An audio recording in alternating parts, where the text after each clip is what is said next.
Вы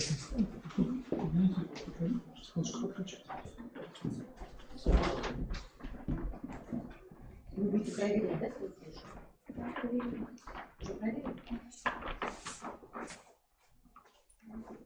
Да, что это вообще все?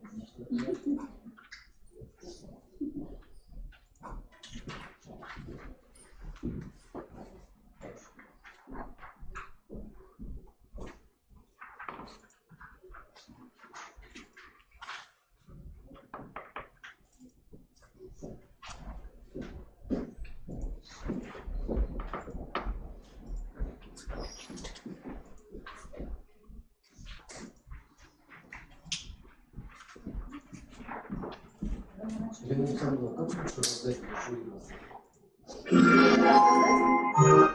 У нас на всех не хватит. Сидят На пару? одну на пару. Ну, и пусть передают, скажи тоже. Да? То есть это, да? Вы смотрите. Они до самого пока все. Значит, это будет человек 4. Да. Сначала. Большой начальница. А сколько у вас экземпляров? Я не помню. Вот примерно до какого? Ну, вот это большой.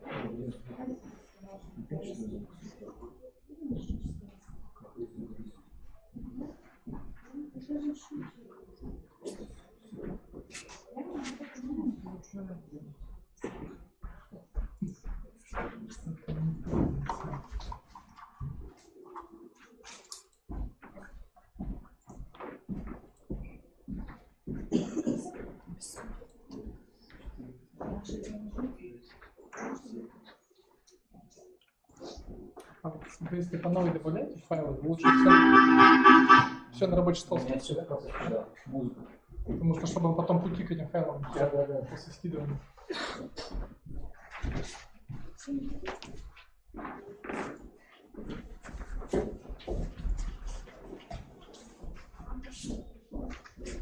А музыка работает?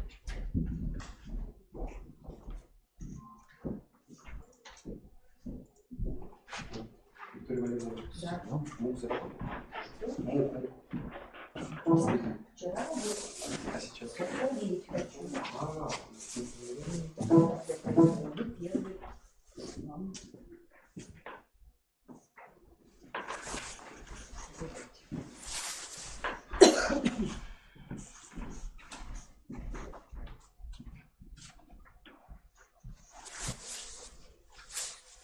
Саш, во время представления раздатки не всем хватит, поэтому жюри может сказать, что передали для ознакомления раздаточный материал для представления. Команда. Представлять эту программу будешь как свои собственные обеспечения? С этим собственным обеспечением, потому что именно с создателем вы можете ознакомиться, да? И давай, кому не хватит.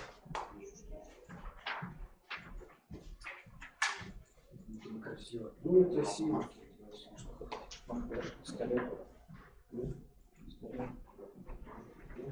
Сказать, что... Да. А, точно, да. Желающие могут...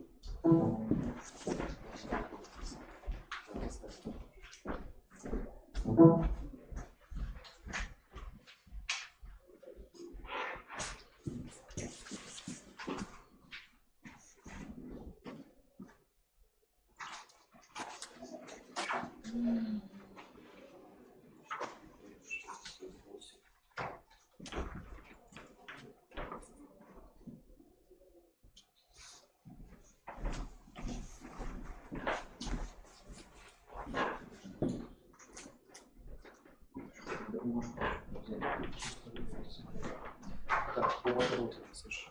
Вот сюда положи, вот его поможет. На столе, да, ты умеешь его положить сразу? Да. Сейчас положим.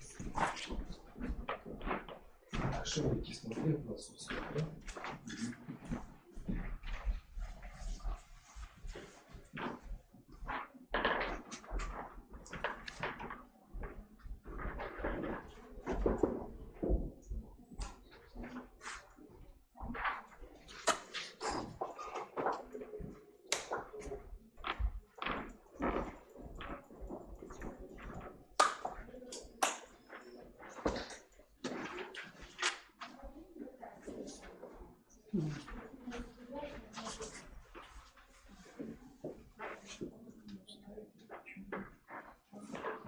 Вот в смысле, Снизу, в конце снизу. видео. Внизу стрелочка. Я вижу, просто когда на большом экране, я ее почему-то не вижу. Она снизу всегда. Александр Павлович, вы уже уже готовы сюда. можете тоже протестировать игру? Вы посмотрели вашу? Да.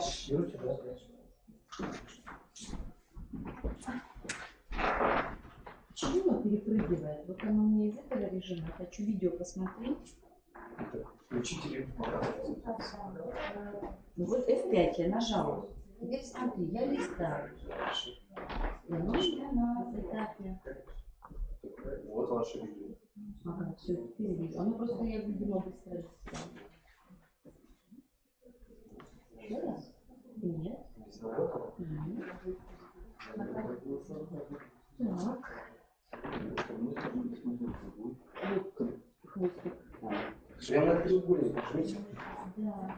Вот. Я жму на треугольник. Прямо на треугольник. Да. Все, ждите. Носитель не найден, не видит он видео. Все понятно. Это тоже Да, такая конечно. фигня. Да. 100%. А последний видно? Сейчас посмотрим последний. А чего у меня где последний?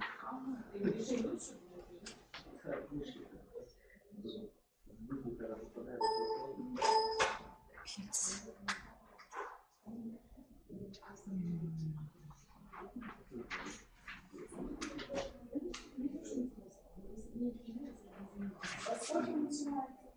12:30, после 12:00, да, будет?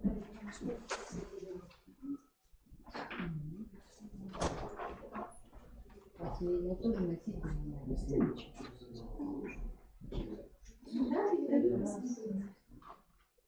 Будем ночью без носить.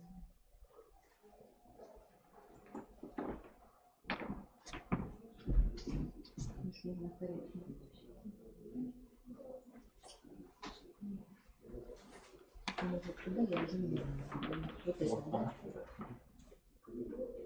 Не хочешь. Ага.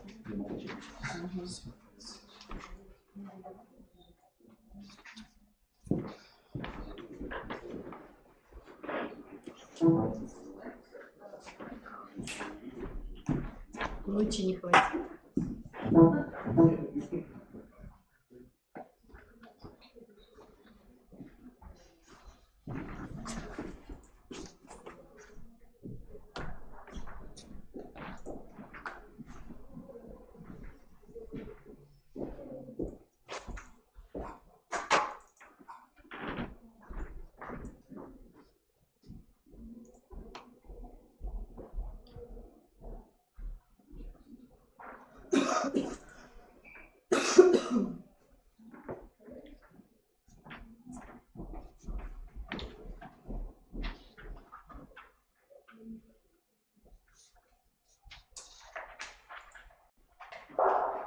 Скажи, Таня.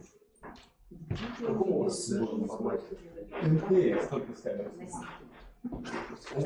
Да. Ладно. Все пошло хорошо. Я в зале здесь сижу, да. Хорошо. Работает? Могу переезжать быстренько, если есть. Ну, вроде как это, ну, А вы можете запустилось. посмотреть, почему видео не работает? Не запускается презентация. У меня? У вас. Я знаю почему сейчас. Скорее всего, просто вы когда Папку говорили, носитель не запускал. А, Он был на компьютере. это такая частая проблема, поэтому когда вы фильтруете, лучше заново это добавлять. именно.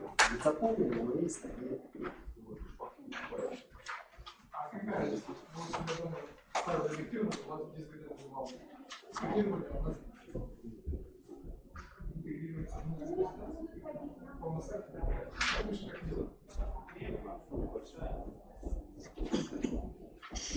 Если что, с видео, просто способ, как мы делаем, это просто на YouTube перевод.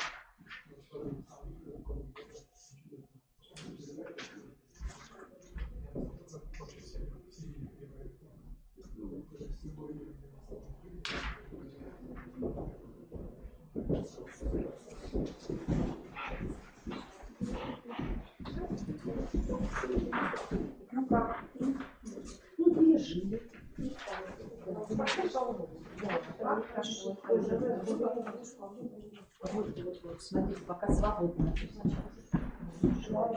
Хвостик.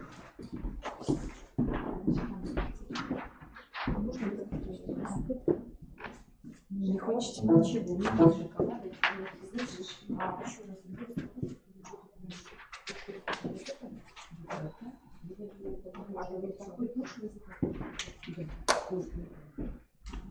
Вообще.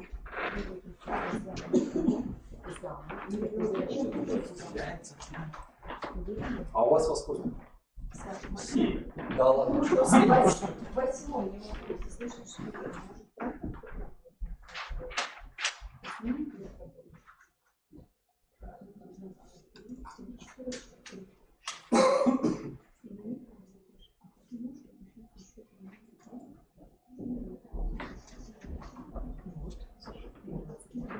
Когда будет заняться?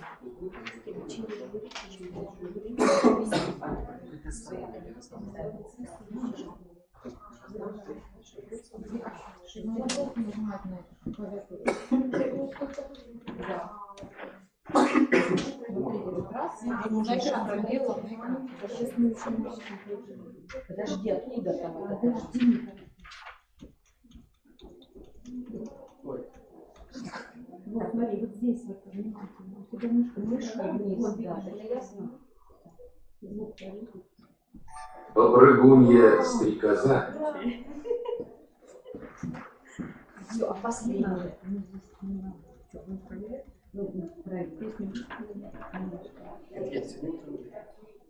Да? Да. Сколько можно?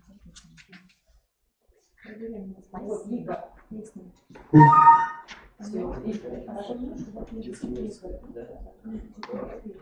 Короче, все пошло с 240. Пусть будет стоять. А где кружка перед всем делом? Мы называем, тебе дают дадут время. Можно было купить велосипед. Я думаю,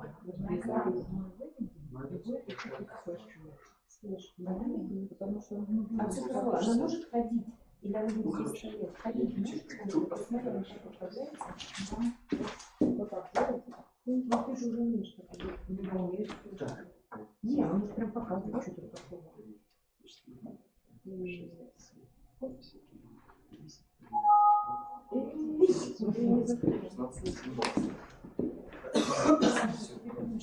Так, листочки, Саша, здесь. Это же собрать надо. Что? Я не спрашиваю. Кого спросить? Сейчас спрошу. Нет, я имею в виду, сейчас увижу, спрошу.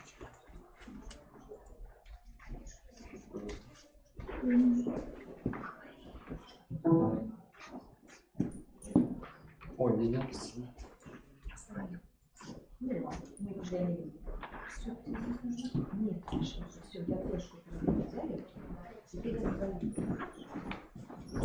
Смотри,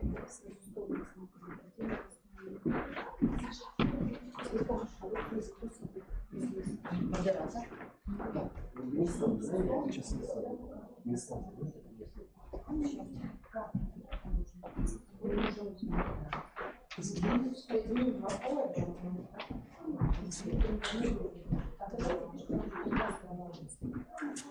Да.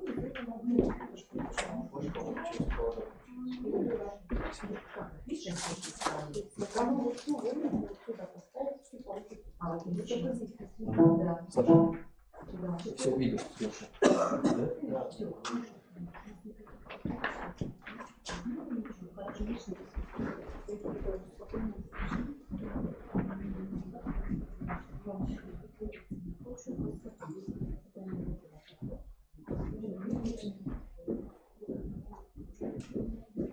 Да?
Вы будете с этим сайтом работать? Да? С этим сайтом он уже как-то развернут, чтобы удобно было стоять.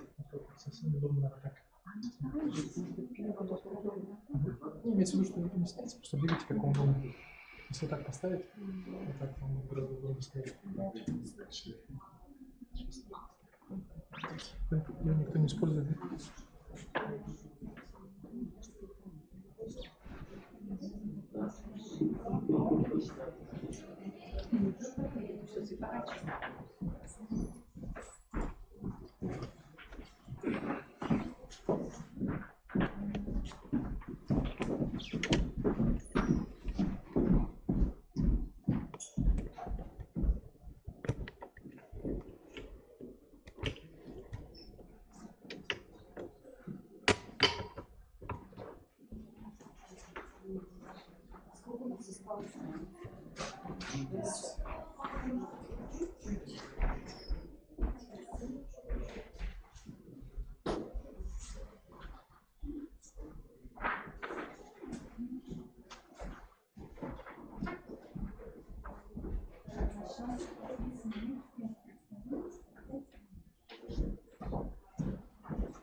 А наши вещи, где мы сидели?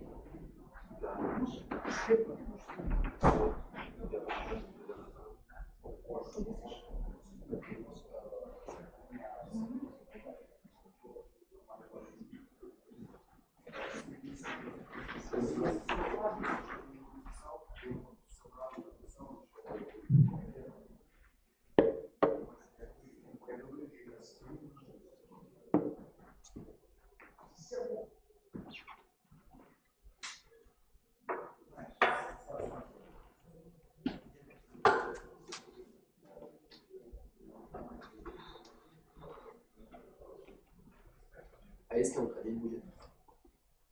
Кто? Ведущий мастер-класс. Ну, я ставлю. У меня есть такой. Радиомикрофон. Я думаю, ему с радио будет удобно. Если удобно, есть. Нет. Выступающий не будет удобно. То есть, я ставлю, чтобы было, может, не так удобно.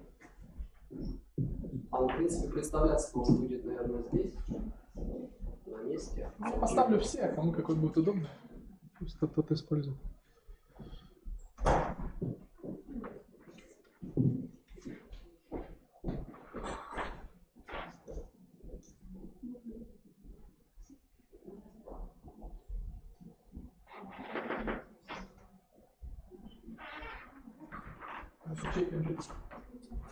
Не наш, кто-то принес участников.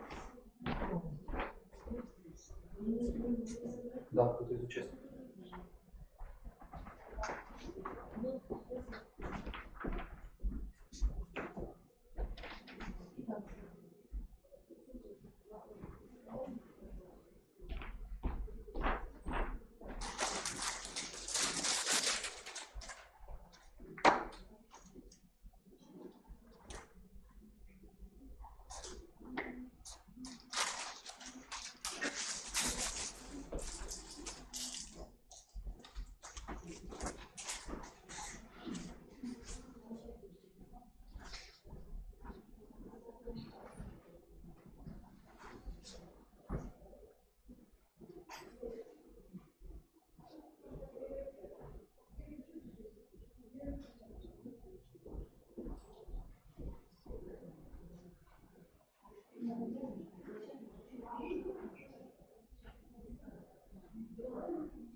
Не видно, да? Либо столы есть. либо выступающий. А он будет тогда спиной. Ну или полубок. Так? Ну так, наверное, самое оптимальное. Он в основном ориентирован на дневник, получается, он будет полубок. Ну, это не трансляция, это просто сильно понятно дело, чтобы вы смотрите, что вы можете что. А, то есть можно будет и соседям смотреть. Слушайте, Там надо очень сильно нажиматься.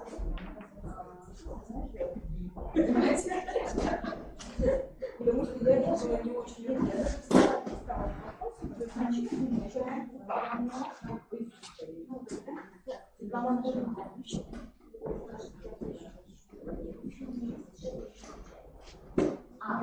Чуть-чуть надо на себя.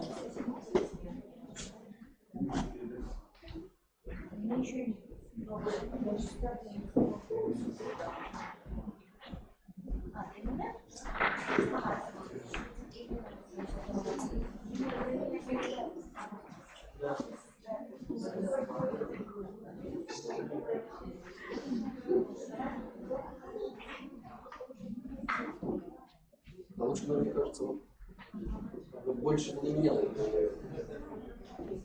чтобы скрыть все слово. Вот так. А участник в любом случае он подвинется ближе к столу. это так и самое, а потом по ходу если что подвинем. Окей.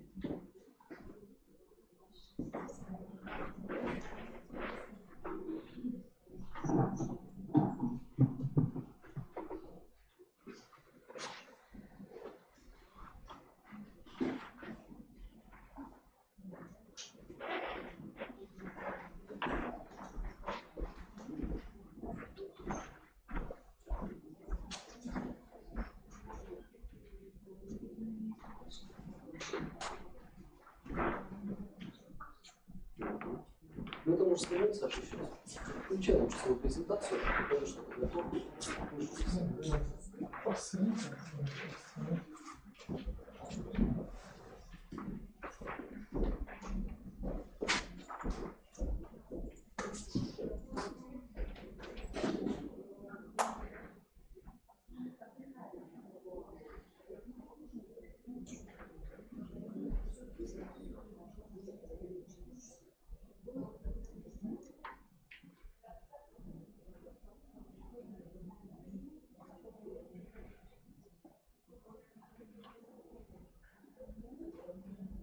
Все лишнее уберешь, начинаешь.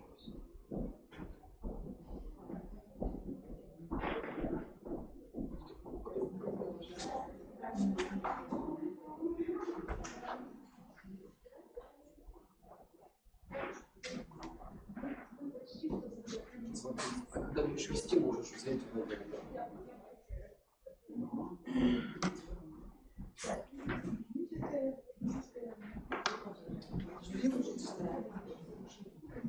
Мы еще работаем. Потому что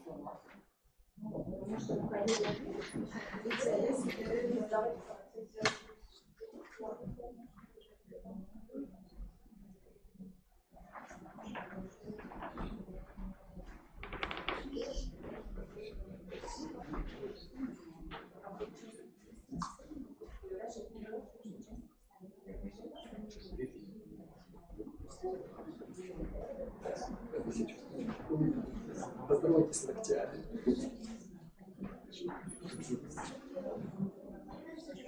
А, все. здесь сейчас.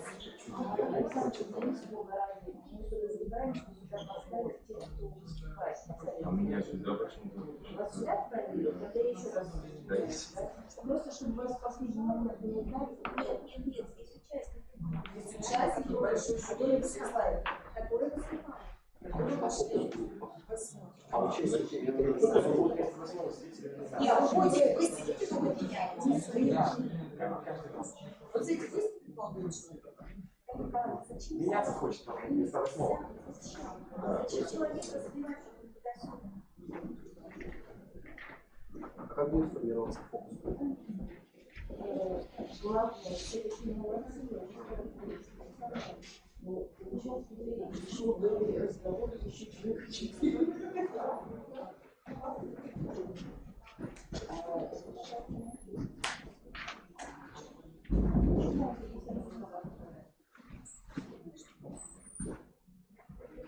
организаторы решают.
Добрый день, уважаемые коллеги. Мы продолжаем реализовывать этап конкурса Всероссийского, республиканского этапа, Всероссийского конкурса «Учитель года». Сегодня в 8:00 стартовал новый этап, который носит название «Я мастер». Уже завершилось первое конкурсное испытание данного этапа «Образовательный проект». И мы начинаем вместе с вами работу на конкурсном испытании «Мастер-класс». Вместе с нами сегодня в этом зале участники конкурса. И я очень рада, что сегодня мы работаем с большим профессиональным жюри, с родительским жюри и ученическим жюри. Перед нами стоит задача оценить профессиональную компетентность педагога, а именно предметную компетенцию, методическую, психолого-педагогическую и коммуникативную. Уважаемые коллеги, у каждого члена жюри есть экспертные листы. И я передаю слово модератору конкурсного испытания, мастер-класс Торлоповой Наталье Геннадьевне. Коллеги, у нас очень плодотворный сегодня день. Мы начинаем конкурсное испытание мастер-класс. Желаю всем профессиональных успехов. Спасибо. Спасибо, коллеги. И я должна вам обозначить конкурсное мероприятие, конкурсное испытание мастер-класс. Цель конкурсного мероприятия – это выявление и оценка знаний и практических умений конкурсанта в области демонстрации педагогического опыта.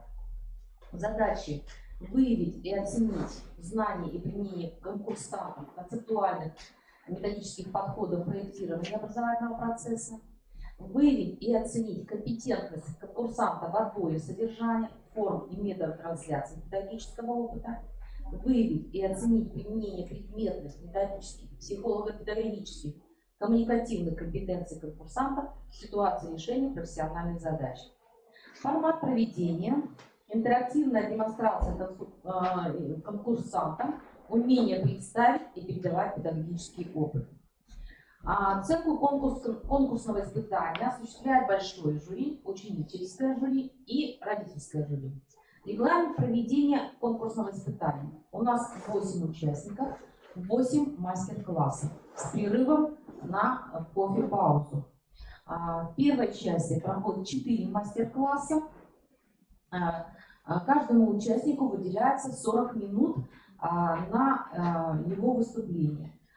5 минут на представление идеи членов жюри, само проведение мастер-класса 30 минут и самоанализ мастер-класса, ответы на вопросы членов жюри 5 минут. За регламентом слежу я, у меня есть тайм-менеджмент, и конкурсанты будут ознакомлены с окончанием времени на выступление. Сейчас на первое выступление приглашается Воеводин Александр Павлович, готовится Иванова Анна Александровна. Пожалуйста. Спасибо. Добрый день, уважаемые представители жюри, дорогие коллеги. Тема моего мастер-класса – использование методов ситуационных задач в образовательном процессе. Цель моего мастер-класса – это демонстрация возможностей применения методики решения ситуационных задач при организации урочной и внеурочной деятельности. Задача мастер-класса – познакомить педагогов с особенностями и назначением методики на занятиях, а также возможными вариантами применения в учебном процессе. Показать практическую значимость метода решения ситуационных задач на уроках. Прогнозируемые результаты мастер-класса. Расширение знаний о возможностях использования метода ситуационных задач в учебном процессе. Получение преподавателями практических навыков использования названного метода в образовательном процессе. Предметное содержание и методическое наполнение. Предметное содержание ситуационных задач – это определенный алгоритм действий учебной деятельности позволяющие ученику осваивать интеллектуальные операции последовательно в процессе работы с информацией. Методическое накопление мастер-классов основано на системно-деятельностном подходе, который невозможен без практикоориентированного метода обучения, проблемного обучения, критического мышления и метода ролевой игры. Педагогическая целесообразность предлагаемой технологии. В процессе обучения основам безопасности жизнедеятельности учащиеся используют имитационную технологию обучения, которая чаще всего называется методом решения ситуационных задач. Данный метод соответствует концепции преподавания учебного предмета «Основы безопасности жизнедеятельности». Проведение учебных занятий на основе метода решения ситуационных задач приводит к повышению мотивации обучающихся к учебной деятельности. В результате применения на уроках решения ситуационных задач учащиеся в меньшей мере являются слушателями, а в большей степени деятелями, особенно в части решения данных задач. Использование информационно-коммуникационных технологий на уроке соответствует современным стандартам образования. Данные методы полностью отвечают современным требованиям, обеспечивая достижение качественных результатов обучения и удовлетворение потребностей участников образовательного процесса. Среди форм организации учебной деятельности предполагается фронтальная работа и работа в группах. Ресурсным обеспечением мастер-класса будет выступать мультимедийное оборудование, раздаточный материал, наглядный материал и видеоматериал. Спасибо, я готов приступить к мастер-классу. Спасибо. Уважаемые коллеги, для того, чтобы эффективно провести мастер-класс, Я думаю, что нужны помощники. да, я бы хотел пригласить 6 самых смелых и отважных помощников педагогического сообщества, наверное, вам будет с практической точки зрения полезно очень. Присаживайтесь. У нас 2 группы.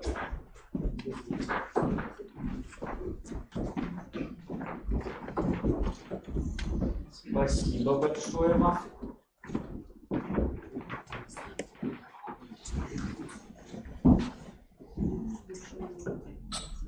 Удобно?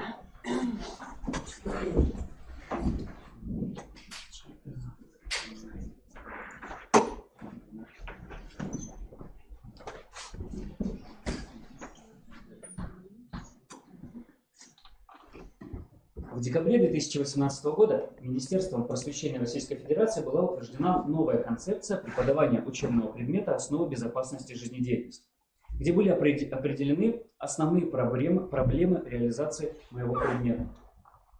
Эти проблемы стали передо мной с первых дней работы в школе. В процессе применения современных образовательных технологий при работе с информацией у меня сложился определенный алгоритм работы, который представлю вашему вниманию. Условно его называю решение ситуационных задач. Что же такое ситуационные задачи? Это задачи, которые позволяют ученику осваивать интеллектуальные операции последовательно в процессе работы с данной информацией. Это ознакомление, понимание, применение, анализ, синтез и оценка. Данный прием основан на системно-деятельностном подходе, который невозможен без практикоориентированного метода обучения, проблемного обучения и метода ролевой игры. Для каждого этапа урока использую свои конкретные ситуации, которые позволяют эффективно решать поставленные задачи.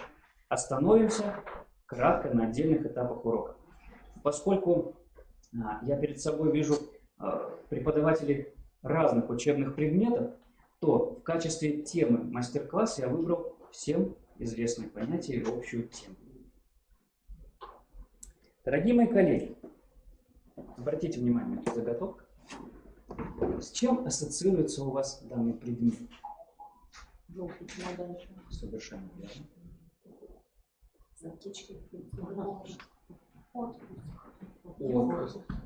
Хорошо. Добавим интриги.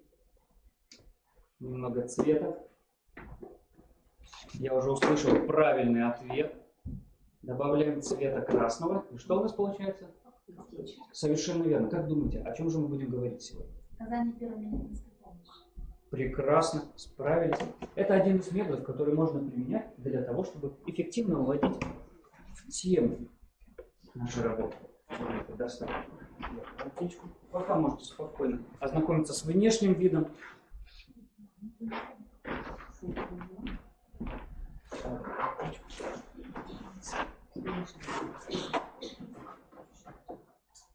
Итак, существует еще прием, который я использую, такой, как логика безопасности.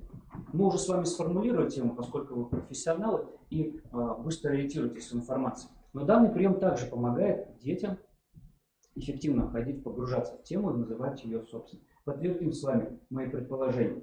Перед вами представляются картинки, между которыми нужно сопоставить логику. То есть все эти понятия определяют понятие «первая помощь». Вы правильно сформулировали. Дети, и вы в том числе, на них обратив внимание, какие мысли могут возникать, да? Что их объединяет. Вопрос стоит, что делать? Вот, вопросы у нас возникают правильно. Не навредить, совершенно верно. И вместе мы с учащимися выходим на тему нашего занятия.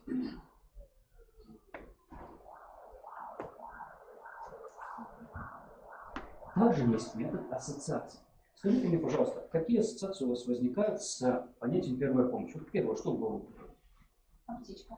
Аптечка, замечательно. Что у вас может возникать при понимании первая помощь? Вот он говорит, первая. Вот хорошо. Что за рамка?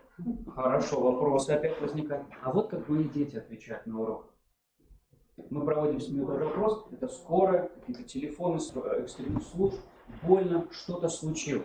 И наша задача на уроке подать так материал, чтобы в конце занятия мы вышли на ассоциации, связанные с порядком действий, связанные с безопасностью. Итак, на первом этапе мотивации погружения в тему применяется прием логика, который я вам показал. На доске или экране размещается мозаика. Это может быть не только картинки, а разбросанные какие-то части картинки, которые нужно сопоставить. Метод ассоциации. Учащимся необходимо назвать ассоциацией к слову или определенной иллюстрации. Ну и метод иллюстрации, где предлагается просмотр определенного фильма, картинки или обсуждение в парах возможного варианта ответа. Итак, также на уроках применяется метод разбора ситуации, решения ситуационных задач. Уважаемые коллеги, перед вами ситуация. Некий Ваня, катаясь на лыжах, до того докатался, что упал. Повредил себе ногу, ему очень больно, он кричит. И я преподношу детям такую ситуацию. Еще заранее, не пройдя материал. То есть мы создаем ситуацию задачи. А что же нам делать? Где нам найти информацию для того, чтобы помочь условному пострадавшему Ване? Для того, чтобы найти информацию, у нас есть несколько основных источников. Учебник, учебная литература, но также применяется на уроках еще справочник спасатель. Перед вами, уважаемые коллеги, расположены также раздаточный материал. Посмотрите, пожалуйста.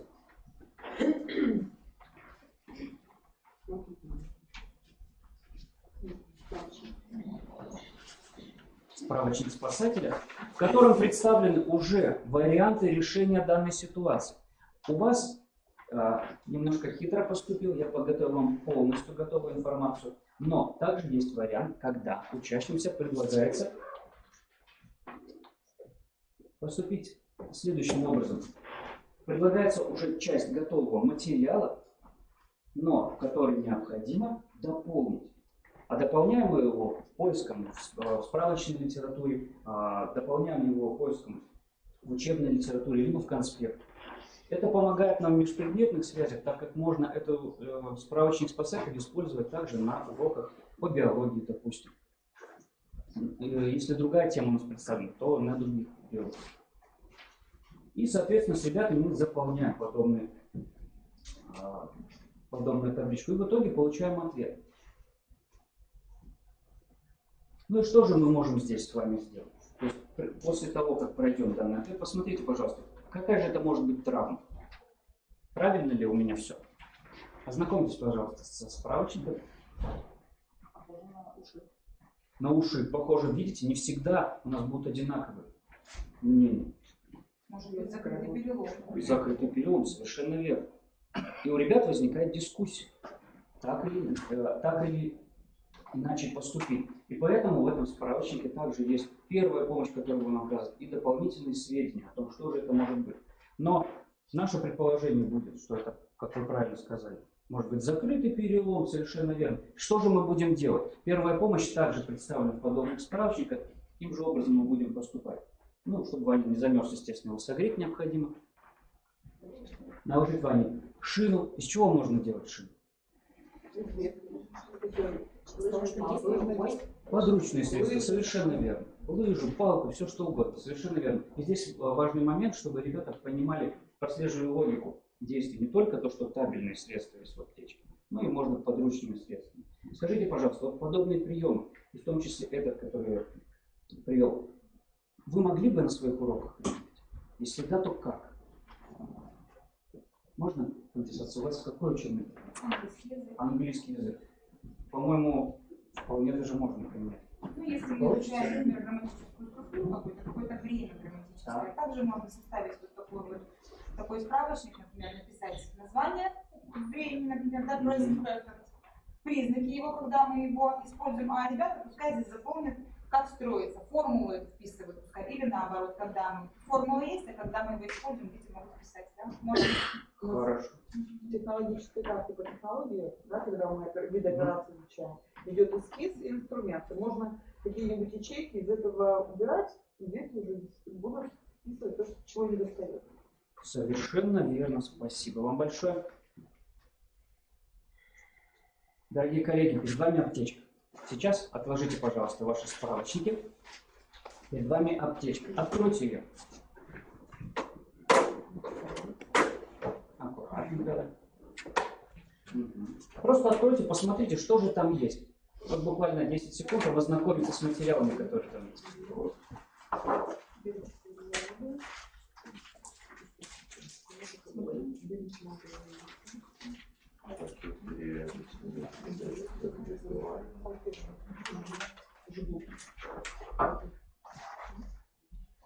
Ознакомились? Также можно использовать следующий прием.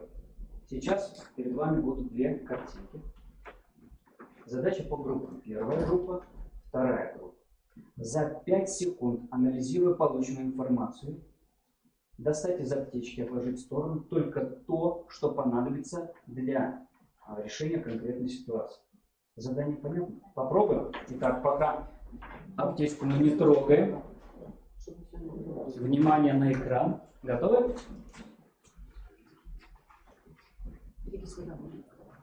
Так, 5, 4, 3, 2, 1. Отложили в сторону. Как вы думаете, зачем было временное ограничение? Для чего? Потому что времени у нас может быть мало. Совершенно верно. Ключевое понятие первой помощи – это, то есть все-таки скорость оказания помощи. Нам некогда ждать. У первой группы, у вашей группы, а вот она проблемная ситуация. А мы на две группы. А вы на две группы сразу взяли. Хорошо, ничего страшного. Может быть, вы успеете оказать первую помощь и тут, и в первой, и во второй ситуации. Итак, при ожоге, что же вы взяли? Артериальное кровотечение. Хорошо, возьмем артериальное.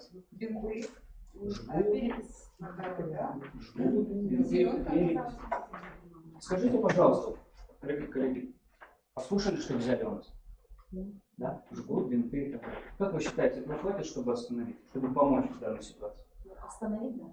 Остановить? Чтобы довести до больницы, наверное, все это сделать и перевести. Хорошо. То есть дети должны понимать, зачем они это взяли, и обосновывать свой выбор. У вас?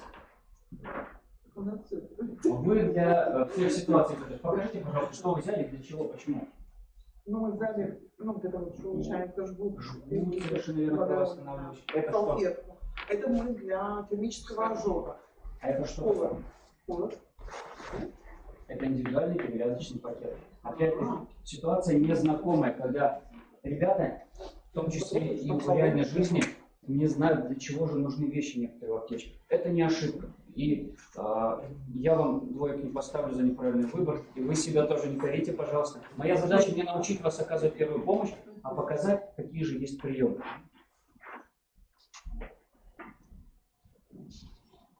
Ну, чтобы закрепить все-таки знания, что же можно будет при первой помощи? Во-первых, охладить и так далее. Детям предоставляется информация, эталон выполнения заданий.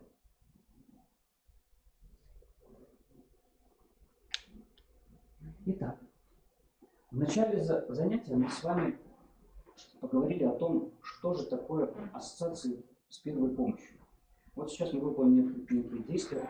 Какие бы могли сейчас ассоциациями связать понятие первой помощи? Скорость решения. Скорость решения, правильно. Что еще можно? Выбор правильных медикаментов. Доставка сразу медицинской учреждения. Хорошо. Алгоритм. Алгоритм, совершенно верно.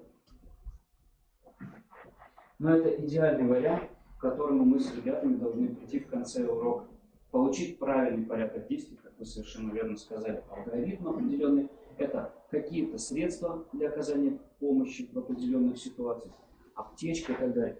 Самое ключевое понятие, чтобы сформировалось ощущение логики действий и порядка, и правильности действий. Как вы думаете, метод ассоциации вы могли бы на своих уроках применять? Если да, то как? Если нет, то почему? Как вы думаете?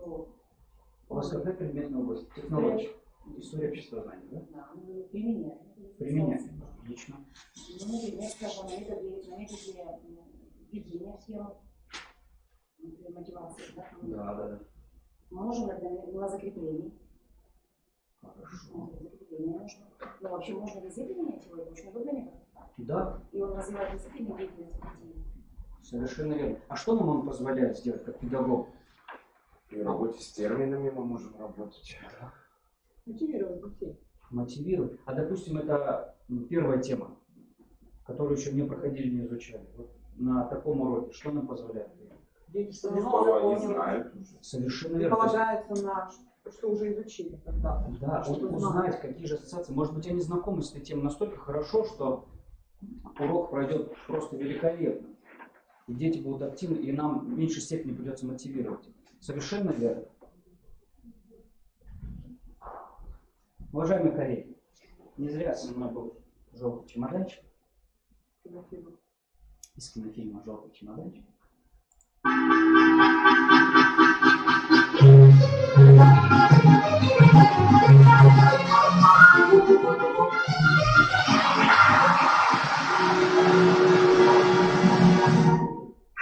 Нет, я все-таки буду применять этот чудеснейший препарат.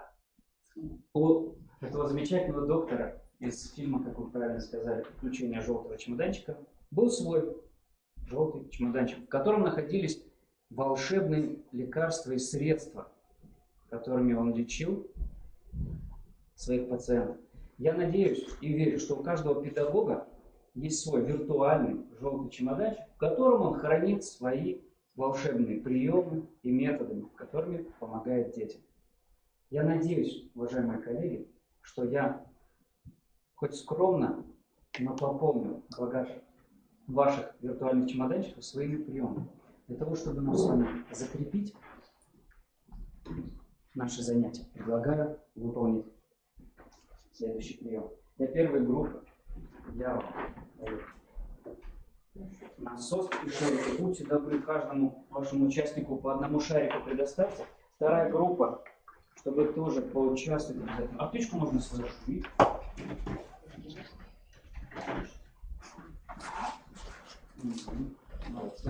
Аккуратно. Давайте разберем. Раздайте, пожалуйста, каждому участнику мой листочек.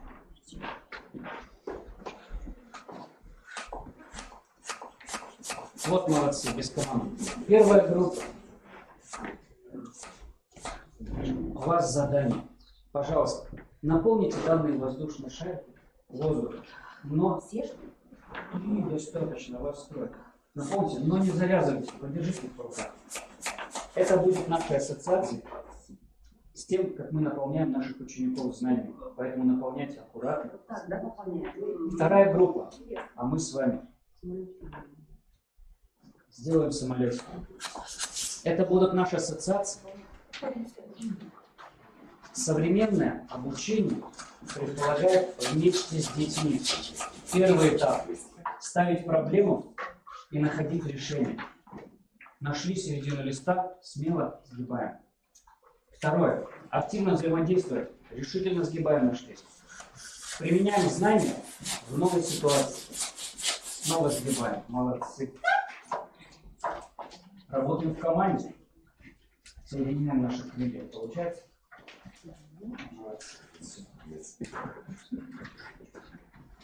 Мы исследуем и проектируем. Делаем наши крылья. И стремимся к активной, мыслительной и практической деятельности. Расправляем наши самолетики. Что у нас получилось? Получились самолеты? Сейчас по-другому, у меня вся схема. Вот, помогайте друг другу. Отлично.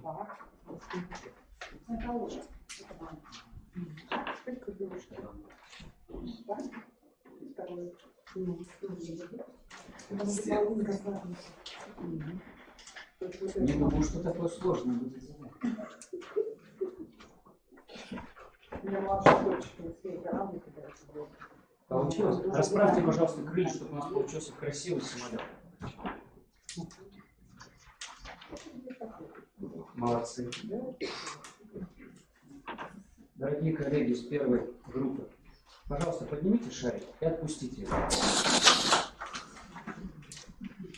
Вот так хаотично, набравшись знаний, мы можем отпустить наших учащихся в полет, наших учеников. И они будут метаться из стороны в сторону. Попрошу вас, запустите самолет, отпустите его в полет. Но если мы постараемся, приложим знания, технику, да, у нас будет, может не получаться совершать ошибки, но мы сможем отправить красивый полет наших учеников. Спасибо вам большое за внимание. Вы молодцы.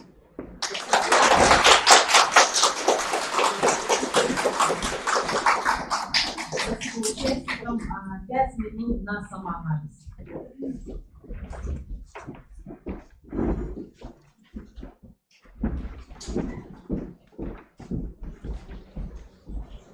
Пожалуйста.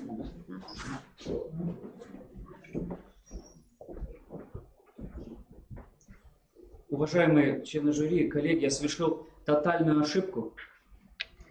Ведь я подготовил данный мастер-класс провести в роли врача. Но пресловутое волнение, с которым иногда очень-очень тяжело справиться, не дало мне это сделать вначале. Позвольте реабилитироваться.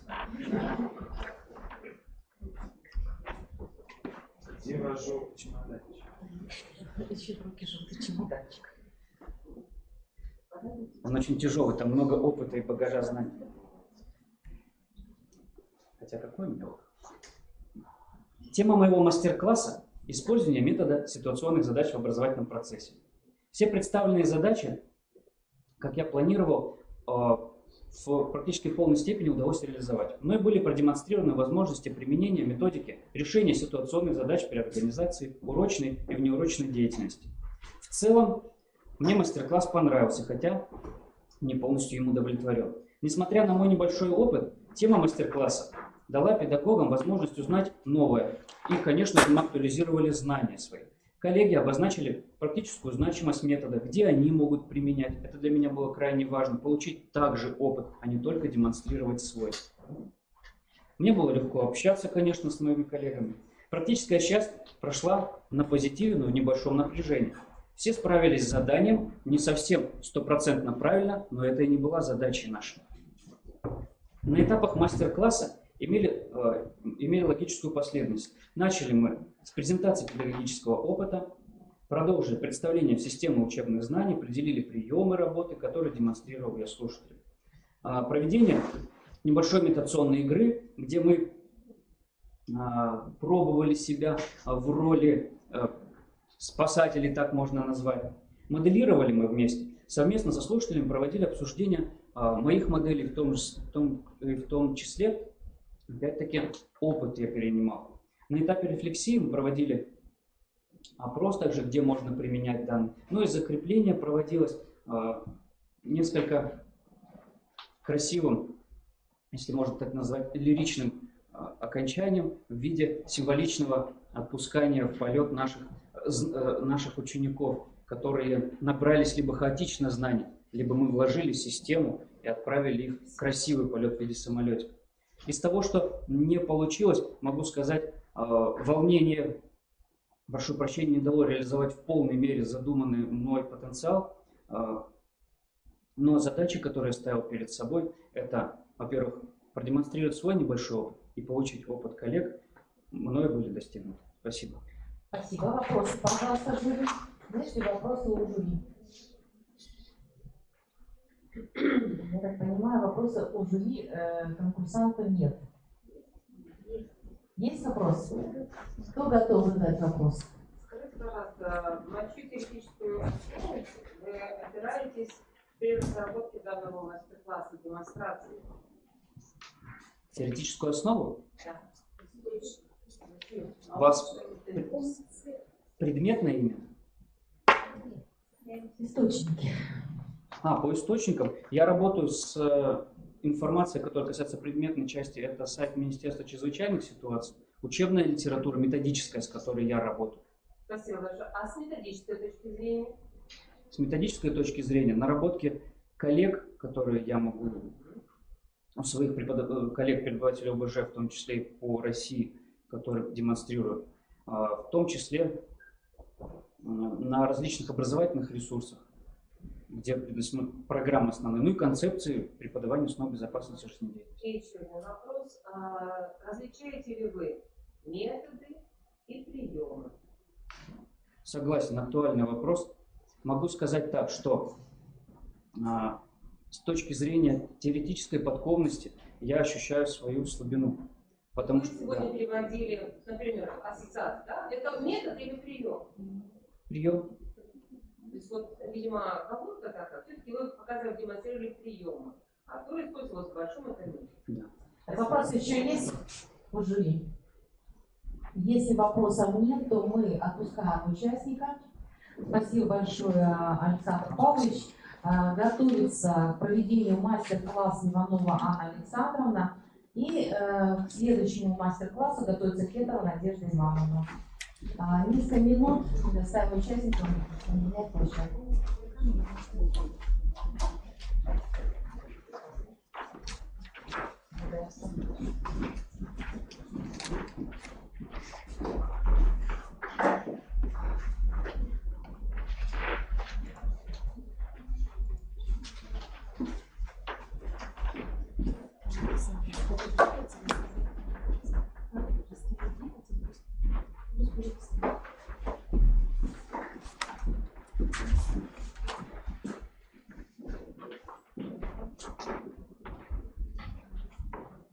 Так, вы готовы, да?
Вы готовы, да?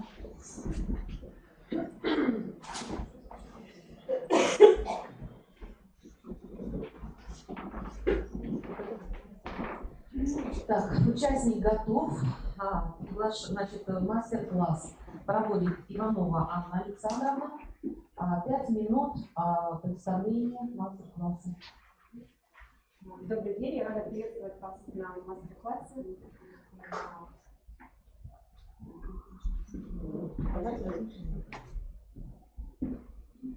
Я уверена, что у каждого из вас с собой есть конструктор. Может быть в сумочке, а может быть в рюкзаках, а может быть в кармане. Или в голове. У вас есть мысли? Ну, я думаю, что мы их обсудим уже непосредственно во время нашего мастер-класса. Версии, наверняка я буду версии по этому поводу. Именно конструктор будет темой моего мастер-класса. Во время мастер-класса мы с вами ответим на вопрос, что такое конструктор, для чего он нужен. Это и будут задачи моего мастер-класса. Цель я вижу следующую. Понять, как можно повысить эффективность использования конструктора в образовательной среде, то есть на уроках. В условиях постоянно меняющихся технологий использование конструктора на уроках актуально и современно. Во время мастер-класса я предложу в фокус-группе поближе познакомиться с тем конструктором, который я назову непосредственно во время мастер-класса, и выступить в роли разработчиков. А вам предложу поразмышлять о преимуществах этого конструктора. Для проведения мастер-класса я буду использовать интернет-ресурс и мультимедиа.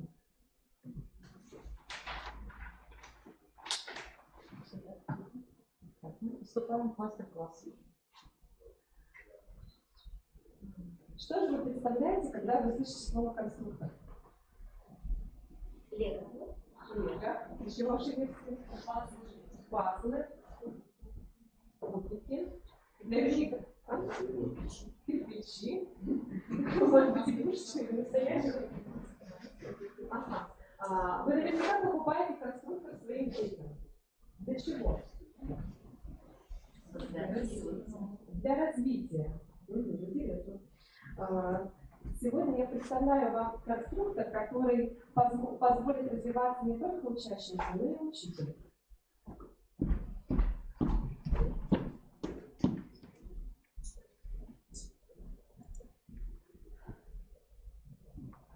Это цифровой образовательный ресурс, конструктор интерактивных заданий Learning Apps. Для меня это конструктор, поскольку он содержит не только готовые задания, но и содержит оболочки, которые я могу заполнять абсолютно любым содержанием. Допустим, это может быть аудио или видеоконтент, это может быть тексты, иллюстрации, для того, чтобы организовать работу с разными видами речевой деятельности применительно к моему предмету английский язык. Также это позволяет мне создавать разнообразные виды упражнений. И сегодня я предлагаю вам поближе познакомиться с этим ресурсом. Для этого я бы хотела пригласить в фокус-группу. Может быть, среди вас есть те, кто уже умеет использовать этот ресурс, уже с ним знаком. 2 человека. Наверняка кто-то уже создавал упражнения в этом ресурсе.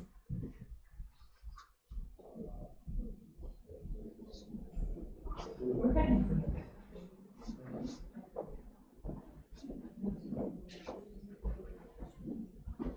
Занимайте разные компьютеры, но, может быть, кто-то из вас хочет с ним поближе познакомиться и понять, что можно с ним делать.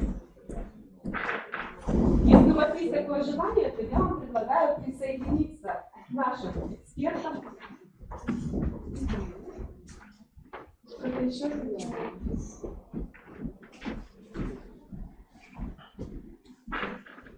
Хорошо. Итак, для вас небольшое задание. Изучите приложение конструктора Learning Apps, выберите одно или несколько приложений и назовите, какие универсальные учебные действия может развивать упражнения, созданные в выбранном вами приложении. Вам задание понятно?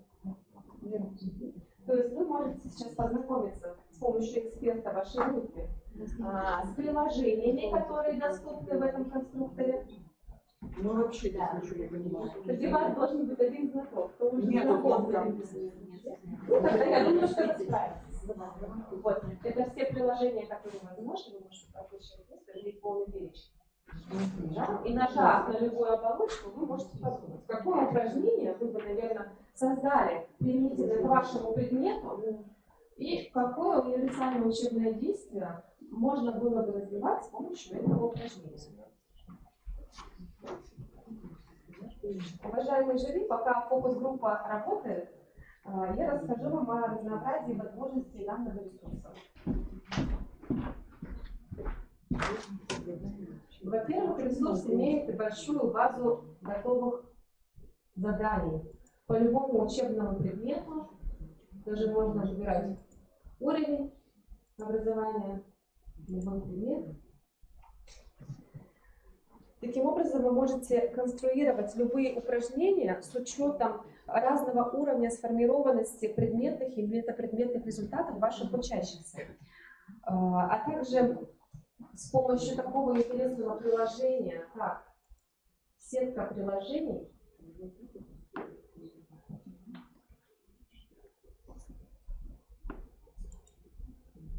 вы можете объединять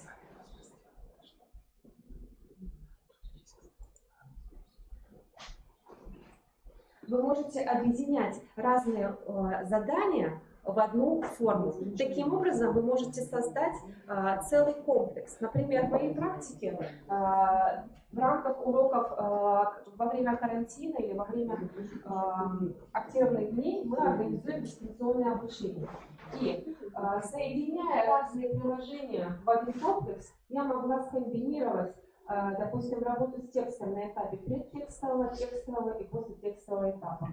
Я смогла, поскольку я уже не начинающий пользователь данного ресурса, а уже хорошо его освоила, я также усложняю работу видео-аудио-контентом, и я уже понимаю, как я могу направить, как я могу создать упражнения для развития конкретных универсальных учебных действий моих учащихся.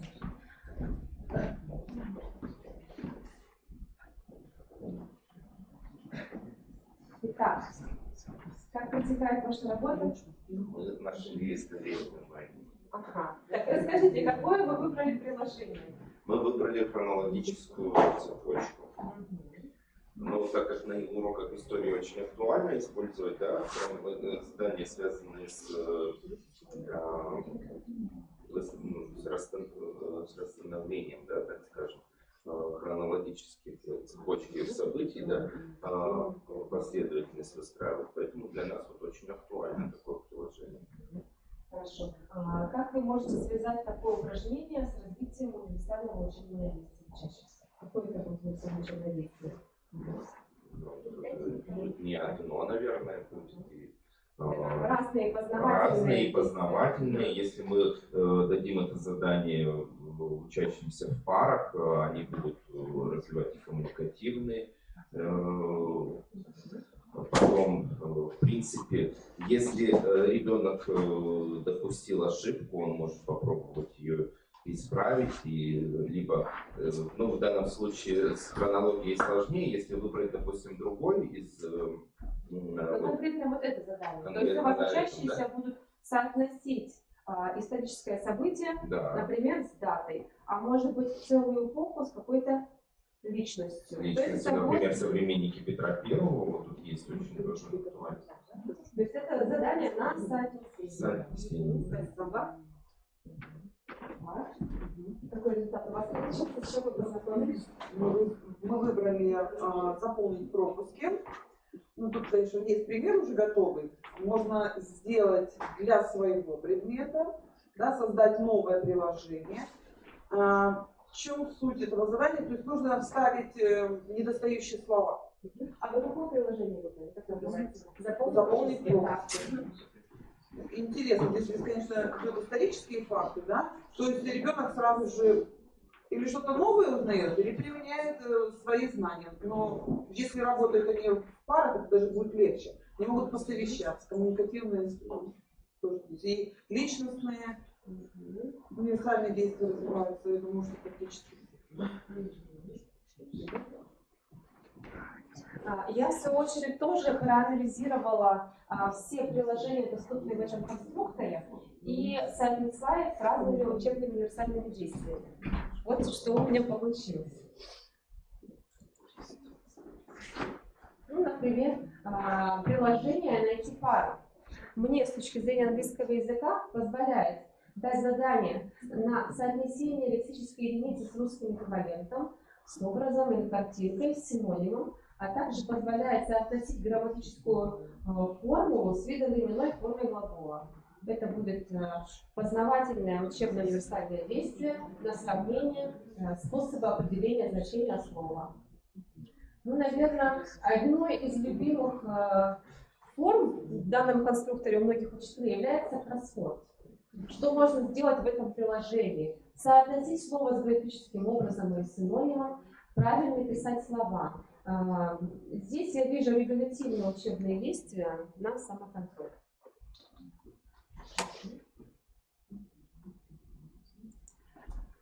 Я достаточно активно применяю данный цифровой образовательный ресурс на уроках, но я заметила, что сейчас он уже не вызывает тот интерес у моих учащихся, как раньше.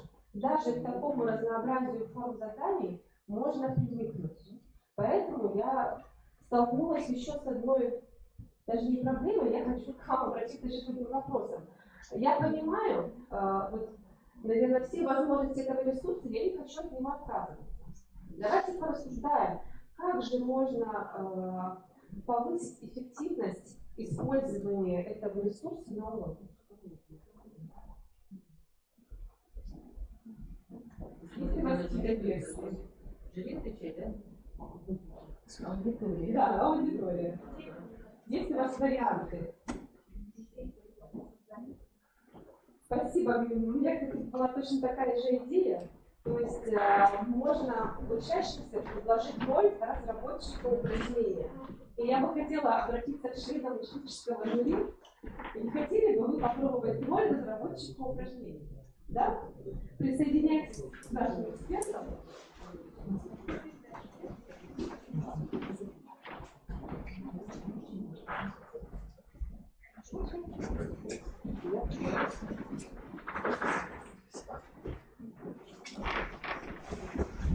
Я вам предлагаю выбрать любое приложение, любой учебный предмет, который вам нравится, и создать в нем свое упражнение. Но если у вас возникнут трудности, вы можете пользоваться инструкцией, которую я приготовила. Может, вы выберете другой учебный предмет. Ну, если, я думаю, что учителя вам смогут помочь при необходимости.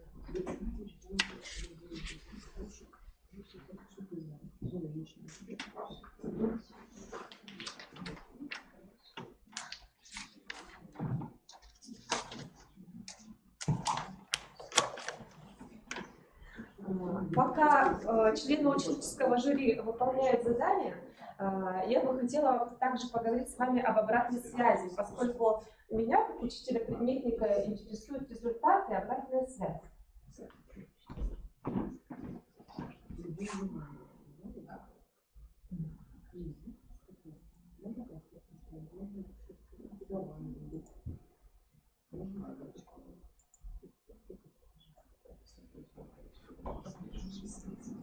Итак, данный ресурс позволяет мне создавать классы и в этот класс помещать упражнения, созданные специально для этого класса.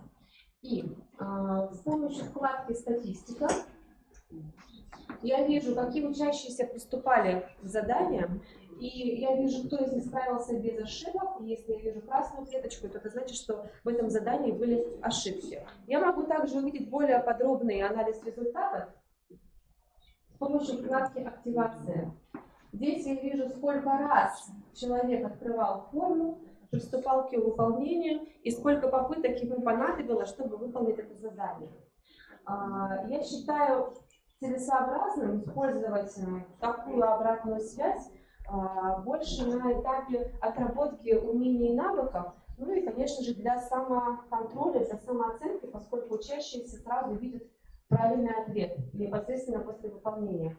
Но я бы не рекомендовала использовать рассматривать это в качестве контрольно-оценочной деятельности, поскольку у учащихся количество попыток прохождения упражнения не ограничено, и отметка здесь не выставляется.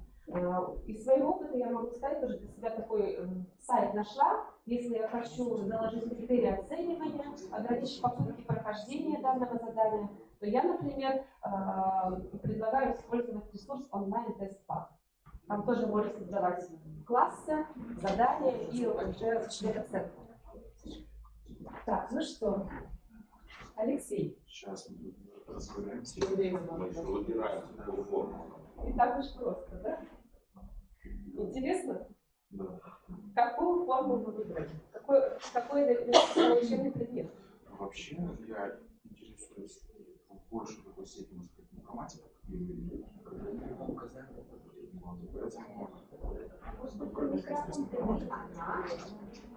Какое вы выбрали, какое приложение для создания упражнения?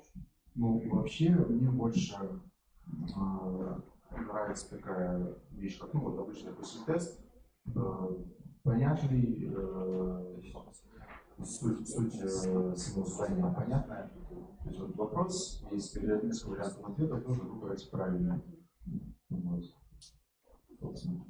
Какую тему вы выбрали? Я выбрал тему по языкам программирования, и нужно соотнести, выбрать, допустим, какие-то вопросы, касаемые, например, семантики языка программирования или вопросы создания языка программирования, то есть кто придумал, когда, например, в какой области применяется, вот, что-то в этом роде. Интересно побывать в роли разработчика? Конечно.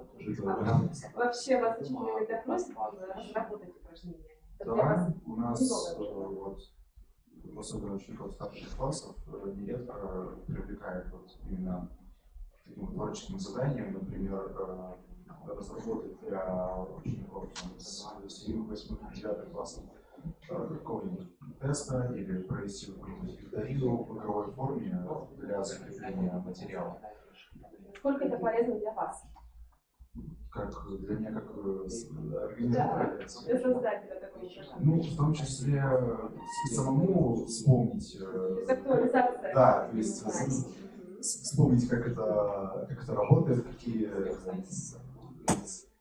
ответы все-таки на вопросы. Ну и, безусловно, это позволяет выработать чисто для себя, допустим, в дальнейшей жизни пригодится какой-то вот алгоритм именно постановки важных вопросов. Опять же, если работать учителем, ну и вообще там для различных людей. То есть композиция постановки вопросов. Вот.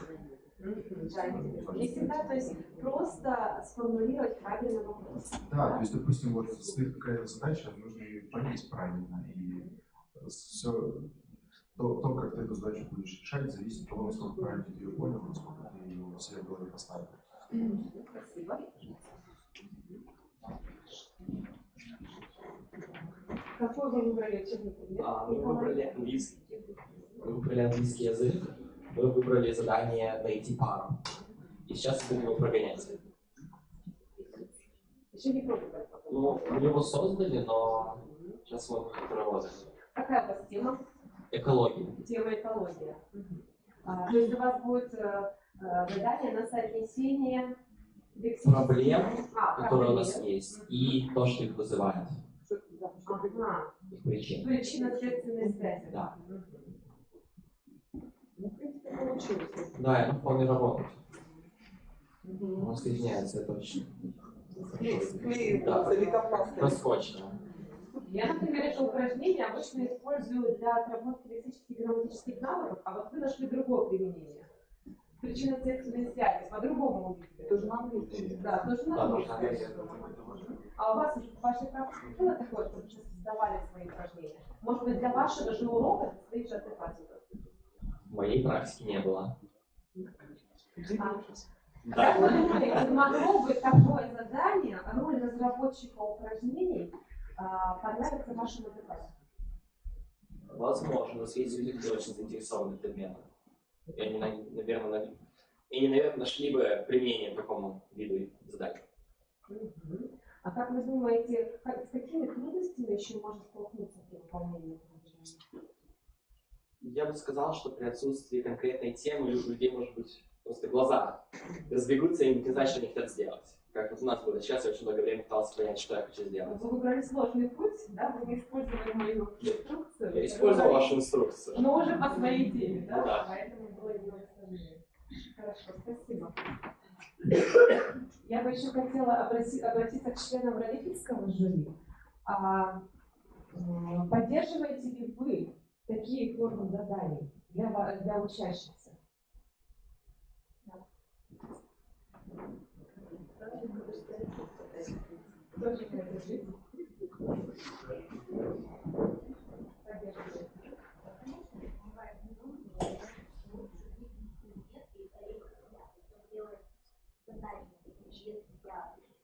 Возможно, это сделать так, что ребенок делает задания для своих одноклассников. Соответственно, нужно более подробно изучить эту тему и подготовить, проверить себя.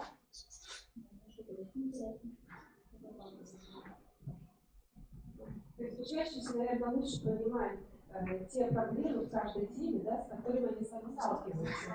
Они могут на них обратить внимание. Спасибо. Ну, я думаю, что мы с вами ответили на вопрос о том, как повысить эффективность использования цифрового образовательного ресурса на уроке. Ну, и как вы думаете, на самом деле у вас есть с собой конструктор? В сумочке или в кармане? В голове? Что это за конструктор? Телефон, да, потому что данный ресурс можно использовать с помощью вашего мобильного устройства. Спасибо. Да?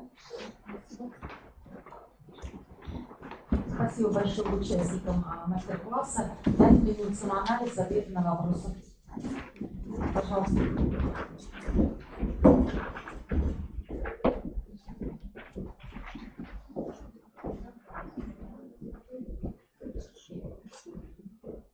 Так, целью моего мастер-класса было понять, как повысить эффективность применения цифровых образовательных ресурсов на уроке.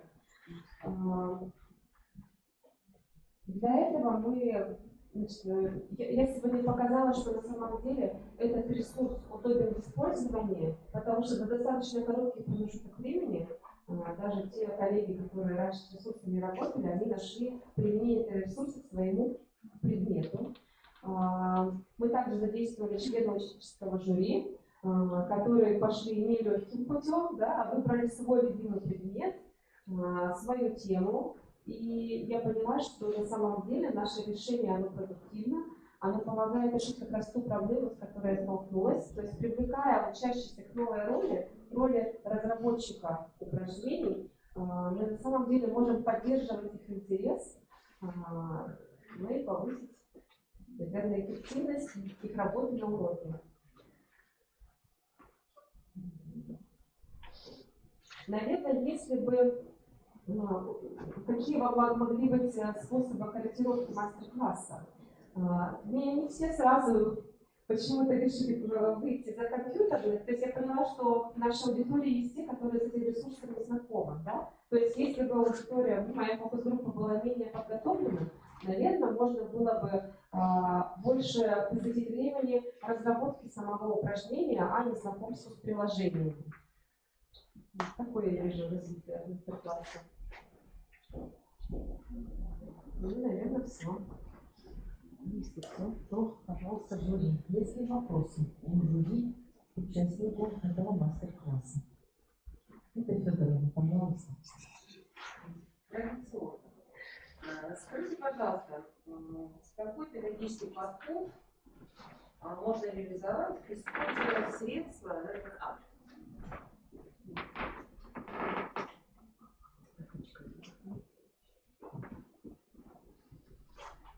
Ну, я думаю, что с помощью данных приложений этого конструктора можно организовать любую деятельность учащихся. Ну, то есть можно вовлекать в разные виды речевой деятельности.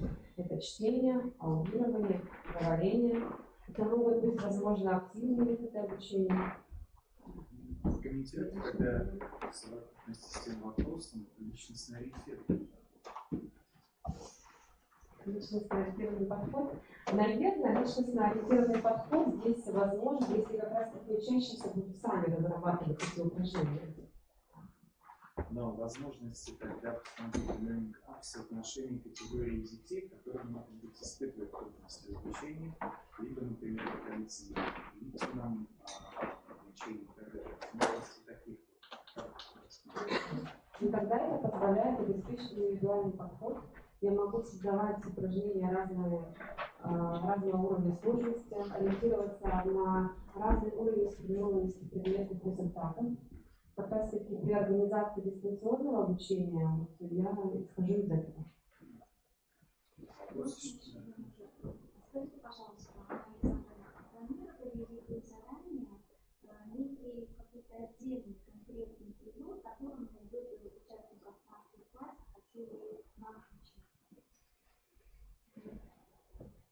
Конкретный прием, наверное, я не предполагала. Скажите, в большей степени целевая аудитория вашего мастер-класса? Педагоги, родители и учащиеся? Но в большей степени получилось, что это педагоги и учащиеся. Почему? Ну, потому что я рассматривала данную проблему с точки зрения педагога, поэтому мне было интересно мнение своих коллег. Но и поскольку мы говорили о повышении эффективности применения, то есть о смене роли учащихся в использовании этого ресурса, то мне было интересно именно мнение ученического жюри. Есть еще вопросы? Пожалуйста. Вопрос. Предполагаем ли использование данного ресурса на уроках, вот ваша область, языка, разговорную составляющую, то есть учащиеся использовать в этом для актуализации конкретных знаний, все же в использовании компьютера визуальной информации, предполагает ли технологии общения, что, несомненно, очень важно для изучения иностранных. Спасибо за такой интересный вопрос. Такой актуальный вопрос как раз для учителей иностранных языков. Конечно, ни один урок не может обходиться без говорения. Здесь я вот, когда представляла свою таблицу универсальных учебных действий, все-таки больше я с помощью данного конструктора я развиваю регулятивные и познавательные учебные действия. Но, конечно, здесь есть задел и на коммуникацию. Например, такие приложения, как линейка событий, вот хронологическая таблица, которая сегодня уже звучала, она позволяет как раз-таки подготовить план монологического высказывания. Это может быть даже план диалога. Может быть план письменного высказывания, личного письма. В качестве эталона мы здесь можем использовать видеоматериал или аудиоматериал. Конечно, собеседника вы здесь себе не найдете, но вот как опора, как образец для речи и как план для вашего высказывания, вот это здесь можно найти.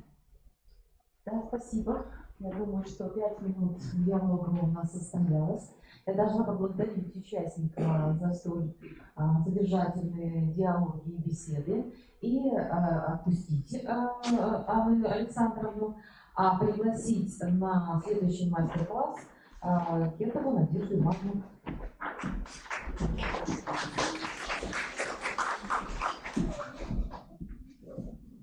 Значит, Кетова Надежда Ивановна, 5 минут подготовки.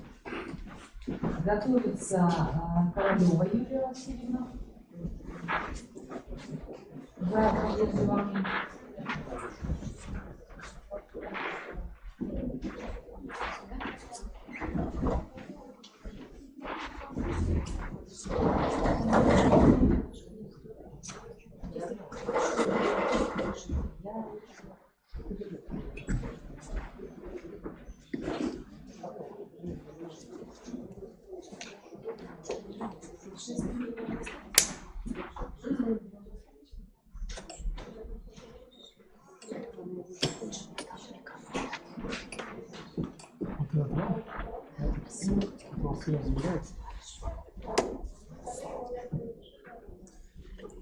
камеру оставлю, пусть примерно туда снимает, чтобы не трогайте.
Включать вниз, да, Саша?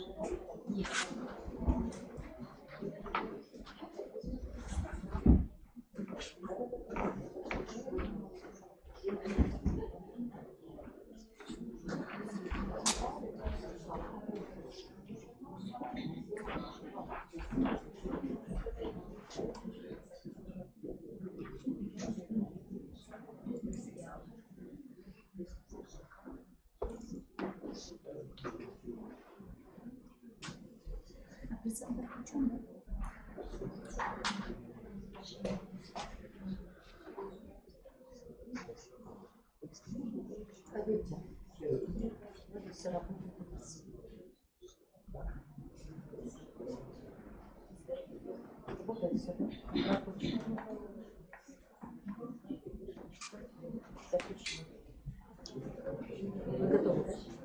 Да, ну что, коллеги, готовы у нас Надежда Ивановна показать свой мастер-класс.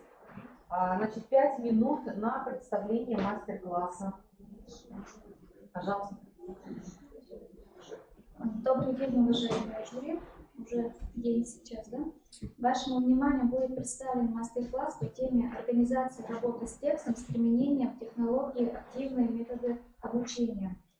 Выбор темы оправдан современными требованиями федеральных стандартов, которые уделяют особое внимание смысловому чтению и работе с текстом, потому как читательские умения являются общеучебными и обеспечивают возможность успешного усвоения учащимися новых знаний и умений. Но зачастую текстовые задания вызывают сложность у учащихся, в особенности задания на перефраз, создание плана, конспекта, выделение ключевых слов. И, несомненно, трудность выполнения текстовых заданий зачастую бывает трудностью после текстовой работы, а именно выхода в речевое высказывание. И сегодня целью моего мастер-класса является показать наиболее эффективные приемы технологии активные методы обучения для продуктивной работы с текстом. Для успешной реализации данной цели я запланировала следующие задачи. Передача успешного опыта посредством демонстрации последовательных действий, приемов педагогической деятельности. Оказание помощи участникам мастер-класса в решении характерных проблем своей педагогической деятельности и определение направления самосовершенствования. Создать условия для активного взаимодействия с участников мастер-класса между собой. Проведение рефлексии деятельности участников мастер-класса. В ходе занятия деятельность будет ориентирована на достижение следующих результатов. Обеспечение педагогов наглядным примером для методически грамотно структурированной работы с текстом с использованием приемов технологии АМО. Использование учителями данных приемов для формирования навыков смыслового чтения на уроках и неурочной деятельности. Увеличение качественных показателей предметных и метапредметных результатов учащихся при организации такой работы. По структуре все занятие делится на следующие этапы. Определение активности выбранной темы, что уже прозвучало, демонстрация приемов технологии активные методы обучения, практическая работа участников и подведение итогов. Для проведения мастер-класса. Так, пожалуйста.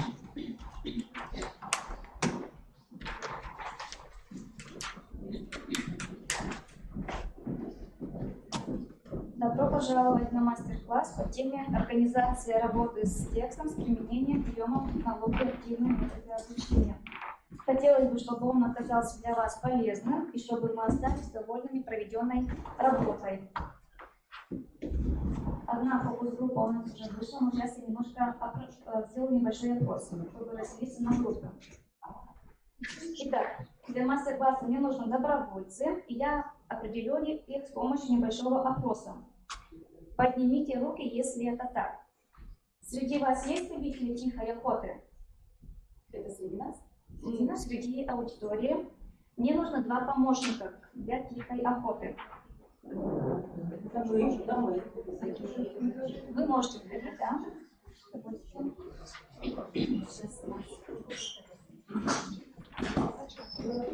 Так, сюда сяду.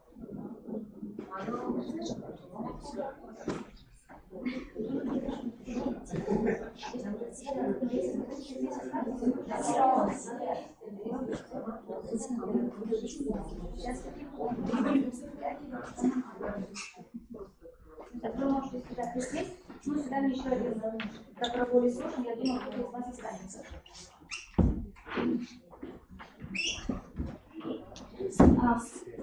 Поднимите руку, если это так, если у кого-то были и есть успехи в английском языке. Только кроме учителей английского языка, конечно.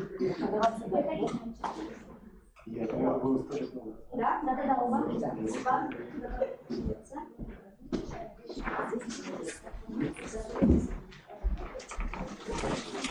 Поднимите руки, если это так. Если кто-то интересовался или интересуется биологией. Здесь мне нужны 3 добровольца. Выходите, мальчишки. Руки поднимайте. Вы, наверное, биология. Да? Тамара Валерьевна, может, сюда сядете? Я ставлю биологии. Можно я лучше тихо? Можно, да, просто мне нужен еще один участник будет сюда. За компьютер.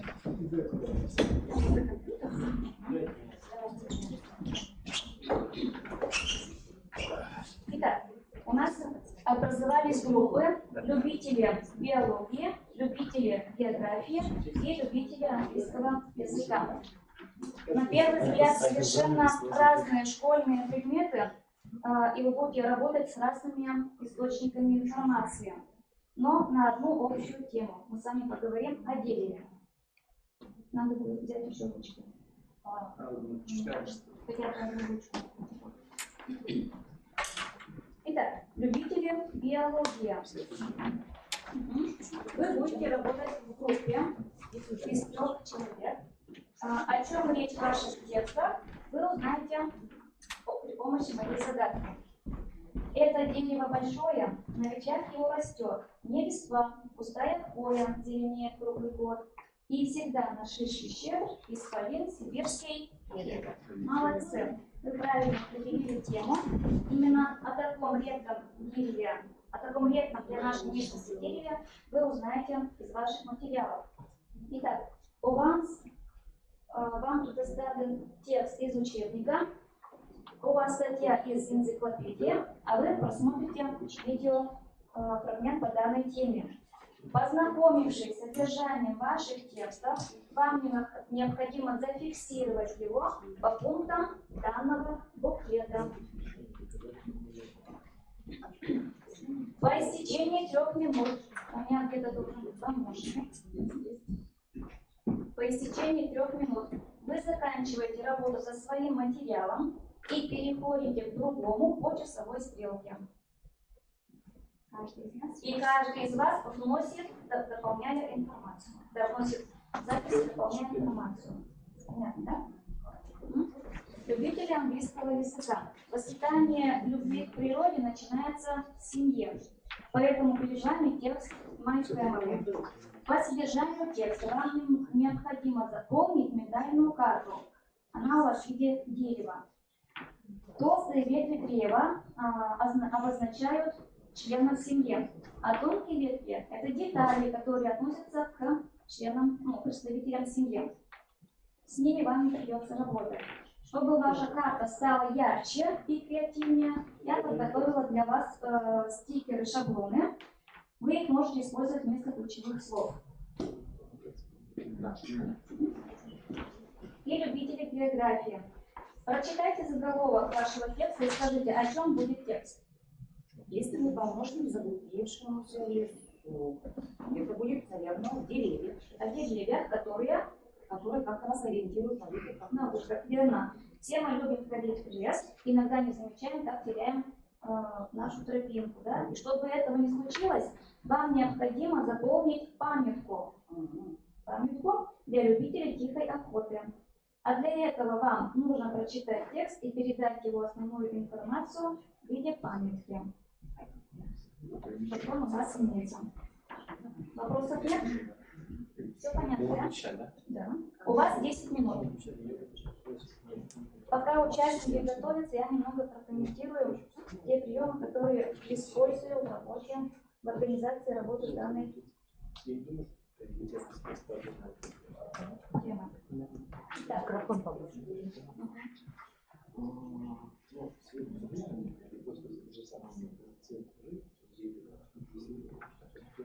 Любители географии работают с текстом «Лиственный помощник заблудившемуся в лесу».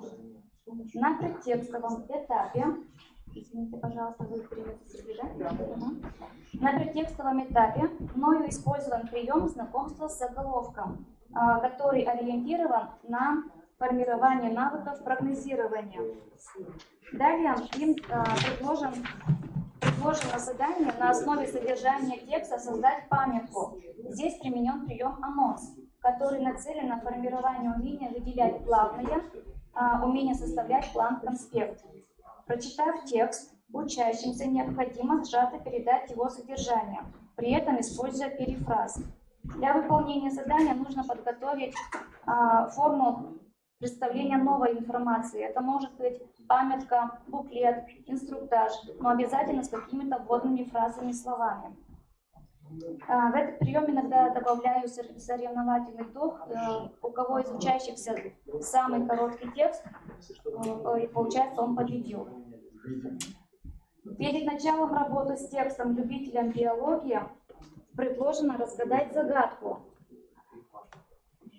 ответ которой и является их темой для изучения.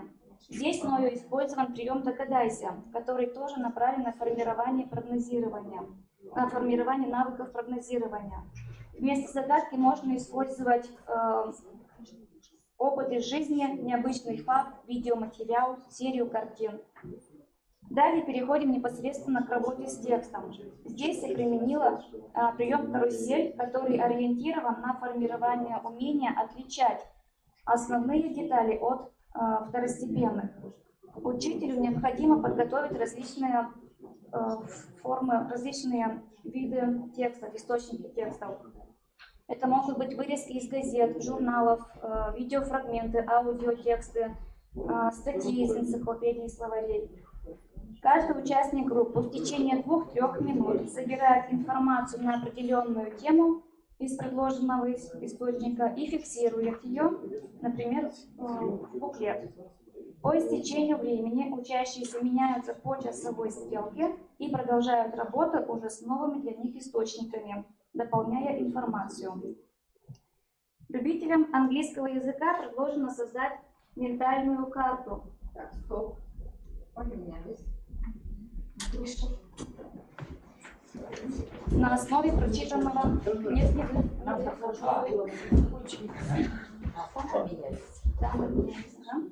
Любителям английского языка предложено создать ментальную карту на основе прочитанного текста с последующим пересказом.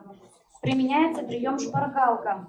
который направлен на развитие умения детально понимать прочитанный текст, систематизировать и логически распределять полученную информацию. Также этот прием нацелен на то, чтобы сводить большие объемы содержания к минимуму с целью последующего восстановления детального содержания прочитанного текста. Сейчас мы немножко подождем результат нашей работы.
Не забывайте, что вам нужно будет пересказать.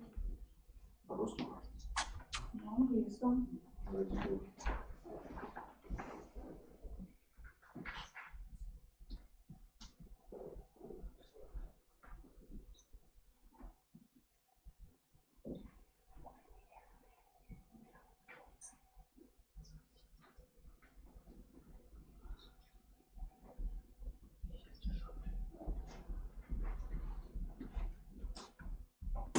Я думаю, здесь принцип работы уже понятен. Может, остановимся? Это уже готовы. Давайте посмотрим их результаты работы с текстом. Можете выйти и продемонстрировать свои проекты. Давайте, пожалуйста.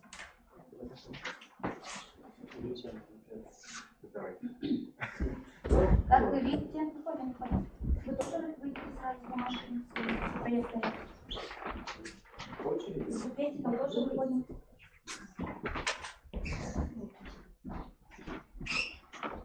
Итак, как вы видите, у них получилось 3 продукта. Это памятка, буклет, интеллект, карта. С помощью данных продуктов они уже могут легко выйти в монологическое речевое высказывание. Итак, участники на себе прочувствовали организацию работы с текстом, и давайте узнаем их мнение. Любители географии. Как вы думаете, что ценного в приеме анонс? Простота. Из большого объема информации выделить главное и записать. И у вас получается выжимка из большого текста, сконцентрированной информации. Работает этот прием? Да. Работает. Спасибо. Любители английского языка, на ваш взгляд, чем эффективен прием шпаргалка? Поскольку ученик ее делает сам и обращает внимание на детали, сам их распределяет по ключевым объектам, то это гораздо проще ему будет запомнить эту информацию и потом пересказать ее. Перескажем? Давайте. Давайте.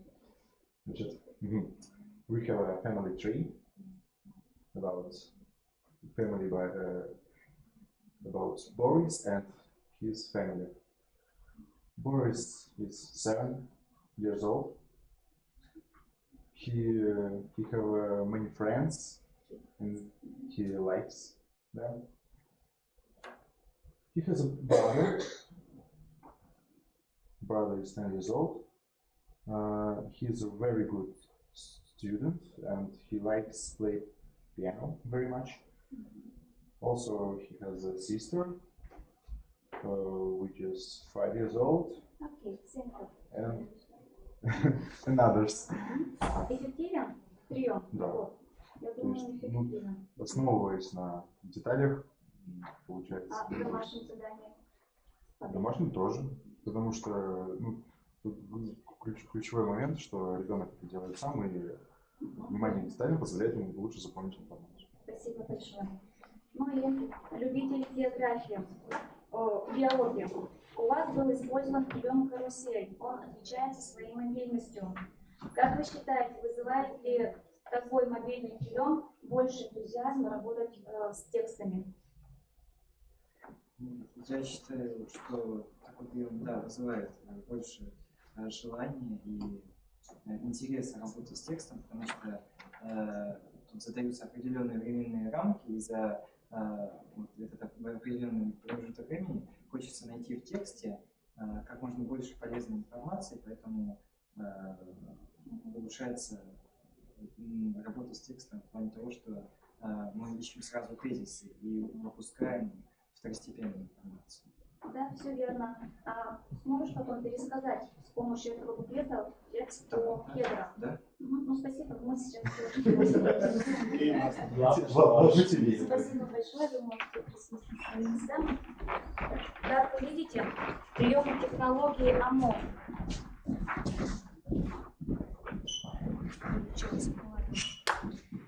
Прием технологии АМО мобильно, эффективно, универсально, а главное продуктивно. К тому же все данные приемы нацелены на самостоятельное овладение знаниями, что и требуется по ФГОС. У вас все? Коллеги, 5 минут на самоанализ и ответы на вопросы жюри.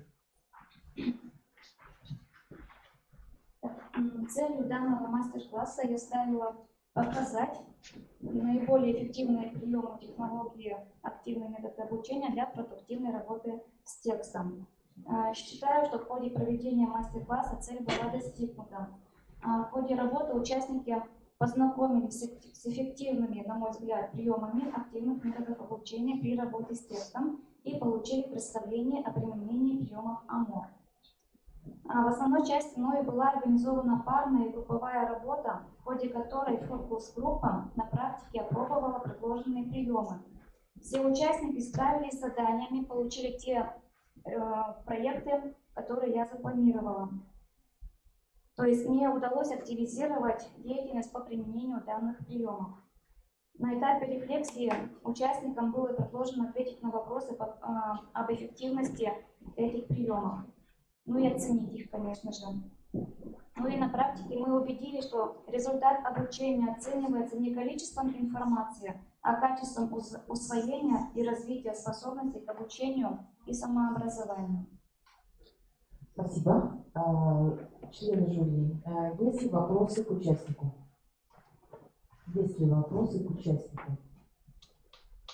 Не вижу поднятых рук. Я так понимаю, что абсолютно все понятно, вопросов нет. Но есть вопросы? Я занимался заданием, поэтому, может, я не так хорошо слышал вашу презентацию. Вы предполагаете задание и для домашней работы, и для работы в классе, правильно? Конечно. Например, в классе получаете текст, оформляете ментальную карту, вы можете взять ее домой, еще раз проработать, проанализировать и прийти уже с готовым монологом обратно в класс. Так, пожалуйста, вопрос. А ваша методическая разработка, она предполагает использование на постоянной основе по каждой теме из или только по каким-то выделенным? Да, я поняла. Ну вот, изучаю эту тему уже 3-й год, работаю с этой технологией. Я практически на каждом уроке применяю по одному, по 2 приемчика. На каждых темах можно использовать. Пожалуйста. Вопрос. Мы видели, что задания относительно, наверное, простые, то есть хотелось бы уточнить по целевой аудитории. Это больше все-таки на младших школьников направлено, или для старших тоже есть какая-то похожая методика, чтобы и заинтересовать? Они нацелены с 1 по 11 класс. Например, вот ментальная карта, это был легкий, в легкой форме для 5 класса, А в 11 классе, например, по теме права человека, мы уже там более объемные такие метальные карты, расширенные делаем. Очень. Так, вопрос еще есть? Есть. Прокомментируйте, пожалуйста, применение данной технологии в контексте результата. Что главное, продукт и может быть что-то еще, что образуется в процессе применения? Ну, во-первых, это, конечно же, понятие текста, чтобы ребенок понял текст. Для меня, как учителя английского, да, так как мы еще и готовим к экзаменам, да, ребенок должен научиться вот, выйти какой-то продукт. Например, описать фотографию, скажем, найти какие-то детали из аудиотекстов, из графических текстов. А общая направленность самой технологии? Ну, это будет прежде всего активизация мыслительной деятельности на практической основе. Не только мыслительной, но и практической, и Спасибо большое. Участник достаточно ответил вопросом. Я думаю, что мы должны поблагодарить участника за плодотворный мастер-класс. Спасибо. И пригласить следующего участника подготовку. Это Королеву Юлию Васильевну. После перерыва готовится Мединская Виктория Валерьевна. После этого мастер-класса планируется кофе-пауза.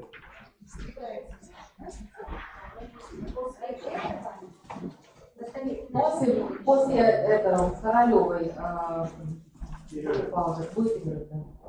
Еще один мастер-класс, 4 мастер-класса до перерыва и 4 мастер-класса после перерыва.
Сейчас попробуем представить.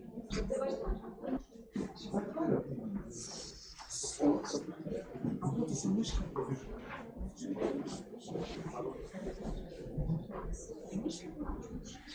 Да, а ты же будешь платить, Ю. Ты будешь платить. Да. И давай попробуем.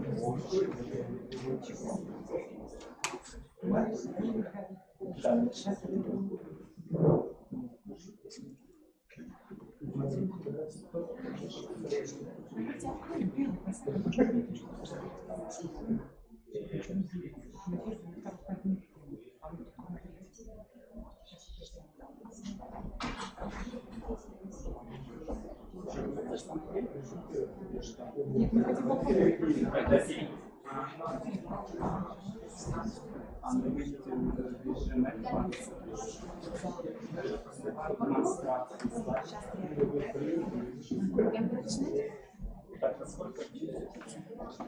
Так, и все?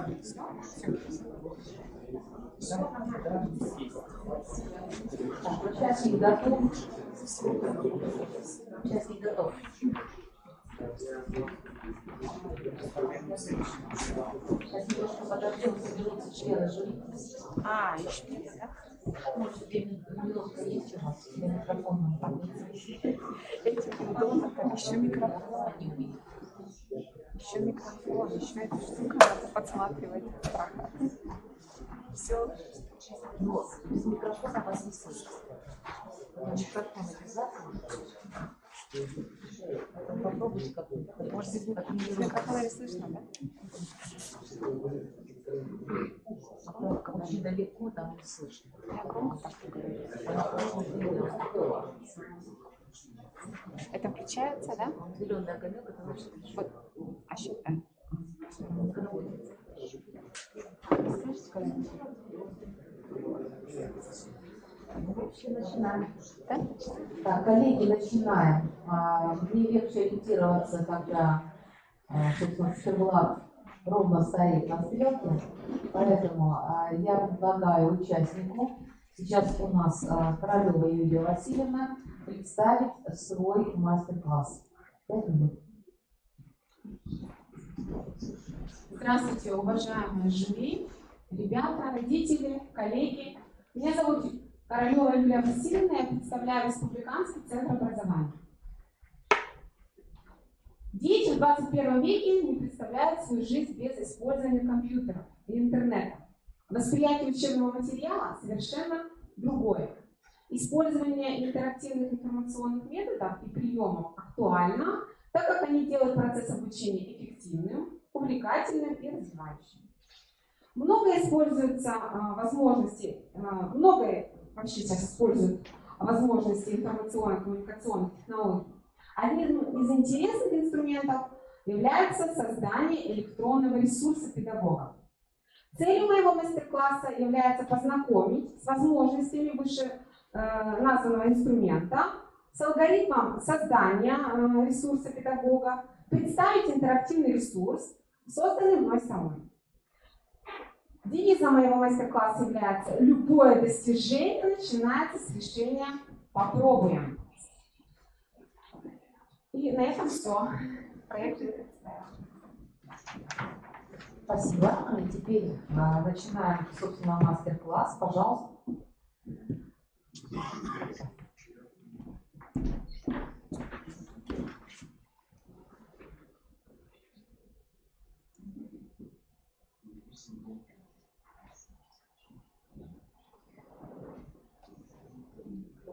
Итак, я еще раз хочу напомнить, что я работаю в Центре дистанционного образования учащихся с особыми образовательными потребностями. Это Республиканский центр образования. В центре я обучаю химии и биологии учащихся. Ребята, у меня к вам такой вопрос. А можете ли вы сегодня представить свою жизнь без информационных технологий, без интернета? Спокойно можно представить. А в школе на уроках часто ли используются информационные технологии? Ребята, сейчас отвечаем, работаем. Мы фокус-группа сегодня вот такая вся аудитория. Сказать, что они используются больше как для подачи информации, но в принципе в целом традиционно можно перейти в этом плане. Хорошо. Почему детям, коллеги, не всегда интересно учиться? Почему не все дети успешные? Как мы им можем в этом помочь? Не случайно мы, учителя, сегодня понимаем, что без использования интерактивных ресурсов и методов сделать обучение детей увлекательным и эффективным сложно. Вы согласны? Согласны. Поэтому сегодня основные методические инновации связаны с применением интерактивных методов обучения. А давайте посмотрим, что же такое интерактив. Есть знающий английский язык? Что такое интерактив? Как можно перевести? Это взаимодействие. Взаимодействие. Отлично, молодцы. То есть интерактив значит от английского слова inter и act – действовать. Получается, что это взаимодействие. А взаимодействие когда может происходить? Во время коммуникации. Во время коммуникации. Ну а так как у нас педагогический мастер-класс, то во время обучения. И на уроке в том числе. Молодцы, все верно.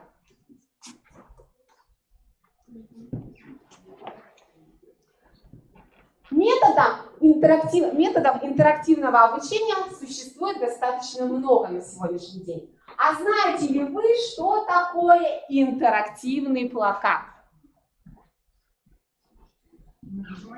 Вы говорите да или нет хотя бы. Участвуйте немножко в обсуждении. Догадываетесь, что такое. А хотите?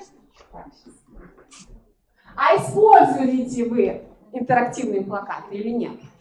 Но если вы догадываетесь, наверное, еще не используете. А хотите научиться использовать интерактивный плакат? Хотите научиться создавать. Хотите научиться создавать? И вот сегодня на своем мастер-классе я как раз хочу показать, как создавать интерактивный плакат. Мой мастер-класс будет называться «Давайте знакомиться, интерактивный плакат».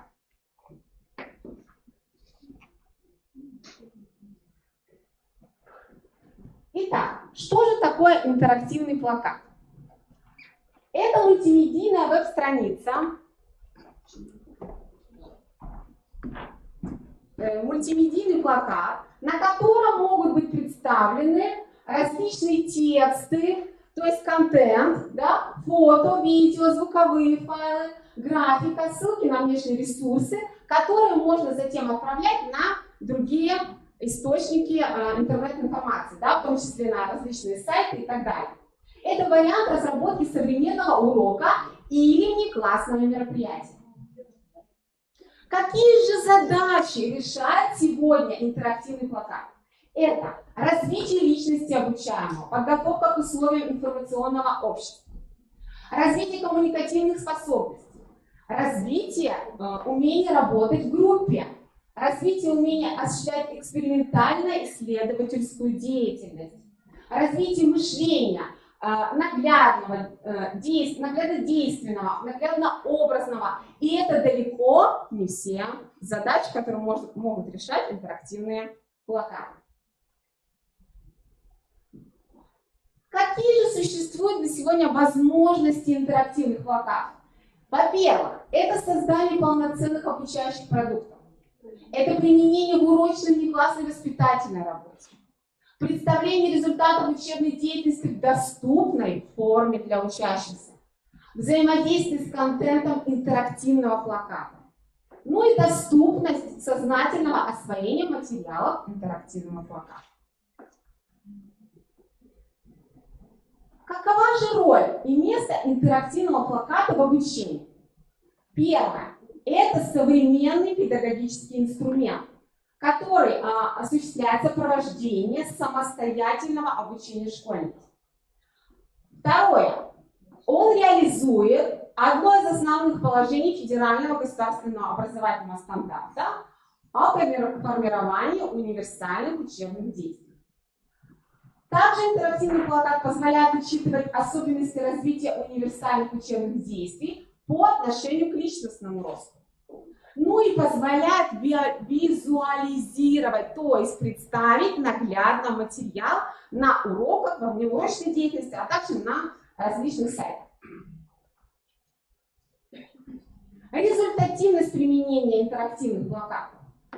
За счет использования интерактивных элементов учащийся вовлекается в процесс получения знаний путем погружения в определенную тему, что мы сегодня с вами и сделаем. За счет использования различного контента достигается максимальная наглядность представленной информации, обеспечивается высокий уровень наглядности, причем информация предъявляется не сразу, а раскрывается в соответствии с действиями пользователя, что позволяет варьировать глубину погружения в тему. Итак, давайте перейдем к созданию алгоритма интерактивного плаката. Мы с вами создавать его, конечно, не будем. Я сегодня фокус-группу не попросила подготовить. Почему? Потому что для того, чтобы создать интерактивный плакат, что первым делом нужно сделать? Ну, ребята, участвуем. Вы уже грамотные в различных формах работы. Купить подписку. Купить подписку. А вот как раз здесь подписку покупать не обязательно. Достаточно зарегистрироваться на сайте Gloucester Education и выбрать free версию. Я объясню потом, что это значит, да, free версия. То есть можно ее использовать бесплатно. После регистрации и заполнения формы, это первый наш шаг, мы переходим ко второму шагу. Мы создаем блог. Блог и выбираем шаблон. Как выбрать шаблон? Шаблонов там очень много, выбор большой достаточно. Мы можем выбрать также просто пустой лист, если вы не хотите никакой другой цветной шаблон. Ну и, конечно, мы можем расположить на этом блоге, то есть на этой странице, я вам потом все это покажу, разместить различные контенты. Это текстовую информацию, это видеоинформацию, ссылки на различные ресурсы интернета. Мы этот блог всегда можем в любой момент отредактировать, если вам не понравилось и хотите его каким-то образом исправить. В любой момент вы можете получить, ну, это ваш блог, вы можете зайти и отредактировать. Следующий шаг. Этот блог можно опубликовать. Где это можно сделать? Если это педагог, то блог можно опубликовать презентации, да, правильно, ссылки презентации, и учащийся, когда работает с этой презентацией, может перейти по этой ссылке на данный блог.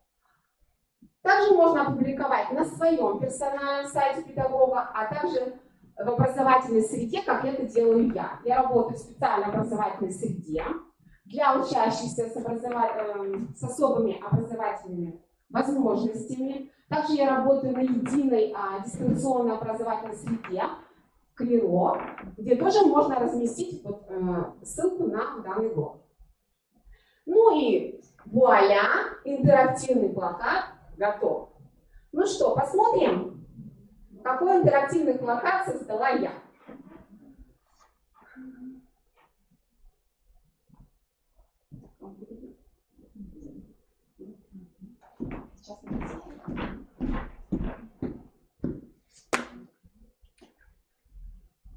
Сейчас я являюсь учителем химии, поэтому я решила выбрать такую трудную тему, как углерод.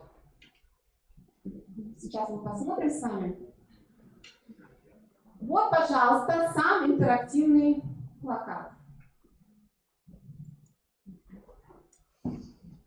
Что мы здесь видим? Во-первых, шаблон можно использовать любой. Ну, я выбрала вот такой шаблон с линеечкой, да, школьный шаблон. Разместить, вот спрашивали мальчики, да, платный он или нет. Здесь можно разместить 6 различных контентов. Это видео, текстовая информация, причем текстовая информация, она является интерактивной. Посмотрите. Здесь можно разместить, ну, название, естественно, тему, которую мы будем изучать, да. Здесь можно разместить, посмотрите, ссылку на другие образовательные ресурсы, доступные, например, всем известный Я-класс.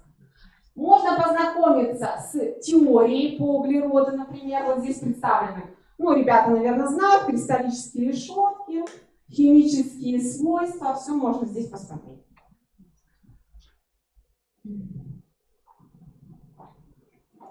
Далее, можно посмотреть, перейти на вот такую таблицу Менделеева. Ребят, вы с такой таблицей Менделеева знакомы? Знакомы, да? А педагоги? Педагогов, химиков, наверное, может быть, здесь нет. Я открыла вот недавно для себя такую таблицу. Вот возьмем углерод, допустим, тот же самый, да? И здесь мы можем посмотреть не только, да, на версию русскую можно перейти, да? Не только, что углерод расположен в такой-то группе, такой-то подгруппе имеет атомную массу, да? Но и можно посмотреть, кем открыт углерод, посмотрите. Можно посмотреть, какая у него плотность. И даже сколько углерода содержится на Солнце и в теле человека. Содержание в теле человека сколько процентов? Ребят, там видно, нет вам?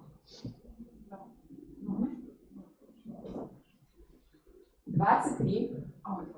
процентов. Да? Вот такая таблица. То есть ее можно использовать и ребятам, и педагогам в своей образовательной деятельности. Ну и здесь можно разместить задания. Ну, конечно, мой любимый Learning Apps. Без него куда? Здесь можно, посмотрите, ребятам, мы показываем уже сегодня мастер-класс, как работать с этим ресурсом. Но мне нравится, что здесь могут ребята сами себя проверить. Да? Нажали на галочку и проверяют. Правильно? Ой, я правильно сделала, посмотрите. Наугад. Так. Ну и, конечно же, можно разместить видео. Видео, обучающее на любой ресурс. Пожалуйста, вот углерод. Пожалуйста, углерод. Смотрим про углерод. То есть достаточно удобно. Скажите мне, пожалуйста, педагоги, учащиеся, где можно использовать данный электронный плакат? Где можно использовать? Педагоги, пожалуйста. При дистанционном обучении очень удобно. Ребенок, если находится на домашнем обучении, он спокойно может исследовать какую-то тему сам, самостоятельно выполнить задания, и даже учитель, если разместит ссылку на образовательную среду, он может проконтролировать, то есть получить обратную что? Связь.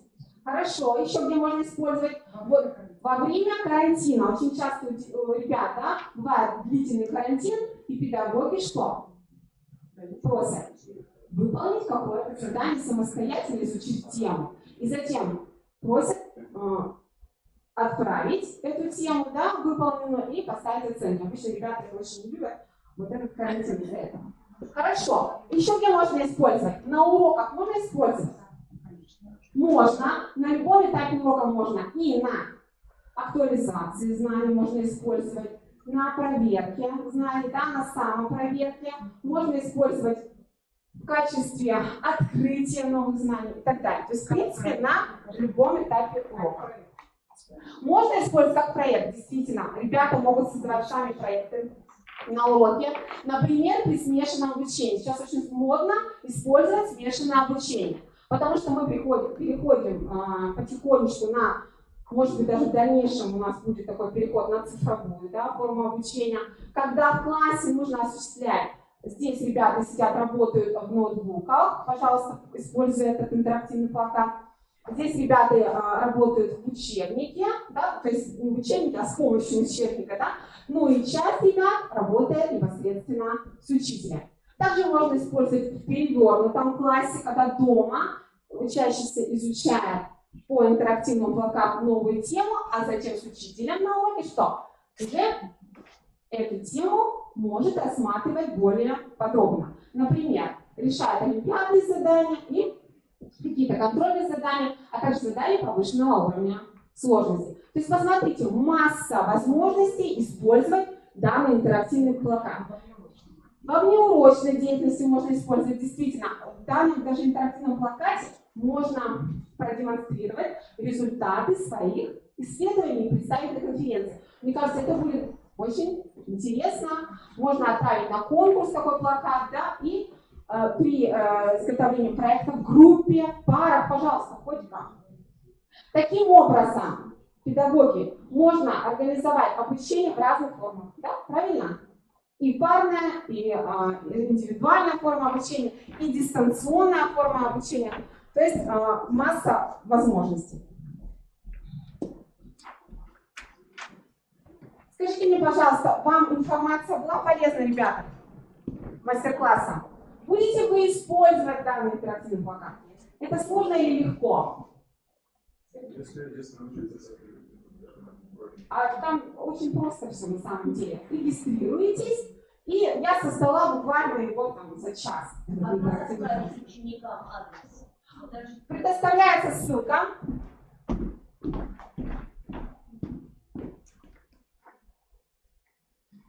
То есть, если я войду вот сюда, да, то есть у меня здесь есть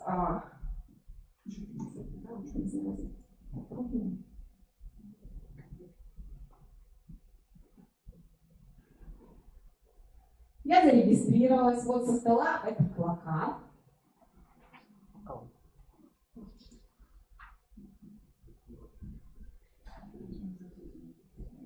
И вот, пожалуйста. Здесь я могу предоставить, вот это будет просмотр, да, а вот у нас ссылка сверху, видите? Вы копируете эту ссылку и вставляете, куда вам нужно. Презентацию, вот, презентацию или еще куда вам необходимо. Вы даже можете отправить ее через всякие мессенджеры, да, учащимся. Так, еще вопросы какие-то есть? То есть, в принципе, здесь ничего сложного. Вот здесь меняются шаблоны, пожалуйста, выбирайте любой. Все очень удобно. Вот все шаблоны. Здесь, пожалуйста, и по химии, и по экологии, и по другим предметам. Можно вот видео, да, текст, пожалуйста. То есть ссылочки.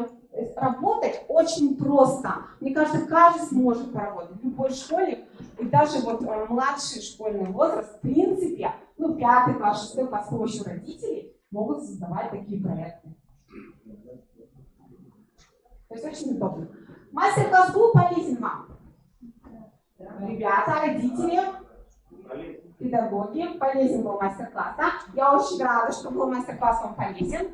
Итак, я очень надеюсь, что вы будете использовать возможности интернета. И хочу еще раз вам напомнить, что я работаю в дистанционном режиме и с детьми с особыми образовательными потребностями, которые могут использовать даже вот при их, может быть, так, сложности обучения, да, данный ресурс, который создает сам педагог. Алгоритм создания плакатов представлен мной в информационном буклете. Я вам сейчас их на память подарю. Здесь не только использование вот данного ресурса. Здесь можно использовать и другие информационные ресурсы. Единственное, там есть ошибка, да, не смейтесь, я создавала ночью. Там есть ошибочка. Раздайте, пожалуйста, опечатку, да. Все, спасибо за внимание, у меня все. Я так понимаю, что мастер-класс завершен, и у нас 5 минут участнику дается на самоанализ и ответ на вопросы жюри.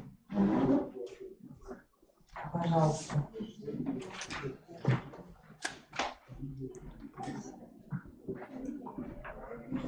Так, целью моего... Можно начинать, да? Да, конечно, сразу начинайте.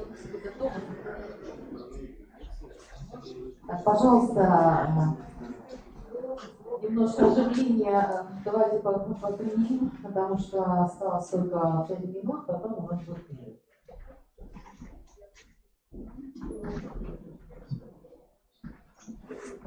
Целью моего мастер-класса было познакомить не только педагогов, но и учащихся и их родителей с возможностями использования данного инструмента, то есть интерактивного плаката, в своей профессиональной деятельности и у ребят в своей учебной, соответственно, деятельности. Я представила алгоритм работы с данным шаблоном. Я считаю, что мне удалось заинтересовать ребят и родителей, а также педагогов использование данного ресурса, потому что данный ресурс использовать достаточно просто, а главное бесплатно. Так, пожалуйста, да, может быть, вопросы? Пожалуйста, вопросы. Вопросов много, пожалуйста. А вот вы в самом начале показали красивую презентацию PowerPoint, в которой вы использовали интерактивный текст, ссылки и прочее. А зачем придумываете что-то стоит PowerPoint, куда можно ставить видео, ссылки, все, здесь же? Спасибо за вопрос, хороший вопрос. PowerPoint, вот, например, вы не можете отправить ссылку на него, на PowerPoint, если он у вас не размещен в интернете. Если вы его размещаете в облаке, вы можете отправить ссылку, но тогда в облаке он будет не совсем интерактивный, все равно придется его что? Скачивать. А это достаточно удобно. Здесь размещаешь вот этот интерактивный плакат на, например, информационно-образовательной среде, и ребятам именно удобно с ним работать, потому что вот нажали на какую-то ссылку, да, и сразу переходите туда, куда тебе нужно. PowerPoint даже сложнее создать, чем этот интерактивный плакат. Там используются триггеры. Я знаю, что использую. Я тоже отвечаю на вопросы. Я тоже создаю такие. Презентация была, которая, ну, даже по мне, так она была лучше, чем вот это подвижное. Татьяна Дмитриевна, пожалуйста, вопрос. Юлия Васильевна, скажите, пожалуйста, какова роль фокус-группы в вашем мастер-классе? Предполагалось ли ее вовлекать в какую-то деятельность? Или изначально предполагался некий формат лекции, ну, с элементами интерактива? Фокус-группа не предполагалась, я уже объясняла почему. При использовании данного интерактива нужна регистрация. Это достаточно, может быть, долго. Поэтому я решила использовать форму фронтальную. Не лекция, здесь будет и обсуждение. У нас была и беседа была, и учащиеся были вовлечены в активное обсуждение, даже дискуссия. Вита Федоровна, пожалуйста. Ну, у меня вопрос вам. Скажите, пожалуйста, какой педагогический подход вы здесь использовали, или можно использовать, используя ваш интерактивный плакат, и в чем все-таки интерактивность? То есть два вопроса. В чем интерактивность? Сначала отвечу на этот вопрос. Интерактивность здесь обучение во взаимодействии. Да? Получается, что ученик, когда кликает на различные интерактивные элементы, он взаимодействует с той информацией, которая здесь предоставляется. И это позволяет еще осуществлять такую задачу, как ориентацию ученика в большом количестве информации, которая существует в своем мире. А педагогический подход здесь будет, наверное, индивидуальный, прежде всего. Ну и какой еще может быть? В основном индивидуальное обучение. Что хочу вам немножко напомнить, что интерактивность предполагает взаимодействие объектов и субъектов образовательного процесса. Да? В данный момент это оболочка, которая просто оболочка, и взаимодействия там никакого нет. То есть просто нажав, вы переходите по ссылке в ту или иную среду. В данном случае, можно, да, я отвечу на вопрос? В данном случае при переходе, например, на ссылку, которая будет осуществляться на информационную образовательную среду, есть обратная связь. Например, у нас в образовательной среде есть такие задания, в которых ученик их выполняет, а потом педагог видит, как он это сделал. Почему использование плаката удобно? Я показала просто новую форму, как можно организовать еще и заинтересовать ребят. Это моя цель была. Так, еще вопросы были. Я видела, что руки поднимались. Есть еще вопросы? Так, я так понимаю, что вопросы, пожалуйста. Я правильно понимаю, что вы предполагаете, что вы разошлете одну и ту же таблицу всем ученикам? Таблицу или... Ну, плакат. Да. То есть это вот именно конкретно не для каждого, все равно. То есть здесь, если ученик находится на индивидуальном обучении, то он получает ссылку на плакат 1. Если он находится, имеется в виду, на карантине, да, во время карантина, ссылка будет одна и та же, конечно, для всех учеников, в принципе. Почему нет? Так, еще есть вопросы? Вы можете сами использовать этот плакат для создания вопросов работы. И отправить учителю. Это будет тоже на оценку. Так, вопросов, я так понимаю, больше нет. Вопросы исчерпаны. Мы поблагодарим Королеву Юлию Васильевну за представленный наш вопрос. И я должна видеть, у нас немножко регламент как бы сдвинулся, и у нас на после паузы давалось 15 минут. Сейчас я даю вам побольше немножко времени, я думаю, что... Да, давайте 4.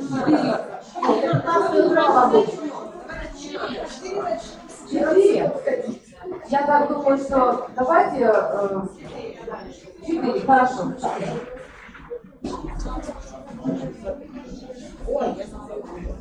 Я должна сказать, 323 для гостей остановилась наша комната для кофе паузы. 323 кабинет.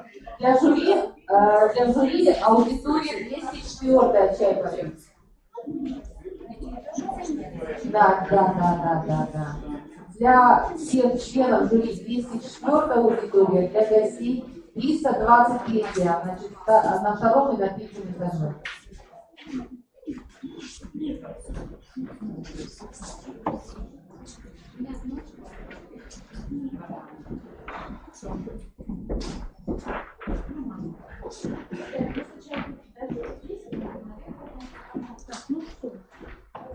Дайте мне карандаши.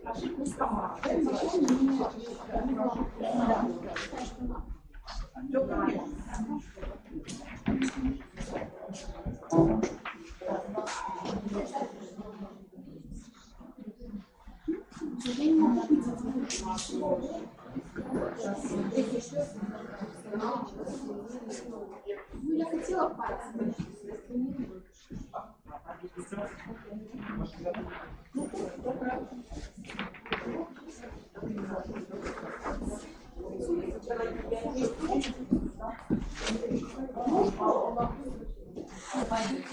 Да. Спасибо за вашу активность. Большое спасибо за эту возможность.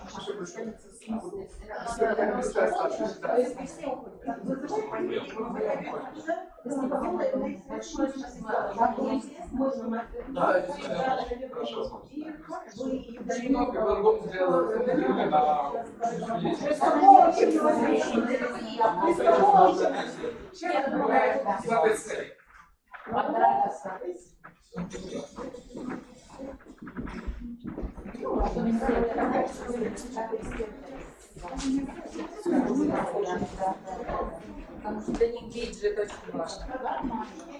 Слушай, пойдем чай. А ты уже подкрыла? Я им всем поставила все. Я говорила,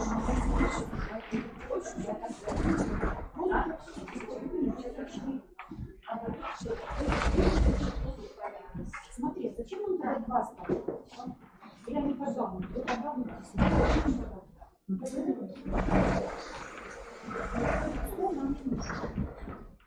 Этот стулья, они нужны для всех. Ну, вот, допустим, один вот. Один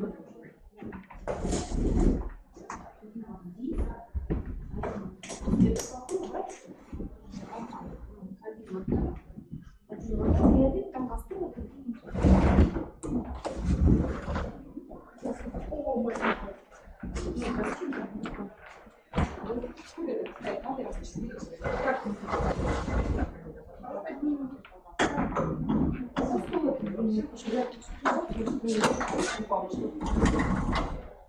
может быть, их развернуть чуть-чуть сюда, вот этих участников, ближе к жюри. А вот они будут чуть-чуть. Нет. Чуть-чуть извините. Слышно, что те, которые сидят... А она-то будет за трибуной, ей не будет. Она иногда чуть-чуть вот это вспомнит. Сколько? Четыре сажают? Да. Вот четыре. Четверо. Все достаточно. Здесь они будут подойдут, по-моему,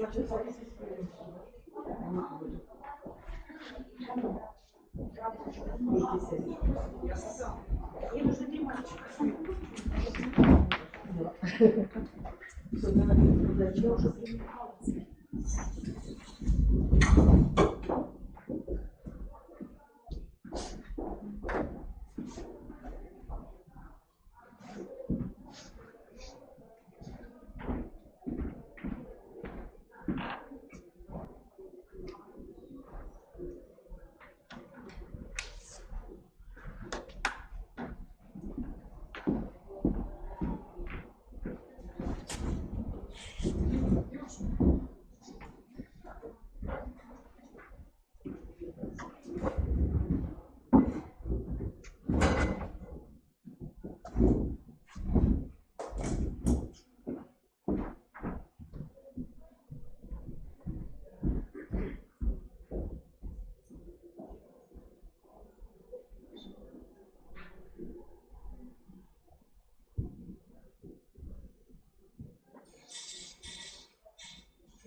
Вот как правильно.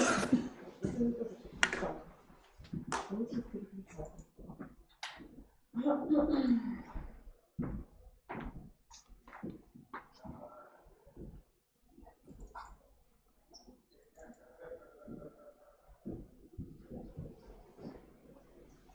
Где?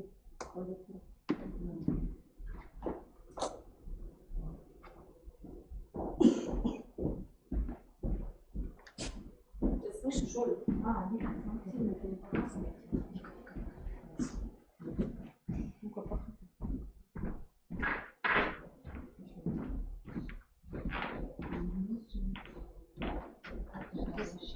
Посмотри, все-таки дети нужно где сразу скинуть, потому что а мы не скинули, я флешки. С флешки, потому что мы хотели искать нас в прошлый раз, не то что. Поэтому ставите флешку, так недешево, правда? Мало отдельно. А вот это, да. Все поняла. Слушай, да, смотри, все.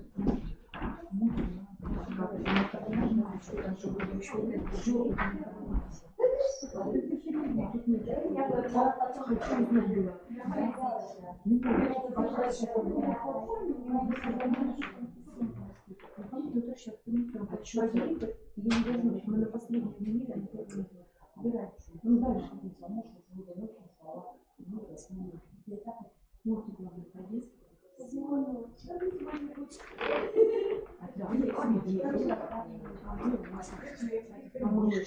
И здесь будешь ходить. Я думаю, мы прикинем. Набираем с первой коробки, первую игру, последнюю игру. Я уже не буду.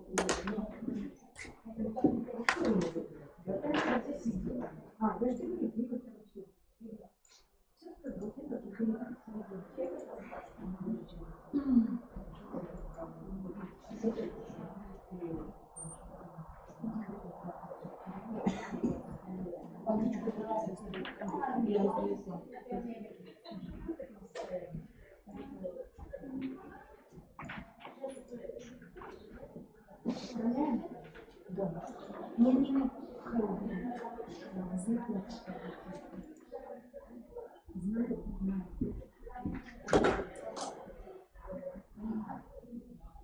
Вот, все. Посмотри последнюю, точно сделать. Вот у тебя же здесь, ну, мало ли, вдруг на другой презентации.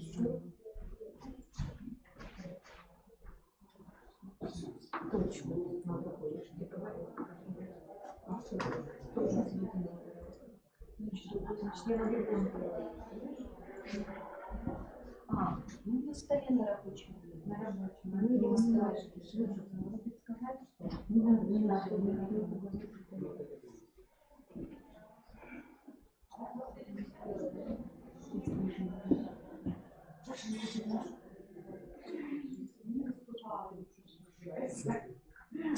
Он сейчас ходит в фокус в голову. Нет,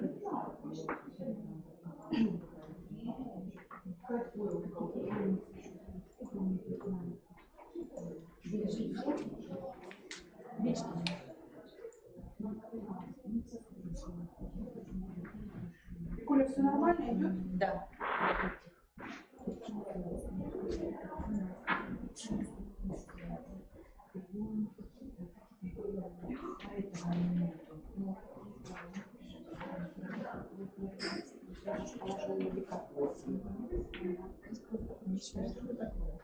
Я тоже закрою. Давай. Смотрите, все. Да,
Чтение с остановкой, прогнозирование, чтение с остановкой,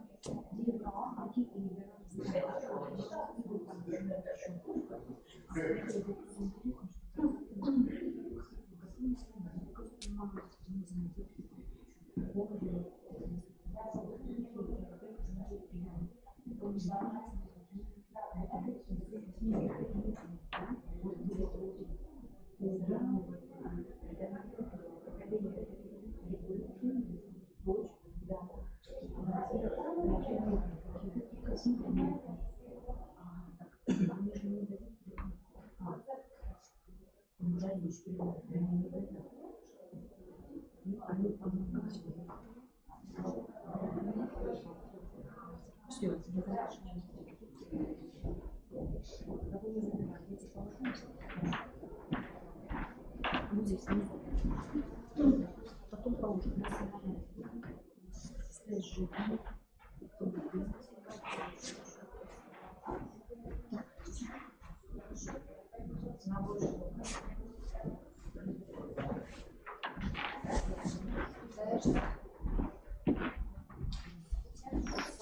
Да, 5 минут осталось.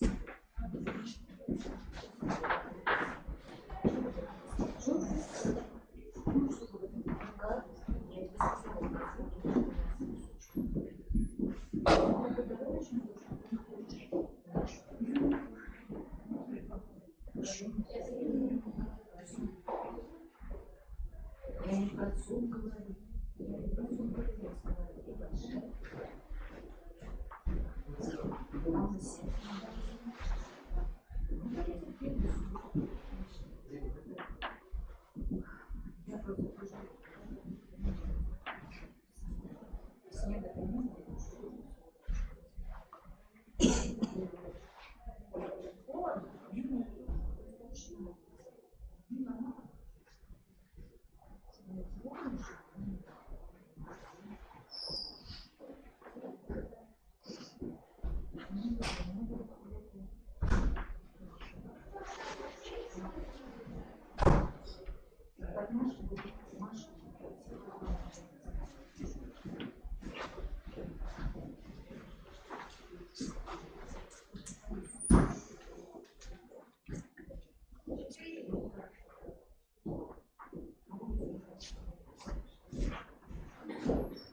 Или туда поставить? Лучше так. Водичку стаканчиком, уже в стаканчик,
По-моему, все готовы?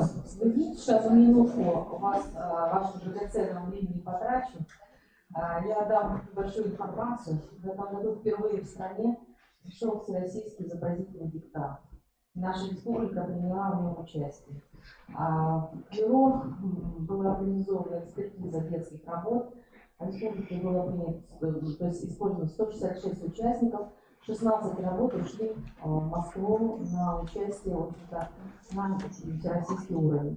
И я хочу вашу коллегу, мою коллегу, поздравить с тем, что она была у меня экспертом, и вручить ей диплом эксперта Международного всероссийского изобразительного диктанта. Лида Федоровна.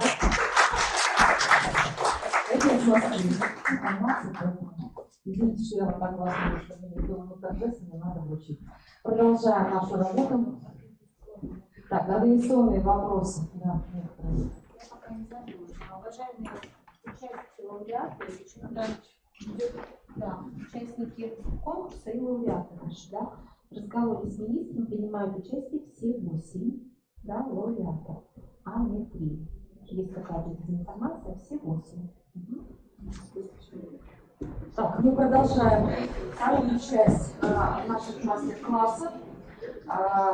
Начинает нашу работу первый мастер-класс, который проводит Мединская Виктория Валерьевна. Готовится Млечко Татьяна Ивановна. Пожалуйста, 5 минут на представление вашего мастер-класса. Микрофончик, пожалуйста. Спасибо. Добрый день, уважаемые жюри, коллеги.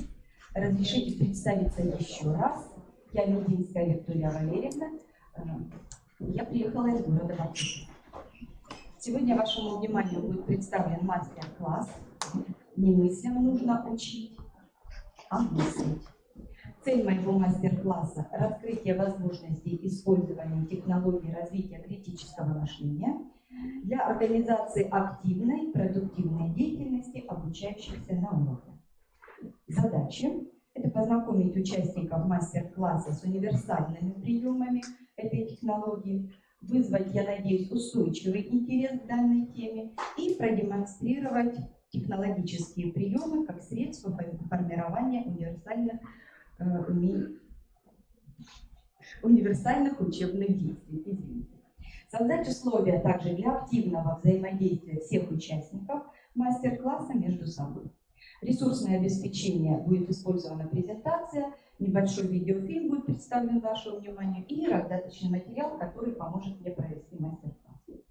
На мастер-классе будут применены фронтальная и групповая форма работы. Прогнозируемый результат моего мастер-класса – это расширение знаний о возможностях использования приемов критического мышления и получение участниками мастер-класса практических навыков использования данной технологии. А в чем же педагогическая целесообразность данной технологии?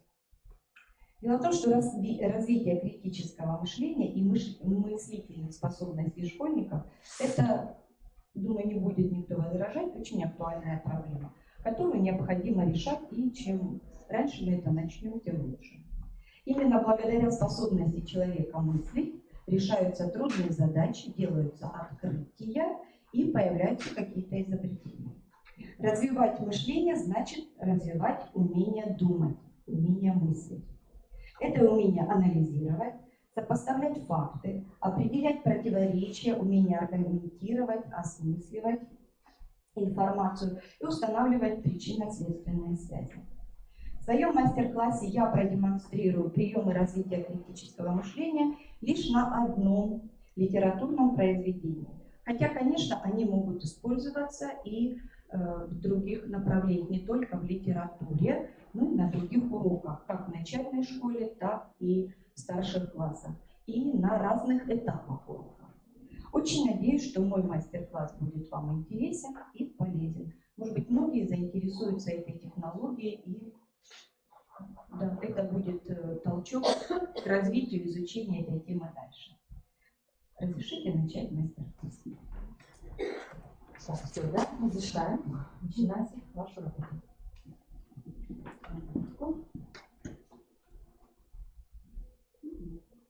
Очень удобно.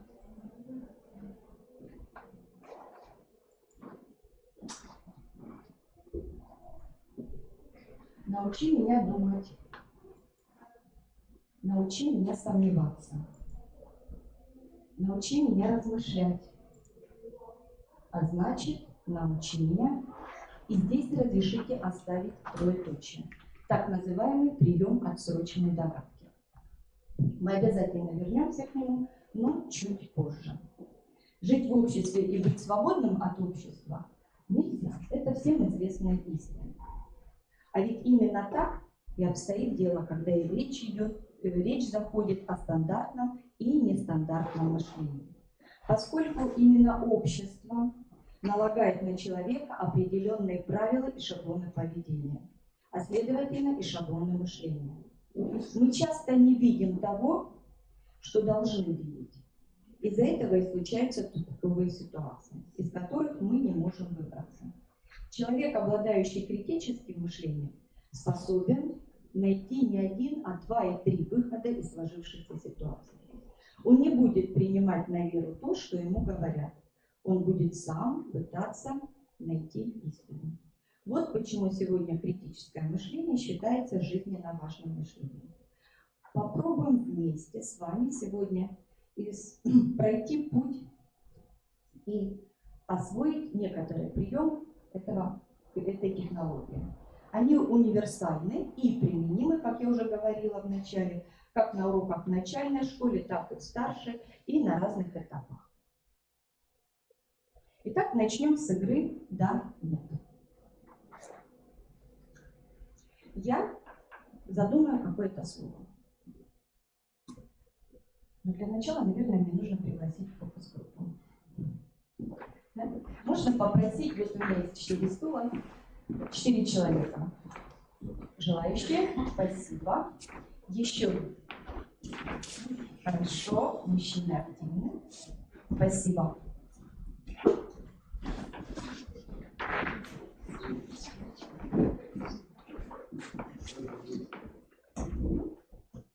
Зал может поддерживать, включаться в процесс на необходимых этапах.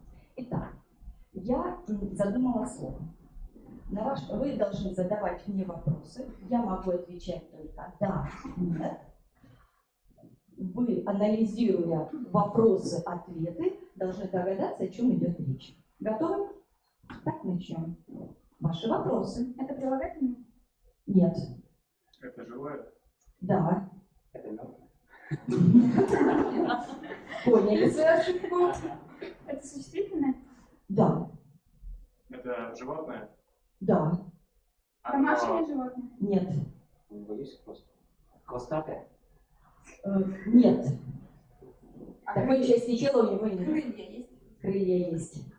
Хвоста нет. Это попугай? Да. Нет. Да нет, я нарушила, да. Это Думаю, насекомое? Да. Муха. Нет. Оно жалит? Нет. Красивая. Да. Опасная. Нет. Большое? Это с чем сравнивать? Зимой оно есть? Да. Ну, Зимой оно есть? нет. Яркое? Нет. Возле рек встречается? Да. Повод. Нет. Канат. Стрекоза? Совершенно верно. Это стрекоза. Это стрекоза.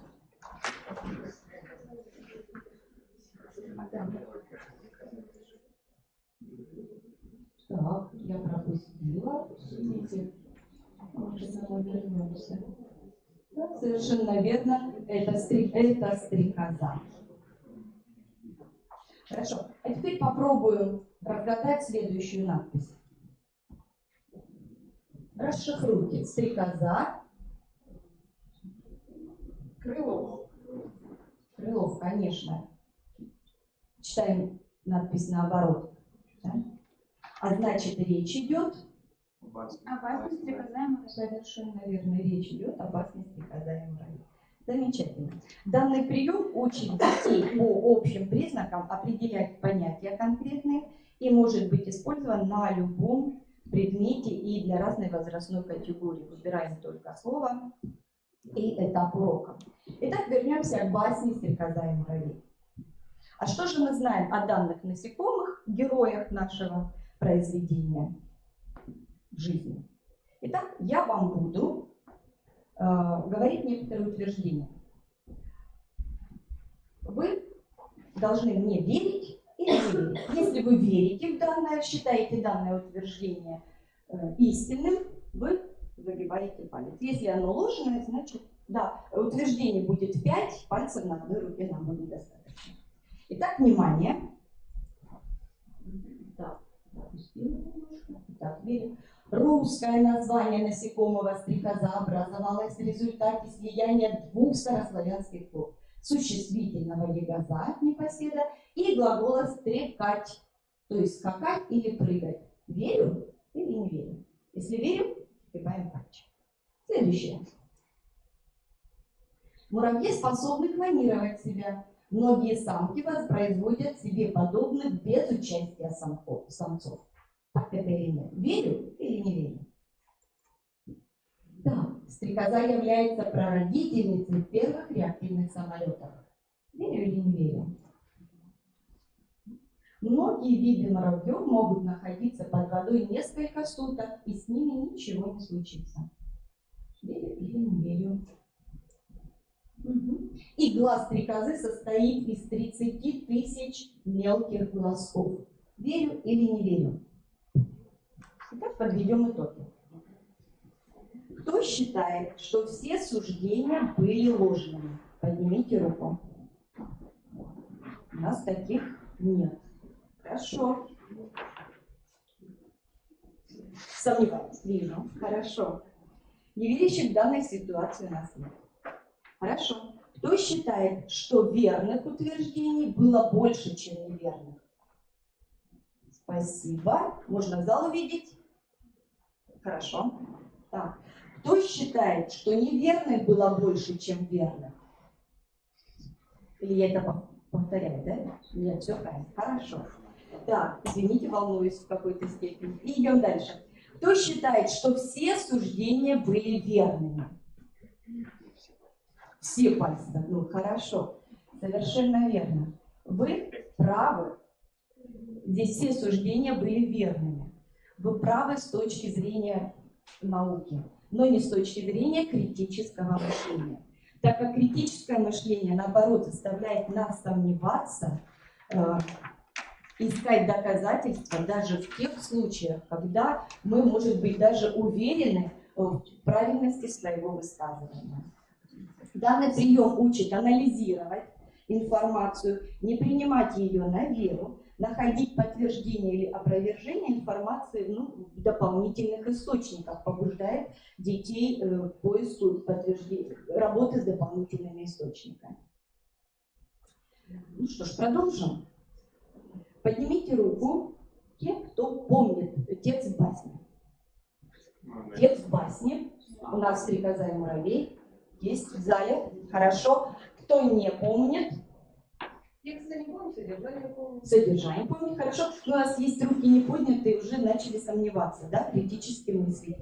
Хорошо, тогда предлагаю минуточку отдохнуть и посмотреть, вспомнить текст басни.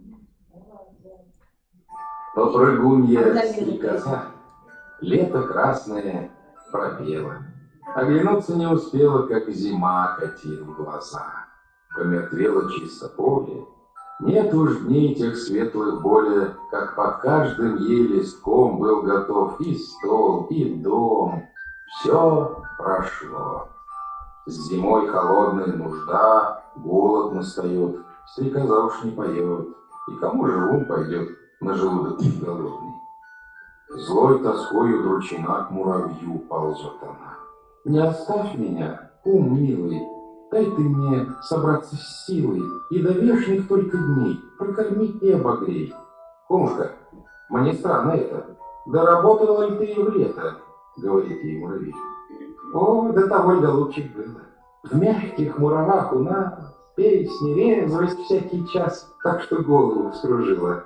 А, так ты... Я без души лето целое все пела. Ты все пела. Это дело. Так поди же, попляши.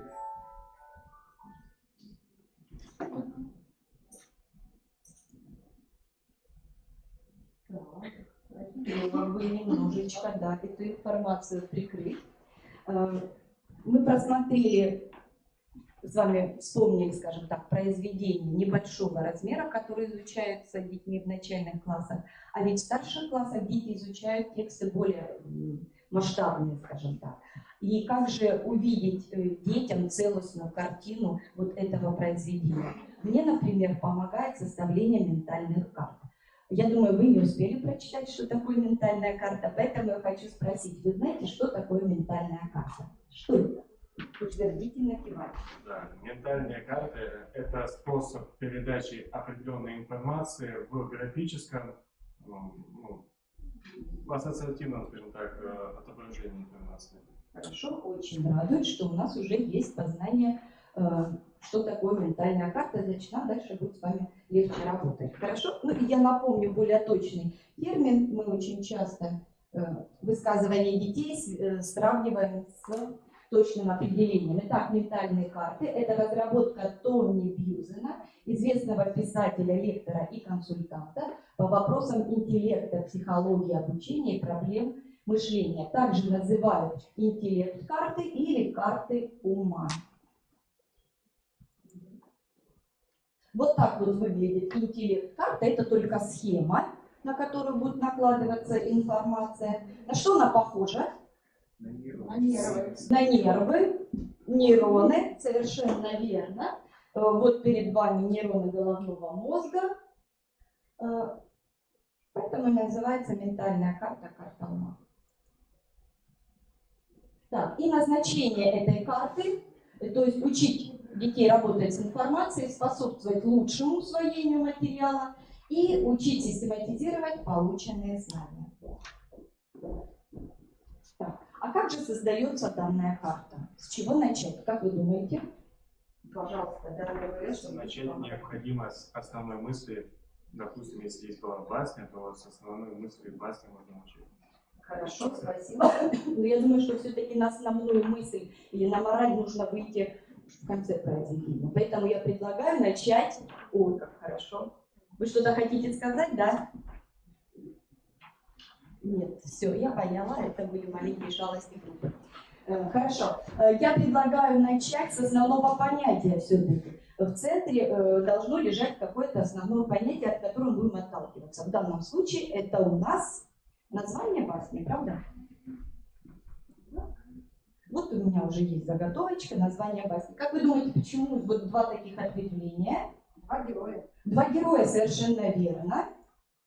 Это у нас «Стрекоза и муравей». И мне еще один есть наводящий вопрос, подсказка. Когда происходили действия?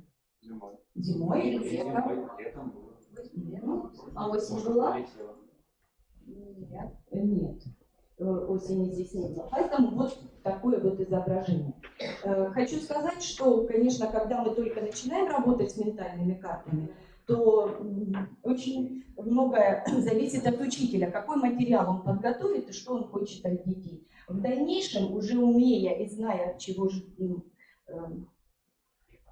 вымогает, хочется сказать, чего хочет, да, учитель от ребенка, чем они будут заниматься в последующем, да. Дети дома заранее уже готовят информацию, картинки, какие-то высказывания готовят по определенной теме. В данном случае информацию я уже приготовила сама. Вот, и предлагаю вам подойти к столику, фокус-группа.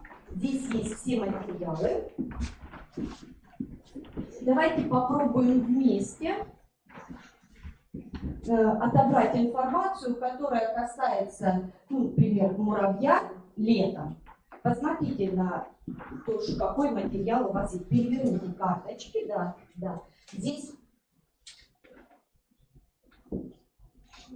информация, вы догадались, что и лето, и муравей, и зима, и так далее. Да, вот у вас есть клей. Мы говорили, что карта похожа на нейроны, значит, вот мы будем что-то обозначать. Да, я вижу, вы у нас человек подготовленный, вы можете уже подсказать тогда в группе. Это тоже все ваше. Вас 4, как раз было 4. Я вижу, вы уже разбираетесь без меня. Вам нужна подсказка?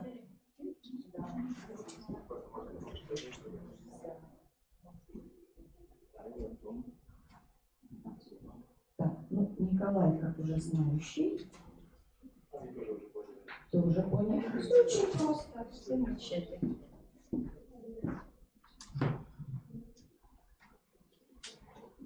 Пока группа работает, чтобы вы не скучали, конечно, я вам предлагаю немножко отдохнуть и образовать новые нейронные связи в своем головном мозге при помощи простых упражнений. Часть из них я уже показывала на внеурочной деятельности, мы проводили с детьми. Вставать с места не нужно, я знаю, что тут не очень удобно, да? Поэтому предлагаю попробовать очень простое упражнение. Самое простое – это кулак, ладонь, наверное, уже многие знают, да. 1, 2, 3, 4, да, вот так, раз. Только мы не руку тянем отмечать, а сжимаем кулачок. 1, 2, 3, 4. Усложняем очень легко. Вам уже вижу. 1, 2, 3, 4. 1, 2, 3, 4. Хорошо, следующее упражнение тоже очень легкое. Да, вот так нам жить хорошо. Тут мы еще подумаем. 1, 2, 3, 4. 1, 2, 3, 4. И все это мы делаем тоже через хлопок. 1, 2, 3, 4. 1, 2, 3, 4. Да, знаете, да, капитан, все хорошо, поменяли. Хорошо. Ну и самое, как бы так, детям интересно, но не получается у них очень долго. Нос, уши, наоборот.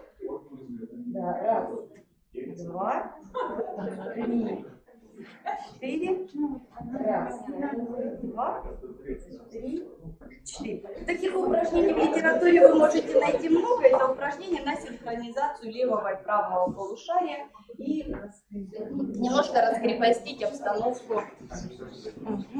Так, наша фокус-группа заканчивает. Немножечко, можно я вас потороплю? Наверное, все, да? Пока фокус-группа заканчивает, я покажу вам, что примерно получается у детей.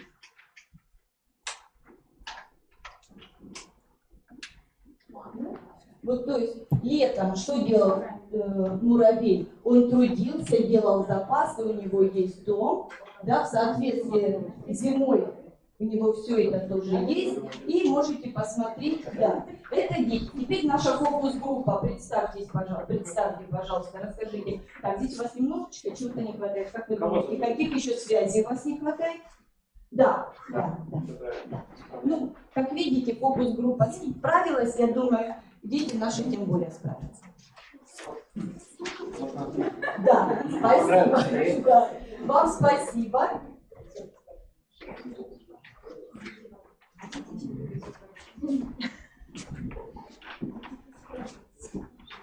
Ментальные карты могут создаваться по любому предмету, по окружающему миру, географии, истории и так далее. В старших классах ментальную карту можно заменить кластером, и рекомендуется использование различных цветов карандашей, ручки, и, чтобы выделить определенные понятия разных цветов. Итак, это была у нас работа с ментальными картами. А теперь вспомним, чем же закончилась эта сказка. Всем известна судьба стрекозы. Вот так распорядился Иван Андреевич Крылов. А дети, как вы думаете, им понятно, чем закончилась сказка? Ну, нет, они очень часто спрашивают о том, а что же дальше случилось с стрекозой. Согласны? Да. Разобраться в этом вопросе нам поможет следующий метод, метод эмпатии. Давайте посмотрим. Вот он. Что же дальше случилось с стрекозой? Да. Метод эмпатии – это вживание и представление себя на месте другого. Вот представим себя на месте стрекозы вначале и подумаем, да, а какие же действия, что дальше могла делать стрекоза. Ну, с вашего позволения, я к девушкам обращусь. Пожалуйста, я дам вам тоже слово. Ну, предположить, что да, конечно. Могла к кому-нибудь еще обратиться? Обратиться еще к кому-нибудь. Как бы вы поступили на месте стрекозы? Вы остались холодно, голодно. Вы на месте. Ну, стрекоза может быть такой требовательный. Я. Я бы плакала, кричала, умоляла, стучала в дверь, обещала что-нибудь сделать. Такая назойливая стрекоза, которая идет к своей цели. Хорошо, но иногда очень мало взглянуть на ситуацию с одной стороны. Можно взглянуть на нее и с другой стороны, со стороны муравья.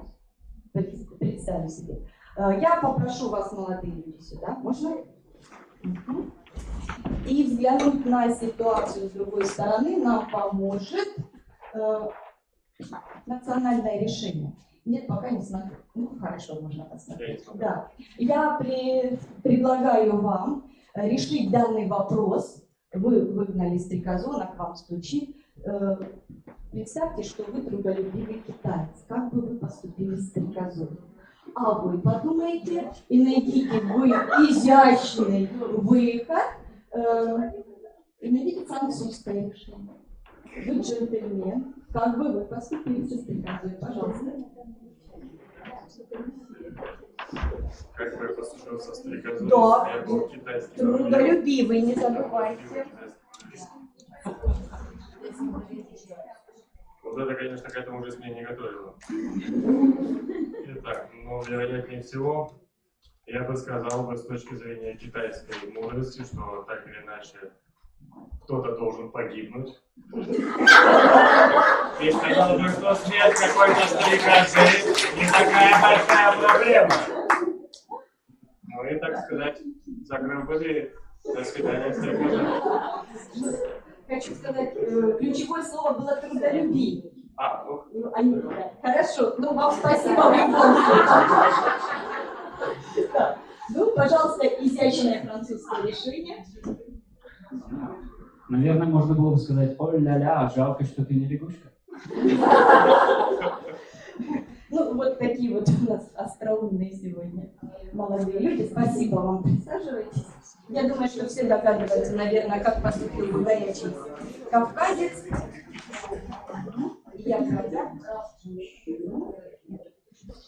Есть такой же прием, ситуация выбора, мы его можем рассмотреть потом.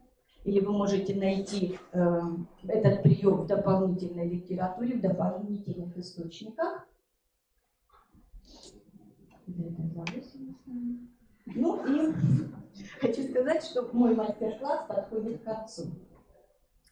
И В начале урока, в начале занятия я вас забыла спросить, что я знаю об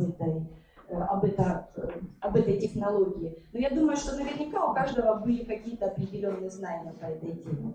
Скажите, можем ли сейчас ответить вот второй столбик? Есть ли какие-то знания, которые вы получили на этом мастер-классе? Можете ответить на вопрос, а что узнал нового? Пожалуйста. О возможностях использования ментальных карт. Хорошо. А вас, может быть, что-то заинтересовало? Ну, тоже работа с ментальными картами, особенно в лекции начальных классов, это достаточно интересный материал. Хорошо. Вы что-то можете сказать? Да, вот мне очень понравился прием эмпатии.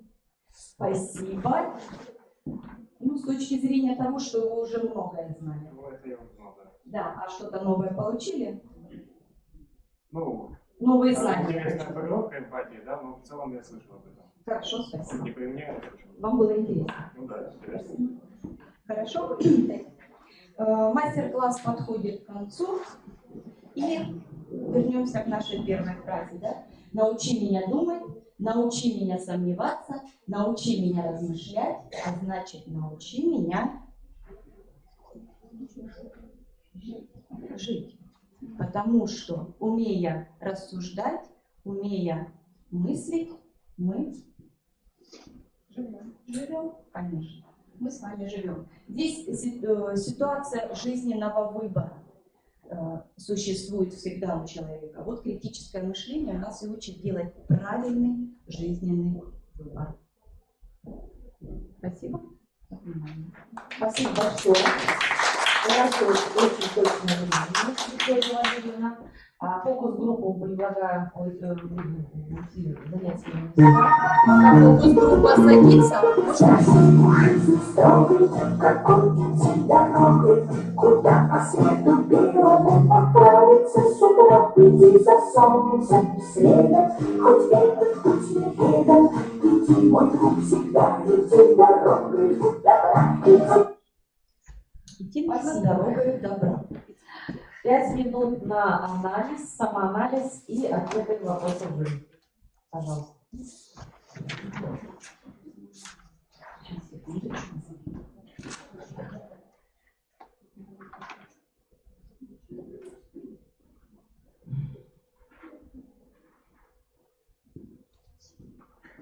Здесь можно было просто прорефлексировать. Хорошо. Я считаю, что цель моего мастер-класса, поставленная цель моего мастер-класса была реализована полностью. Некоторые моменты я, конечно, подзатянула, поэтому вопрос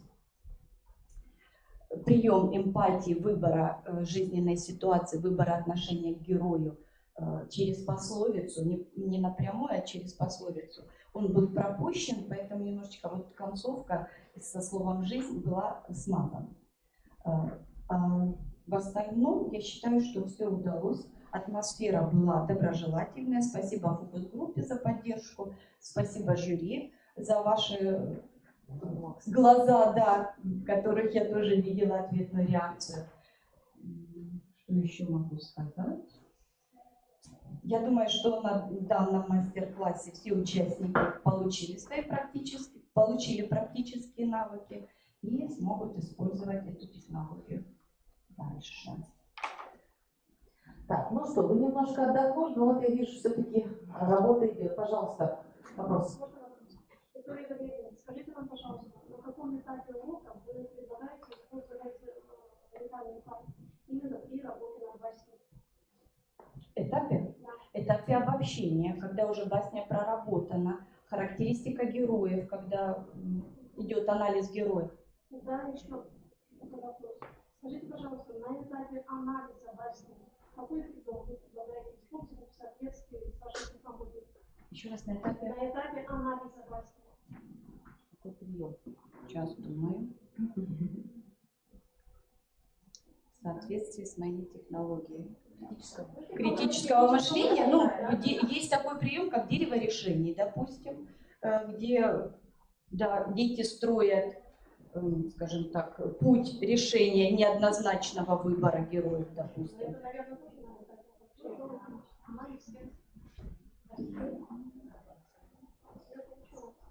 Так, еще один вопрос. Критического мышления. Критическое мышление — это способность человека сомневаться в каких-то ступенях, фактах.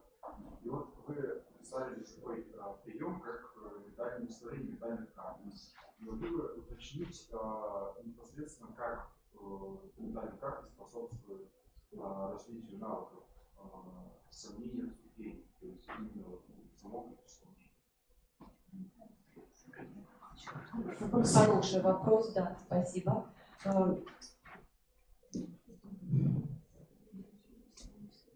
Критическое. Сейчас, подождите, да я.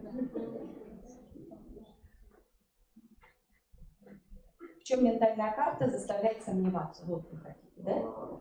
Нет, если это используется как приемный точек, то есть как она способствует развитию критического мышления. Во-первых, дети, в данном случае вы увидели готовый материал подборки, да? Когда дети уже знакомы с этим способом, они сами отбирают информацию для составления этой карты. И уже выходят, ну скажем так, ищут информацию, отбирают, достоверная эта информация, недостоверная, подходит она нам к этой теме или не подходит, поэтому они сомневаются, ищут, проверяют какие-то данные, потому что не только же басни, уже там, где готовые герои, здесь существуют другие ситуации.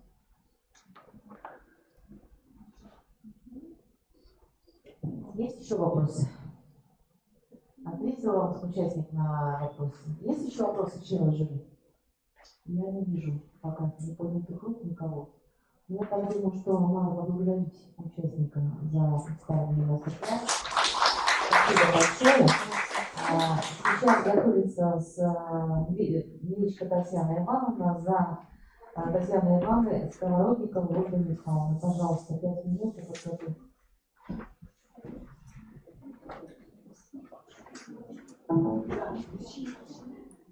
Татьяна Ивановна. Не вижу Татьяну Ивановну. Помогают оборудование.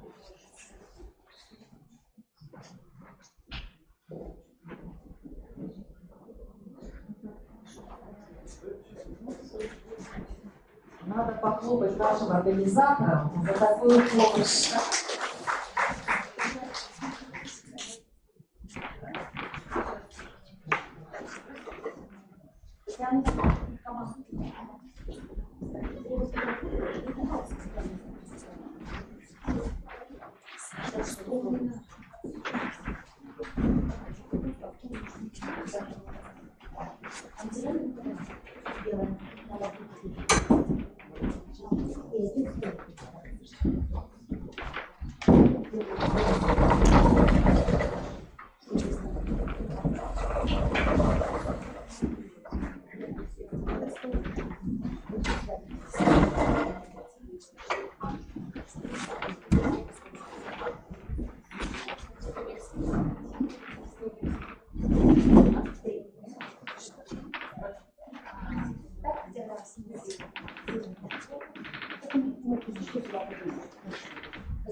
Возьмите, пожалуйста, микрофон. Спасибо.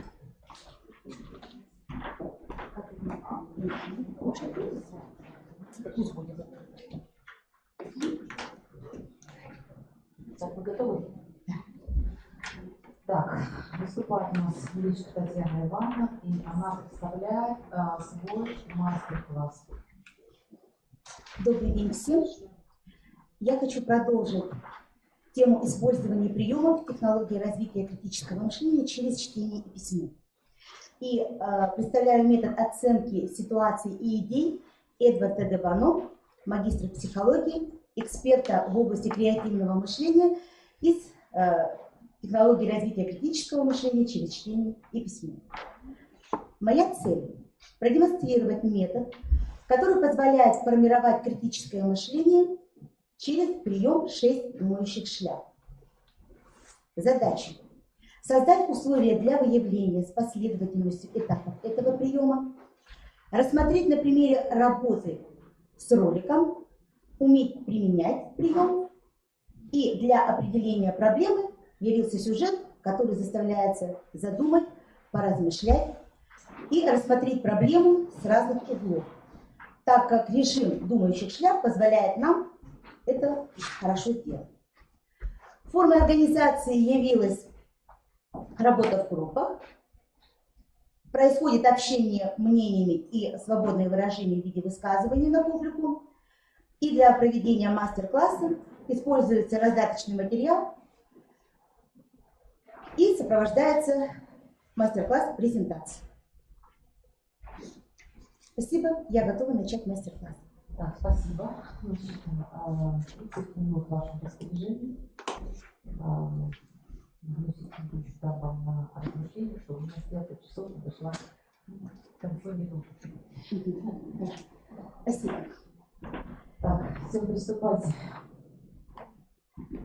Уважаемые жюри, уважаемые родители, уважаемые учащиеся и приглашенные гости, а также конкурсанты.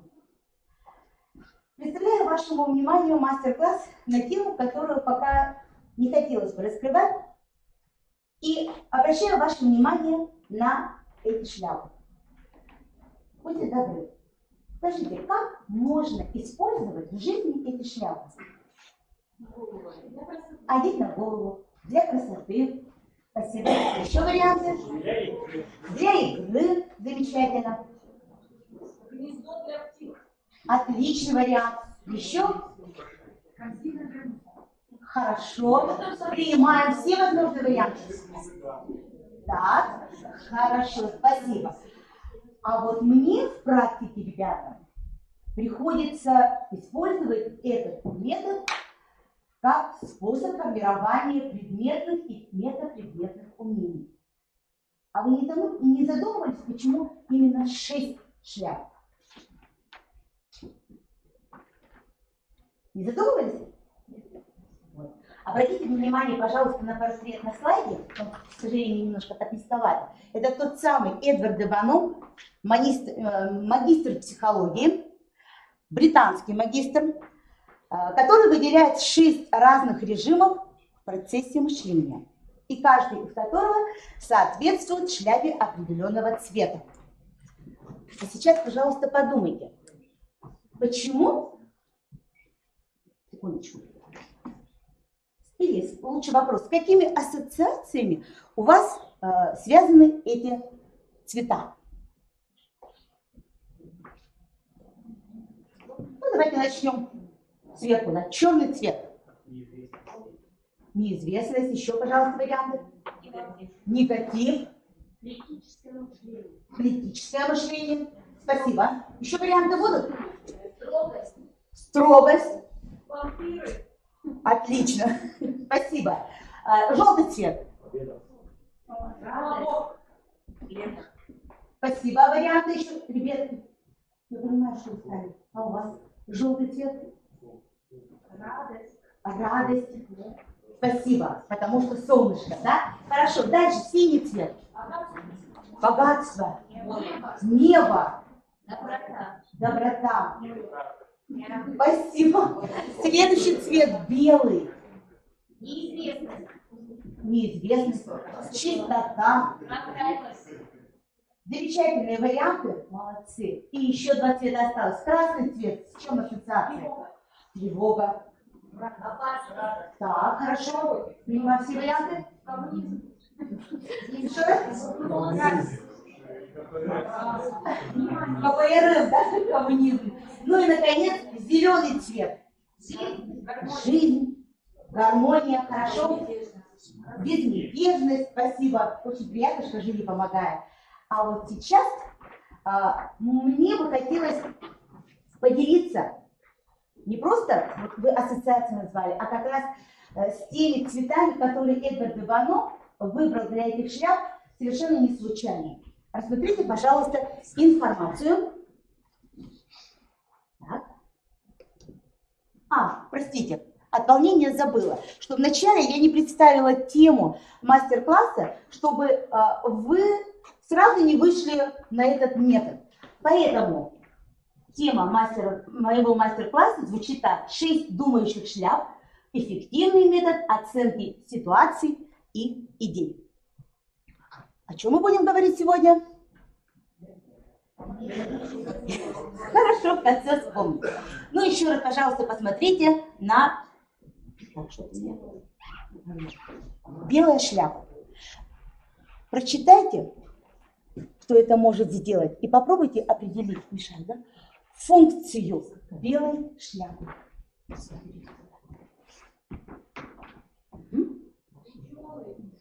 Так. Услышала вариант? Жюри. Функция. Холодный. Холодный расчет, спасибо. Второе слово не дослышала. Так. Факты. И. А с фактами у нас обычно кто работает? Ну вот по Эдварду де Боно белая шляпа обладает функцией ученого. Хорошо. Следующая шляпа таким же образом работаем. Прочитали и выделили функцию. Организатор, спасибо. Руководитель.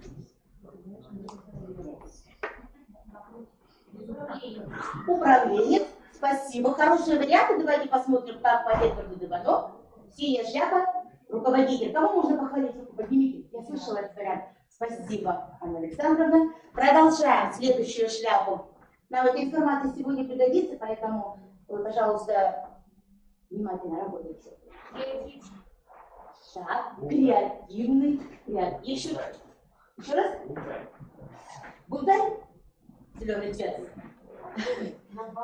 Новатор. Правая колоночка активнее, пожалуйста, у окошка. Предлагает новые решения. Новые решения. Оригинал. И у нас зеленая шляпа связана с функцией кого? Креативщика. Хорошо. Еще немножко осталось, ребята, друзья. Работаем. Красная.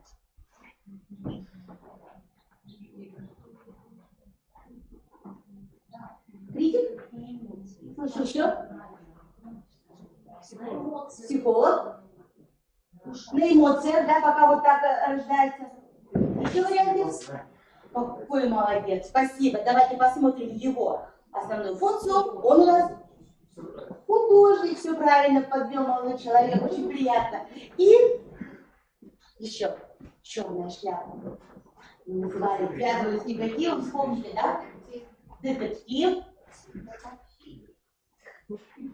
Функции, да? Угу. Реалист. Что варианты? Проверяем? Давайте проверим. Критик, да? Ну и наконец у нас желтая. Оптимист, слышу, еще варианты.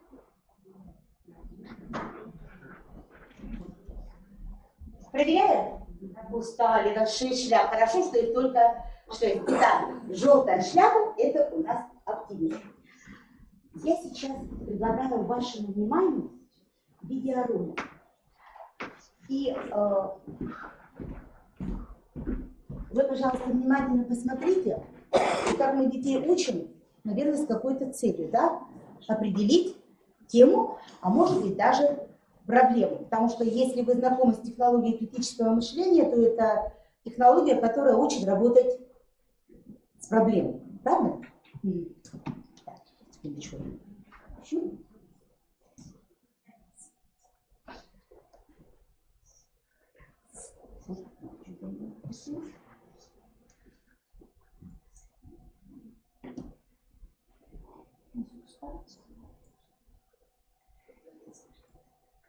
Можно технического специалиста? Видны. Вот в самом низу, вот вы мышкой сейчас крутили, там видны, вы на экран смотрите, а не на мышку. Вот там внизу, видите, там да? Точки многоточия идут. Вот это, да? Да. Откройте и посмотрите. Последний просмотр. Это не открывает меня. Хочется.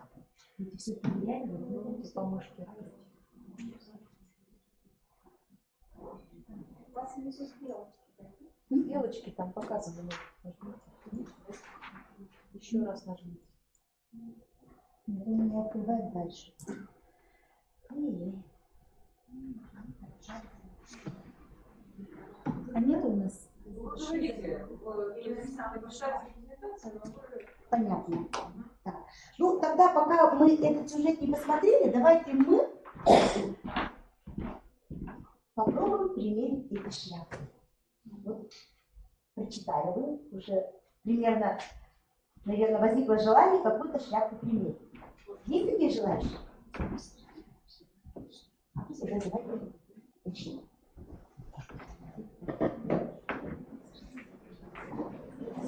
Ответь, это желтое, да? Кто хочет быть критиком?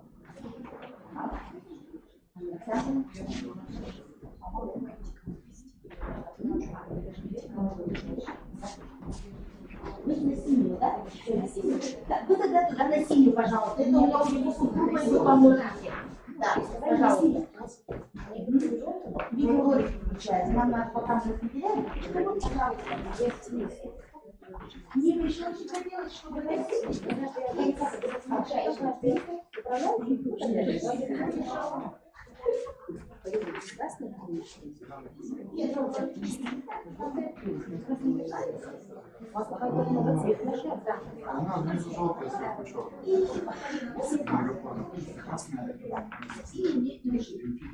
Так, ну что у меня одели, подождите, здесь у нас группа синих шляпочек, поэтому вам синие, а нам все синие? Да, вам все синие. Все руководители? Все руководители? А, вы, это для примера пока. Синие знаем, руководители. Черный присаживается, пожалуйста, Алексей, выражайте. Вы можете сесть, чтобы синие шляпы. Да. Вот еще очень хочется. В черной шляпе у нас кто? Чили. А можно еще родители? Есть желающие? И чили, как родители не хотят, и кто-то есть? Как родители? Можно вам пожалуйста, пожалуйста? Да. Готовы? Спасибо огромное.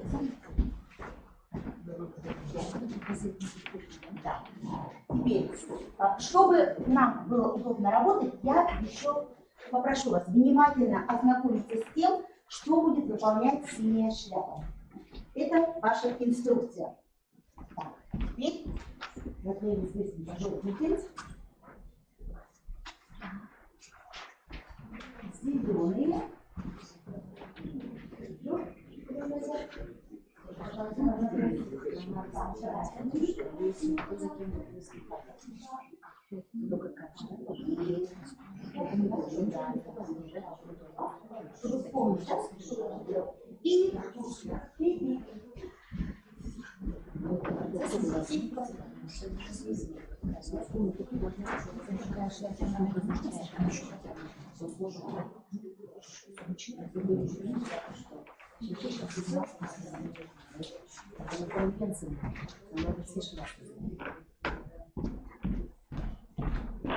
Мы немножко поменяли структуру нашей деятельности, но я думаю, ничего страшного. Зато сейчас Все, кто облачился в шляпки, и все оставшиеся зрители внимательно смотрят на видеоролик и пытаются определить тему и проблему.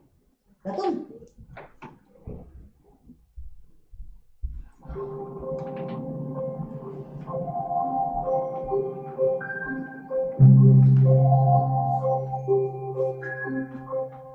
Если нам нелегко, не до сна, где-то там далеко есть страна, где-то есть за рекой, за холмом. Может, здесь под рукой, за углом. В страну найдите двери, там ведь даже звери говорят и поют песни. Там папа сидит самый красивый, мама в той стране Не всегда молода. Кто же в этом нам поможет, что придется все же детство нас? Где она, та страна?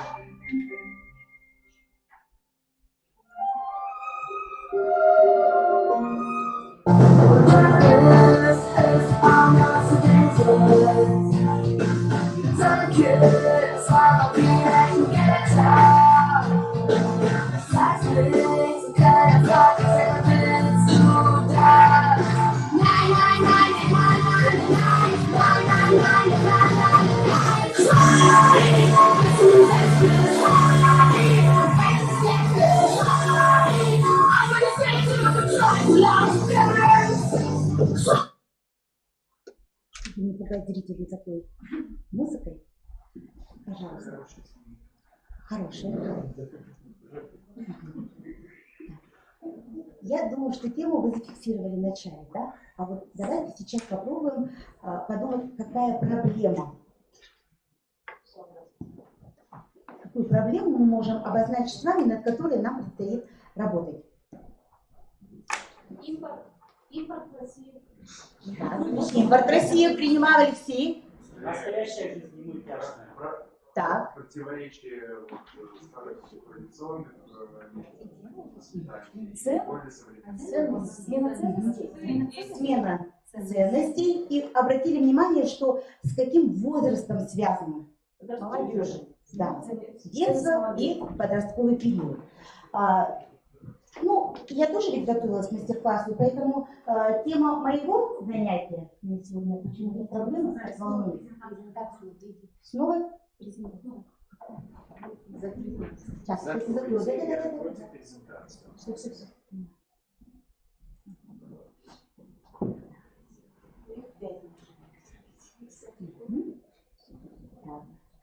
Хорошо, да?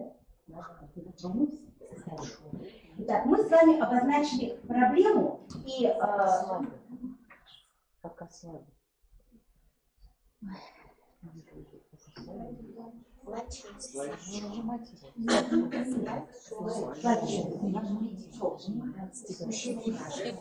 Спасибо большое за поддержку. Итак, когда я готовилась, то оформила проблему вот таким вот образом. С недосказыванием. Как вы думаете, можно так оформлять проблему?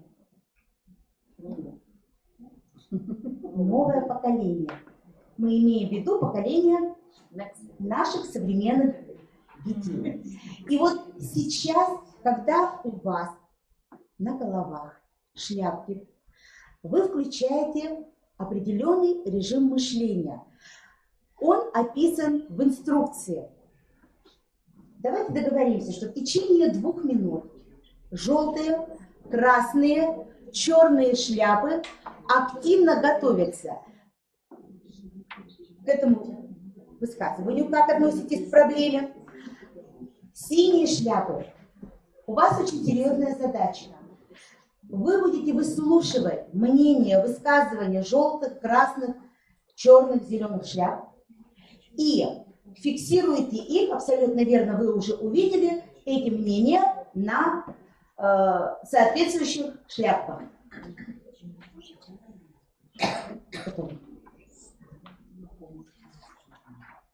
Приступаем к работе. А у меня вопрос к тем, кто пока хочет отдохнуть. А где у нас белая шляпа? Белая шляпа? Я? Белая шляпа с чем связана?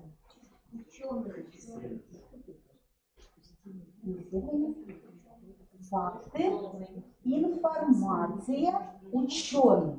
Да? А где у нас были факты? Где на уроке могут быть факты? Вы сейчас что смотрели? Видеоролик. В этом видеоролике мы получили информацию. Мы над этим сейчас работаем. Над той проблемой, которую мы сформулировали в полученной информации. Тогда сразу напрашивается вопрос, а где еще можно получить такую информацию? В учебниках. А в учебниках что? Мы работаем с текстом. Хорошо, работа с информацией. В тексте, в видеоролике, еще. А достоверна ли эта информация? Абсолютно с вами согласна, будем проверять. Я как варианты сейчас, да, хочу спросить, где может быть эта информация. Я думаю, что все-таки в учебниках, если мы работаем, то она должна быть достоверной. Она все-таки издается после определенных процедур проверки и утверждения министерства. А может быть это инсценирование информации или искусственно созданная какая-то ситуация для того, чтобы потом над этой проблемой поработать. Да? Время у нас на исходе, поэтому синяя группа уже у нас готова сейчас очень серьезно выслушивать, да? И еще такой вопросик. Пока готовятся цветные шляпки. Проблема? Вы обозначили проблему новое поколение, да? Вот какое оно? Какими были ваши родители и каким Алексей? Общие интересы в детстве у вас были? Начало видеосюжета вспомните, хорошо? Вот. Готовы? Мы, пожалуй, начнем.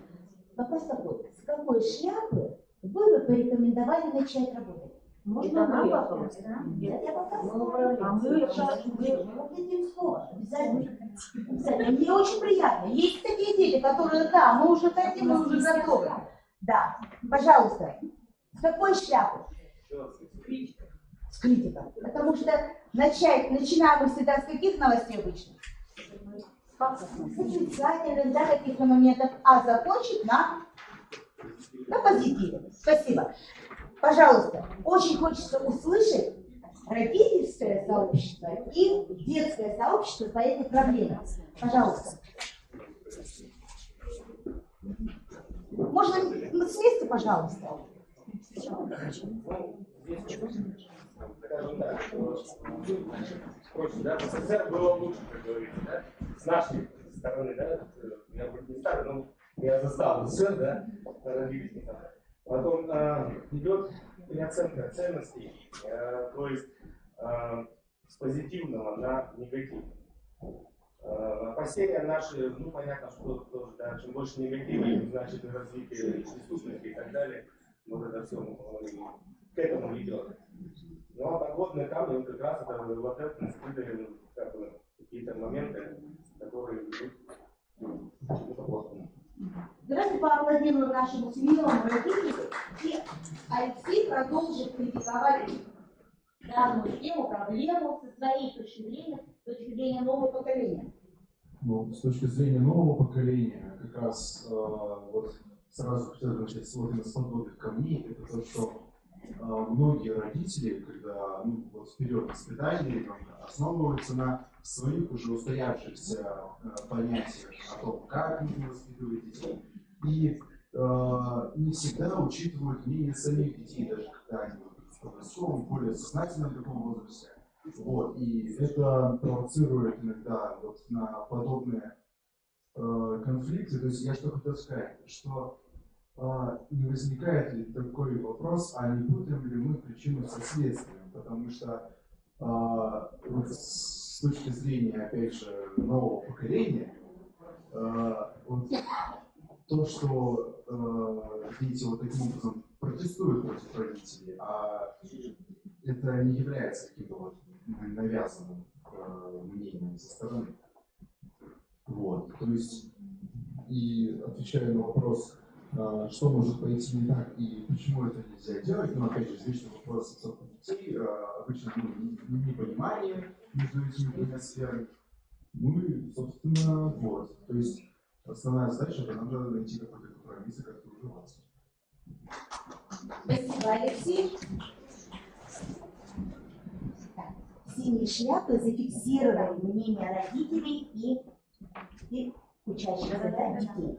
Спасибо. Дальше, с какой шляпы начнем? Продолжим начнем. С красной. У нас также в красной шляпе мы дадим, да, родителям слово, пожалуйста.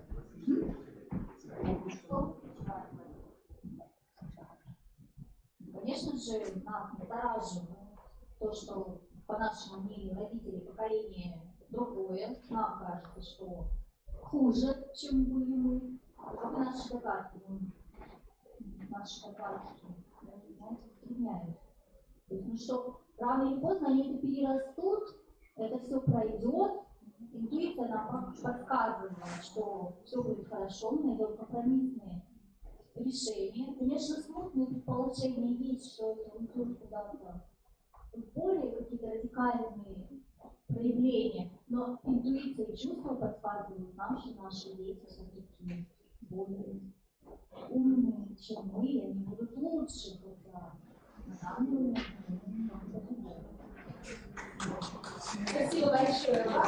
Мы теперь послушаем, как красная шляпа со стороны нового поколения мыслей. Да. Начнем с того, что мы переживаем по этому поводу.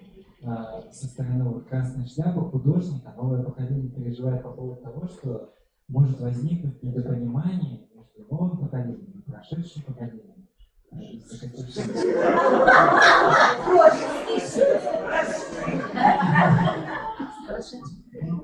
Поколения сменяются, естественно, вполне.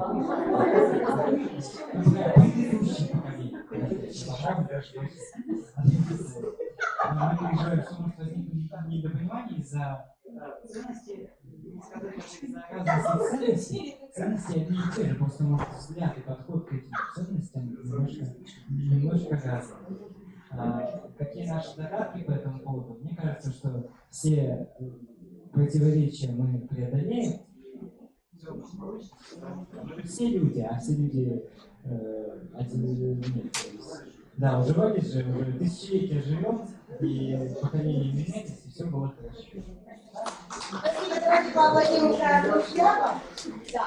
И я предлагаю зеленым или желтым шляпам выбрать тот вопрос, на который вы прямо желаете ответить. Не на всех, да? Зеленый приступаем, да? Где пишите? Где пишите? Зеленый шляпы, пожалуйста.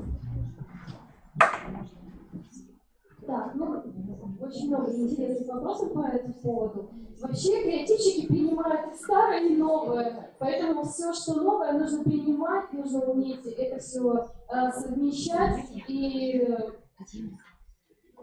реализовывать, обязательно реализовывать как можно креативнее, как можно и интереснее, и абсолютно не отрицать и не критиковать это ни в коем случае. Понятно. Поаплодируем. Вы у нас как новое поколение или как? Я что-то слышала. Да, мы здесь родительскому столу. Я понял, что за средние.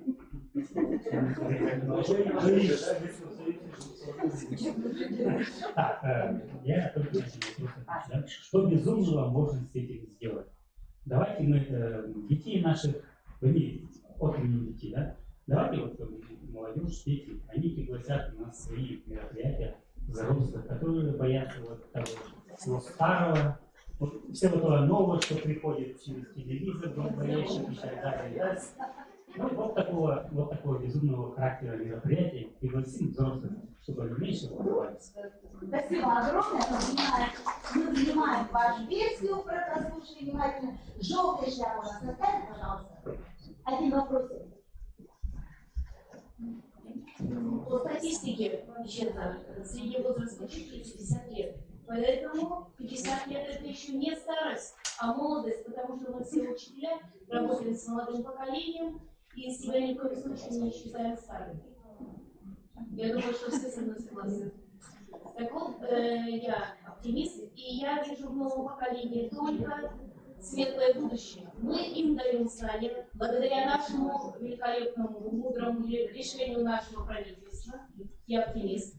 Я во всем вижу только хорошее, которое позволяет нам дать современной школе все возможности для реализации возможностей, способностей, талантов наших учеников, которые дальше вырастут и поведут наши...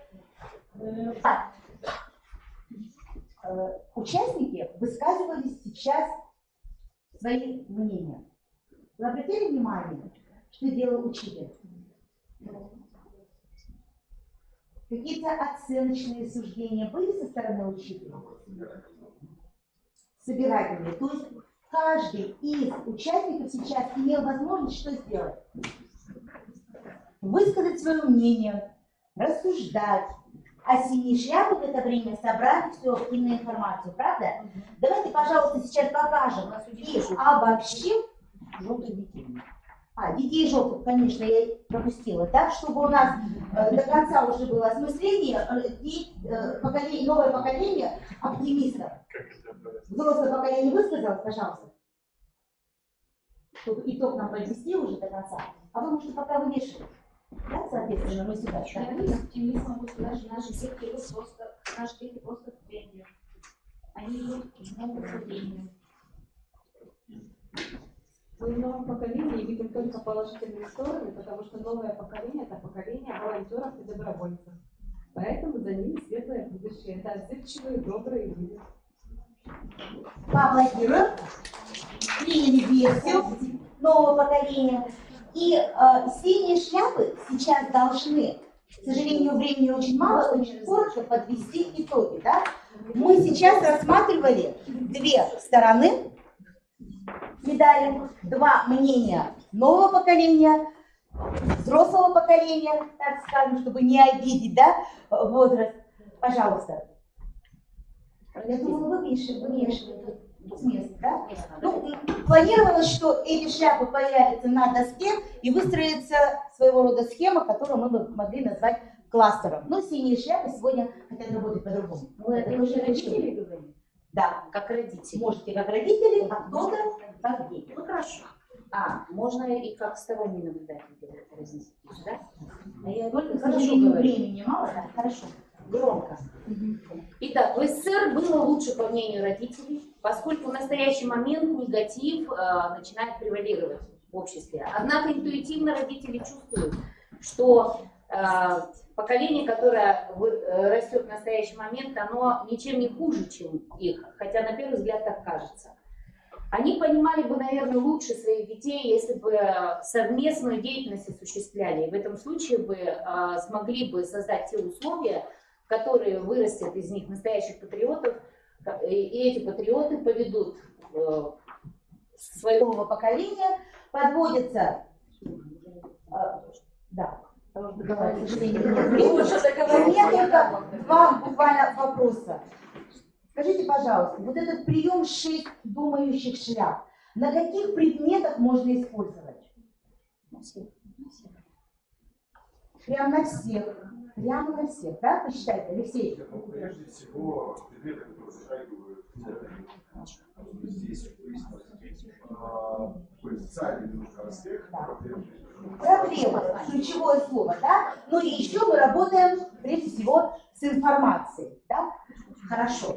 И последний вопрос, итог. Поднимите руки, пожалуйста, конкурсанты и учителя, которые здесь сидят, кому захотелось применить данный прием на своих уроках. И только ли на уроках можно это применить? И во внеурочной деятельности, которая сейчас по требованию ФГОС тоже для нас немало значит. Спасибо большое. Сразу хочу сказать, что не все удалось. Спасибо фокус-группе, спасибо фокус-группе за завершенный мастер-класс. Татьяна Ивановна немножко перебрала лимит времени, к сожалению, но даем ей 5 минут на самоанализ и оценку вопросов.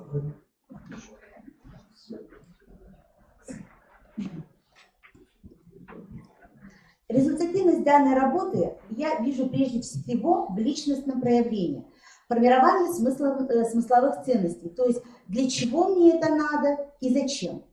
Мы должны уважать, участник высказал свою точку зрения. Проведя данный мастер-класс, мне пришлось бы выполнить большую корректировку, потому что мы не успели поговорить серьезно о роли учителя на данном, при использовании данного приема. И связываю я это прежде всего с тем, что, наверное, не совсем четко были даны инструкции в связи с тем, что оценочные высказывания каждой шляпы были достаточно длинными. Это со стороны учителя, так скажем, некачественная работа. Спасибо. Ну, не скажем, что совсем некачественная работа, потому что я думаю, что... Ребенка принимается безусловно. То есть, вот как оно было сказано, оно принимается в принципе. Если вы констатируете, допустим, явное расхождение, например, с какими-то базовыми человеческими ценностями, да, которые складываются, формируются в этом возрасте и так далее, вы допускаете отсутствие реакции учителя в этом случае, если языковое сознание подростка или старшеклассника говорит как раз об обратном? Ну, наверное, во-первых, учителю нужно продумать такой материал работы с информацией и выбор данного приема 6 шляп, чтобы прежде всего учитель не столкнулся с такой проблемой, что дети могут высказываться. Но если такое произойдет, то, конечно, каким-то демократическим путем нужно, наверное, ребенка все-таки каким-то образом склонить к положительному решению проблемы. Еще вопросы есть? Надеюсь, что предоставили уже. Если вопросов нет, я думаю, мы должны поблагодарить участника мастер-класса. Спасибо большое за поддержку и за внимание. Подготовиться Сковородникову Ольгу Михайловну и готовится Павшин Алексей Николаевич.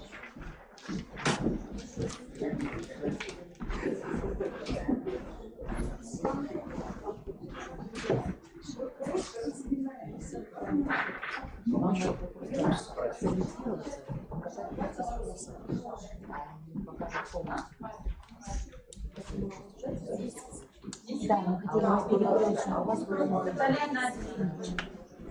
10 минут фотографировать. 17:30. Можно выйти, проветриться и подышать.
Ключевое слово «дух».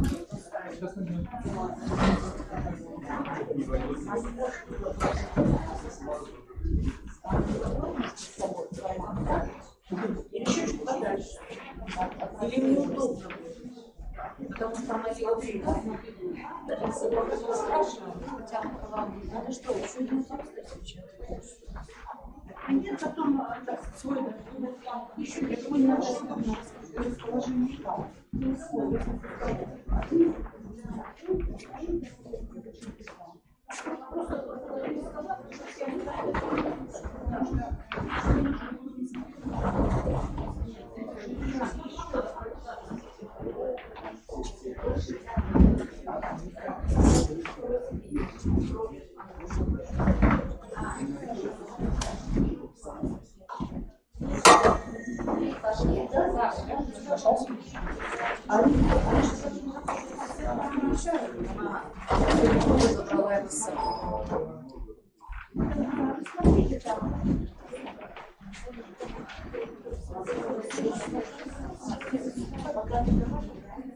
Чтобы вам было удобно, может быть, мы поставим...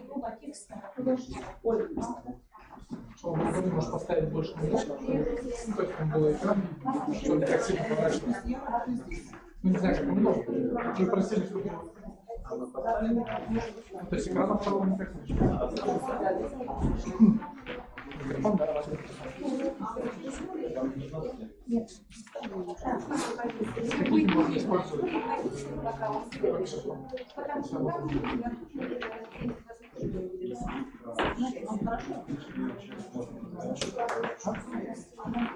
Нет, давайте обычно.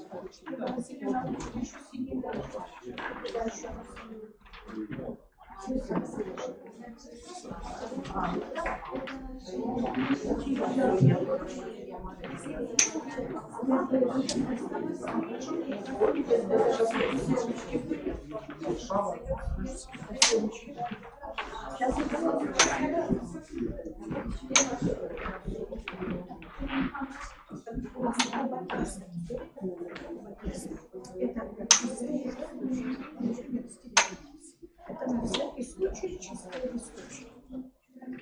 Никуда положите.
Ролик не включается, и у нас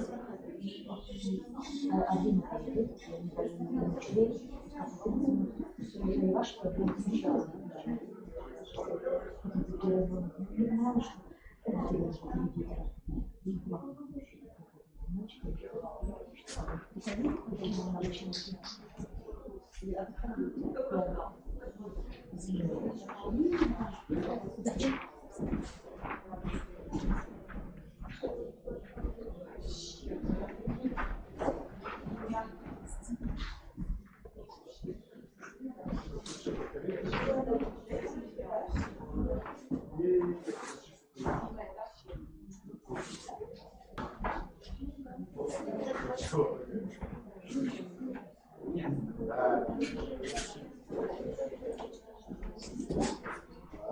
Я понимала, что это делает репетитор.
Татьяна Сергеевна.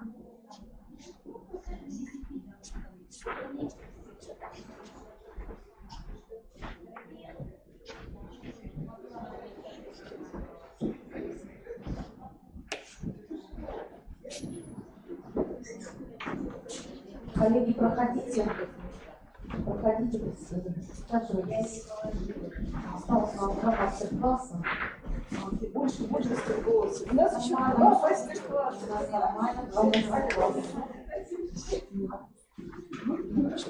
У меня нейтральный голос. Нейтральный. А нужен бодрый, да? Я думаю, что сейчас как раз свобода пройдет очень быстро. Так, мы готовы начать. 30 минут, 17:30.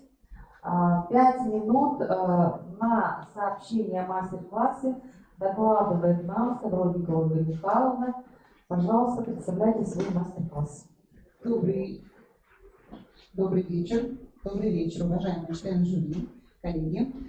Меня зовут, как уже сказали, Сковородникова Ольга Михайловна. Я являюсь учителем английского языка муниципального общеобразовательного учреждения средней общеобразовательной школы села Усть-Кулом. Разрешите представить вашему вниманию проект моего мастер-класса на тему «Диктоглосс как способ активизации личностной деятельности учащихся». Цель моего мастер-класса – создать условия для профессионального самосовершенствования коллег. Я ставлю перед собой следующие задачи: дать представление о приеме диктоглосс, продемонстрировать использование данного приема и также представить свой личный опыт работы с данным приемом. Прогнозируемые результаты – это формирование мотивации и познавательной потребностей среди участников мастер-класса, приобретение знаний и закреплений практических навыков и представление возможностей участников взять что-то, возможно, новое для себя, для своей педагогической деятельности. В ходе мастер-класса планируется создать условия, в которых участники участвуют в обсуждении полученных результатов, задают вопросы, получают консультации, высказывают свои предложения по решению обсуждаемых проблем.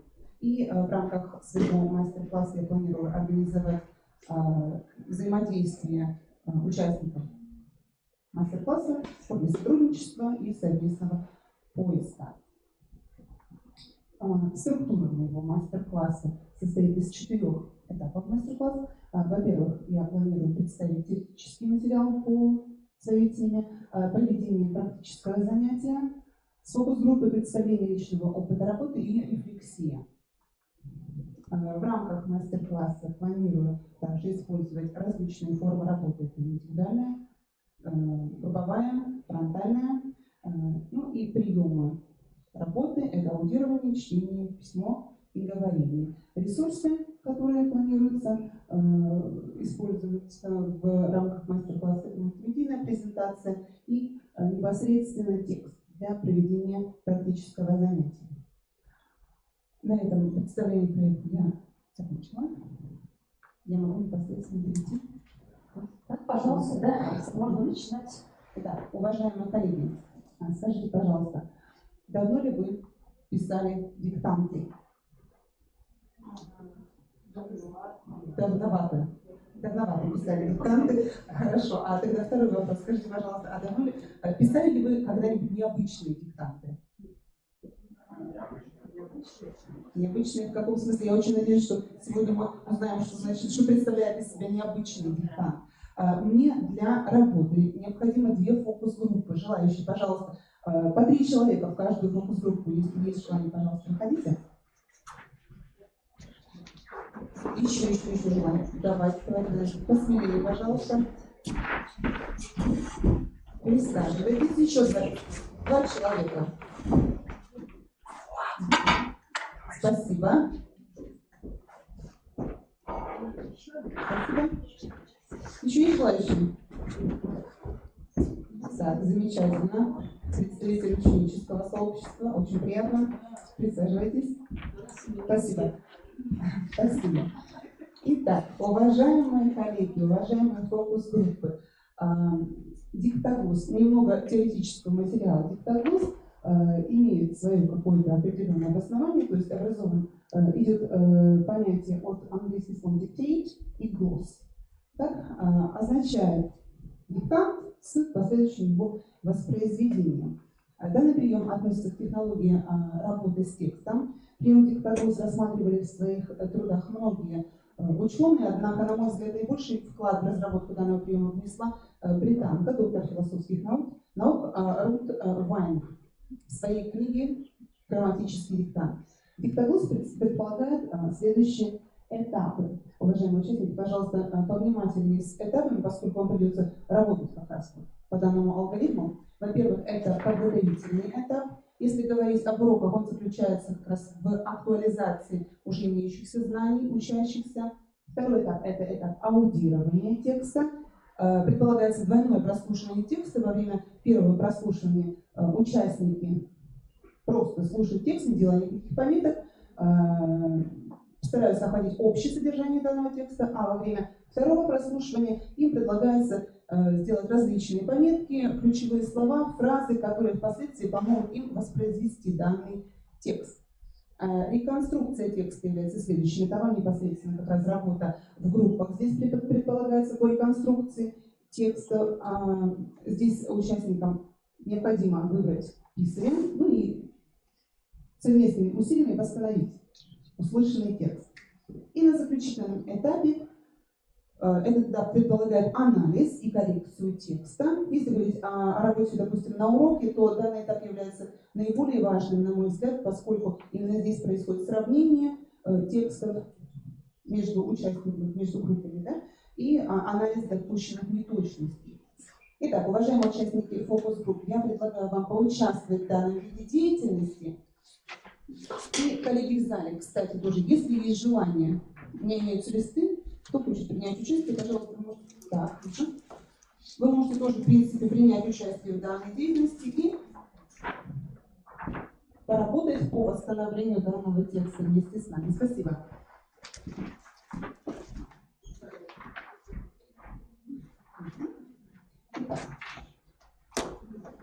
Участники мастер-класса, ваша, извиняюсь, простите, пожалуйста,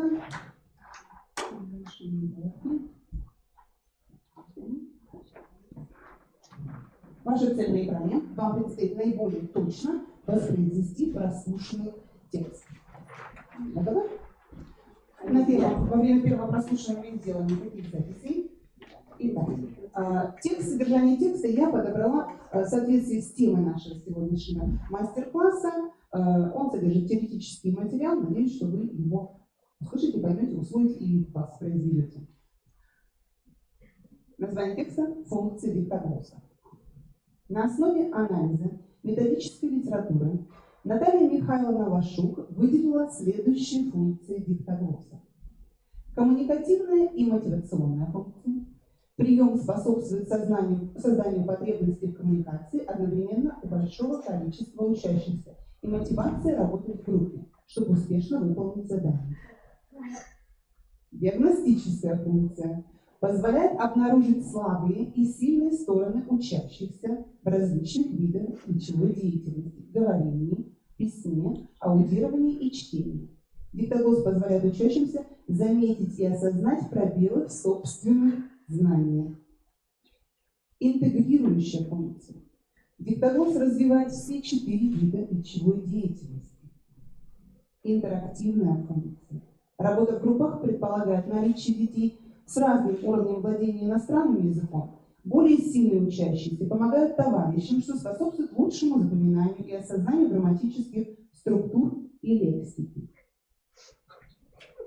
Таким образом, диктоглосс является высокоэффективным способом активизации речемыслительной деятельности учащихся.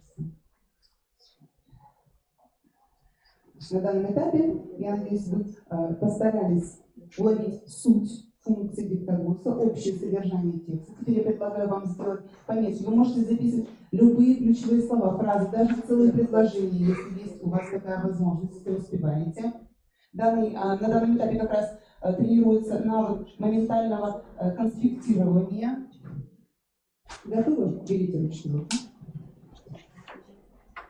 Вы делаете записи каждый свои. Здесь на данном этапе происходит индивидуальная работа. Готовы? Функции диктоглосса. На основе анализа методической литературы Наталья Михайловна Лашук выделила следующие функции диктоглосса. Коммуникативная и мотивационная функции. Прием способствует созданию потребностей в коммуникации одновременно у большого количества учащихся и мотивации работать в группе, чтобы успешно выполнить задание. Диагностическая функция. Позволяет обнаружить слабые и сильные стороны учащихся в различных видах речевой деятельности – говорении, письме, аудировании и чтении. Диктоглосс позволяет учащимся заметить и осознать пробелы в собственных знаниях. Интегрирующая функция. Диктоглосс развивает все 4 вида речевой деятельности. Интерактивная функция. Работа в группах предполагает наличие детей с различным уровнем владения иностранного языка. Более сильные учащиеся помогают товарищам, что способствует лучшему запоминанию и осознанию грамматических структур и лексики. Таким образом, диктоглосс является высокоэффективным способом активизации речемыслительной деятельности учащихся. Итак, уважаемые участники фокус-групп, сейчас вам предстоит в течение 5 минут постараться совместными усилиями восстановить данный текст. Вы можете использовать все свои записи, использовать любые совершенно конструкции, то есть постараться наиболее точно воспроизвести данный текст и, в общем-то, описать функции диктоглосса. Задание вам понятно? Понятно. Хорошо. Итак, работайте.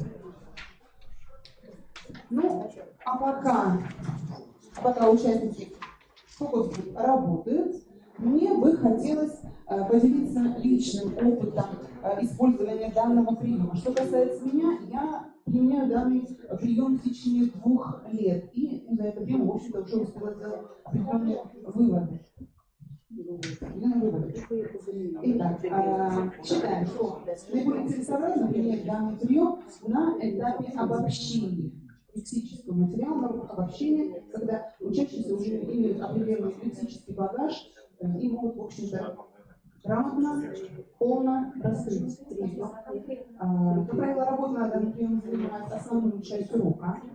Я лично, как учитель английского языка, применяю данную работу в классах с 5 по 8. За это время я пробовала различные варианты использования данного приема. Ну, во-первых, что касается этапа аудирования, то есть я применяю этот прием в разных вариантах. Я могу читать текст сама, как сейчас сделала с участники наших групп. Я могу подготовить учителя, опять же, текст, аудированный и записанный текст.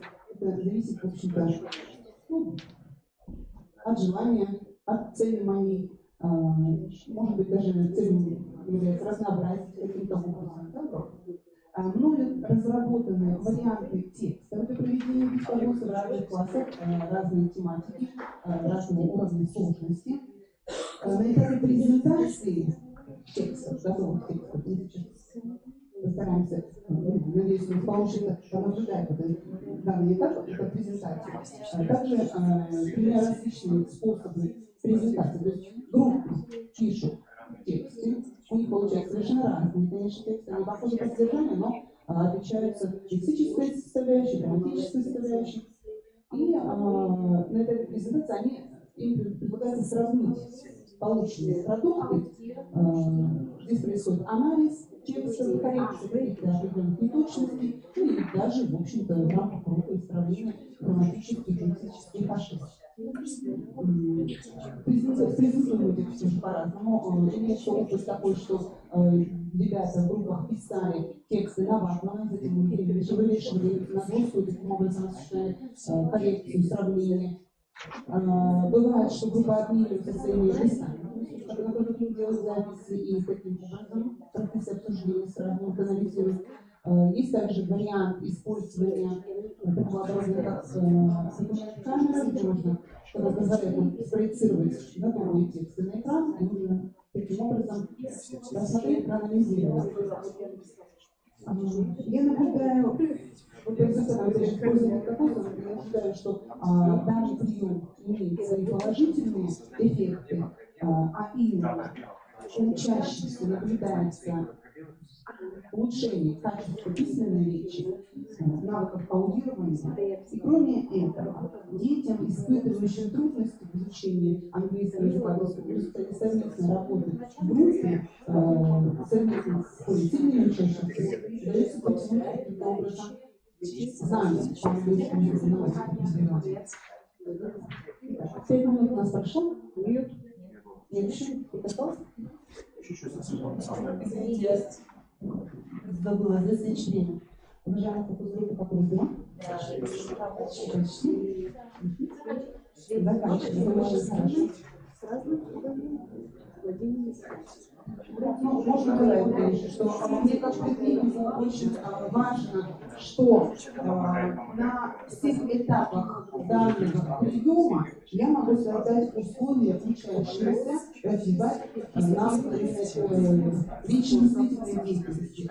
Данный прием очень уникален, на мой взгляд, именно тем, что он развивает все виды речевой деятельности, и аудирование, и говорение, и чтение. Также мы можем активизировать лексический запас, использовать, то есть проявить какое-то нестандартное использование грамматических структур. Поэтому мне, как учитель, английский язык это важно. Но, с другой стороны, я считаю, что английский язык это не единственный предмет, где можно применять данный прием. Он достаточно, в общем-то, универсален. Учителя коллеги русского языка, филологи, я думаю, вот особенно в данном контексте, да, когда мы должны подготовить учащихся представьте, что говорит аттестации в 9 классе, а вот здесь изложение. На школе уже давно слышно применять данный прием. Учителя географии тоже могут использовать этот прием, опять же, для развития различных коммуникативных универсальных учебных действий учащихся. Историки успешно применяют прием, когда они объясняют, то есть рассказывают о биографии различных исторических деятелей, как-то и уже группа готова принимать Группа номер 1 готовы? Группа номер 2? Да? Хорошо. Итак, уважаемые участники фокус-группы, я сейчас предлагаю вам провести анализ ваших текстов таким способом. Обменяйтесь, пожалуйста, вашими листами. Я решила, что не будем мы, наверное, выводить на экран. Да, не будем мы выводить на экран ваши тексты, хотя обычно с учащимися мы делаем именно так, поскольку мы должны учиться анализировать ошибки, неточности, и это нормально, потому что учащиеся, они учатся. Ну, в данном контексте давайте немножечко по-другому сделаем. Обменяйтесь, пожалуйста, своими листами. Я предлагаю вам... Это большое? Это большое, это маленькое. У вас два варианта? Символы. Символы. Итак, минуточку одну. Для того, чтобы изучить тексты друг друга, возможно, в процессе чтения текстов своих коллег у вас возникнут какие-то моменты, возможно, вы определите, какие неточности у вас были в вашей работе, что-то вы забыли, что-то упустили. Проанализируйте, пожалуйста.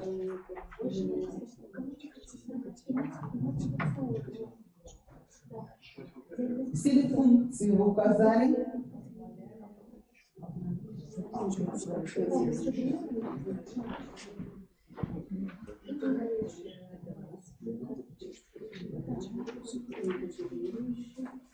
Итак, минутка прошла, ну как? Да, прошла. Минутка прошла. Пожалуйста, участники первой фокус-группы, проанализируйте, пожалуйста, рефлексируйте свою работу. Все ли вам удалось в рамках, опять же, сравнения, нет, свою ту работу. В рамках сравнения вы сравнили свой текст с текстом своих коллег. К каким выводам вы пришли? Так, ну, у нас, мы считаем, получилось в более развернутой форме донести мысль до слушателя и читателя. Вот. А наши товарищи более лаконичный метод выбрали. Вот. То есть выписали основные понятия и, собственно, как их назвать? Функции диктоглосса. Функции диктоглосса. Да. Давайте я на данном этапе сейчас выведу на экран исходный текст. Вы можете сейчас, и, кстати, у нас был участник, который работал самостоятельно, да? Вы тоже можете сравнить то, что получилось у вас с исходным текстом, и проанализировать. Да, немножко тут возникли трудности с определением, так сказать, микротем, то есть не было разделения по смыслу на абзацы и, в принципе, смыслового разделения. Вот. И нам кажется, что у читателя могут возникнуть проблемы с пониманием. Простите, пожалуйста, я уточню. Не было разделения на абзацы.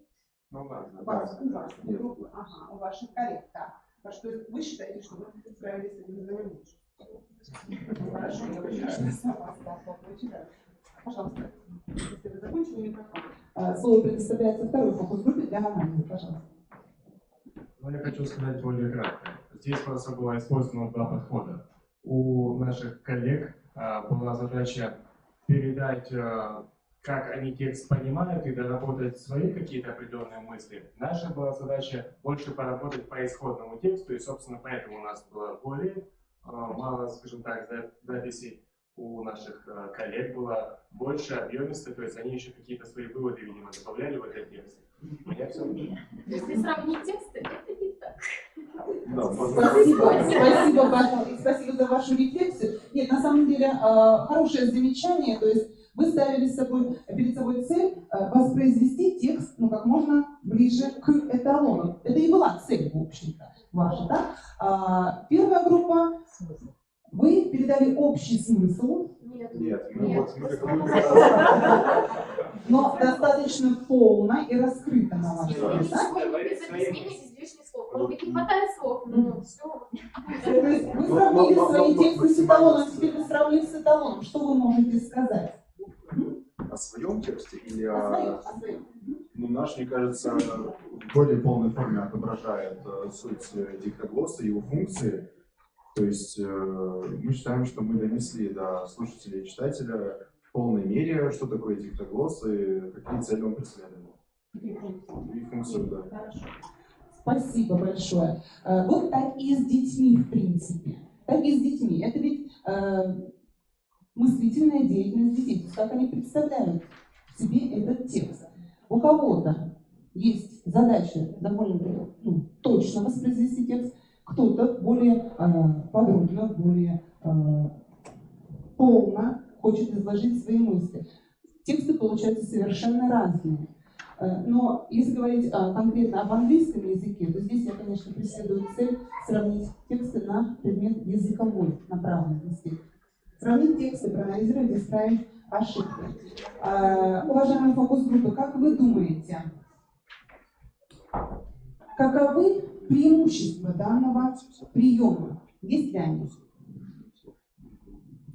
Ну, кто желает ответить, кто желает выразить свое мнение? Я считаю, что преимущество данного приема, диктоглосса, если сравнивать с тем же более распространенным методом, это диктантом классическим, когда учитель читает и учащиеся все успевают записать, то есть они должны записать все, то вот данный формат более приближен к реальной речевой деятельности, что для изучения английского языка очень важно, потому что никто при взаимодействии с реальными иностранцами, они не будут диктовать вот прямо по словам. Надо понимать просто контекст речи говорящего, да, и вынимать оттуда основные тезисы, чтобы потом самому у себя в голове достраивать текст. Мне кажется, вот в этом плане очень перспективный. Спасибо большое. Есть еще желающие высказать, каковы еще есть преимущества данных приемов? Как вы думаете? Я вот для себя еще отметил такой момент, что, опять же, ну вот формат такой, ну как в виде известного нам больше изложения, да, то есть, как сказал мой коллега, не вся информация запоминается вот тут же, нужно уметь ее выразить, может быть, своими какими-то словами и подать. А опять же, если обращаться к этому с точки зрения знания языка какого-либо иностранного, то как раз это и развивает умение у ученика находить вот в своем словарном запасе вот те нужные слова, нужные грамматические конструкции и правильно вставлять их в текст. Спасибо большое. Спасибо большое. На самом деле вы как раз отразили вот основную ключевую идею данного приема. Умение нестандартного использования лексики, то есть в соответствии с контекстом, компенсирование, да, лексических каких-то моментов, грамматических моментов. Все совершенно верно. Ну и вот опять же вы упомянули то, что данный прием направлен на развитие речи мыслительных процессов. Да? Спасибо большое, уважаемые участники мастер-класса. Фокус-групп. У нас в зале была одна участница, которая тоже пыталась работать. Можно предоставить вам слово? Ваше мнение, пожалуйста. Ну, я, честно говоря, сильно не заметила отличия от обычного изложения. Может быть, потому что я давно не училась в школе, и у меня обычное изложение. Но также послушали, записали для себя какие-то тезисы, основные слова, основные мысли. Спасибо за ваше мнение. На самом деле я, наверное, соглашусь частично с вами, потому что диктоглосс, он, в общем-то, и проходит в форме изложения, да? Привычной нам форме изложения. Оно очень похоже на изложение, которое писали на уроках русского языка, мы помним это. Все верно совершенно. Но, как говорится, все новое, хорошо забытое старое. Так ведь? Так. Итак, хорошо. Я считаю, что данный прием достаточно универсален именно для развития речево-мыслительной деятельности учащихся, поскольку он направлен на отработку всех видов речевой деятельности. Плюс к этому учащиеся в классах в рамках своей работы должны осуществлять сравнение, анализ, коррекцию недочетов. И все это происходит в процессе, опять же, коллективной работы. Это именно то, что от нас требуют современные федеральные государственные образовательные стандарты. Уважаемые коллеги, выразите, пожалуйста, свое мнение относительно мастер-класса. Взяли ли вы для себя что-то новое сегодня?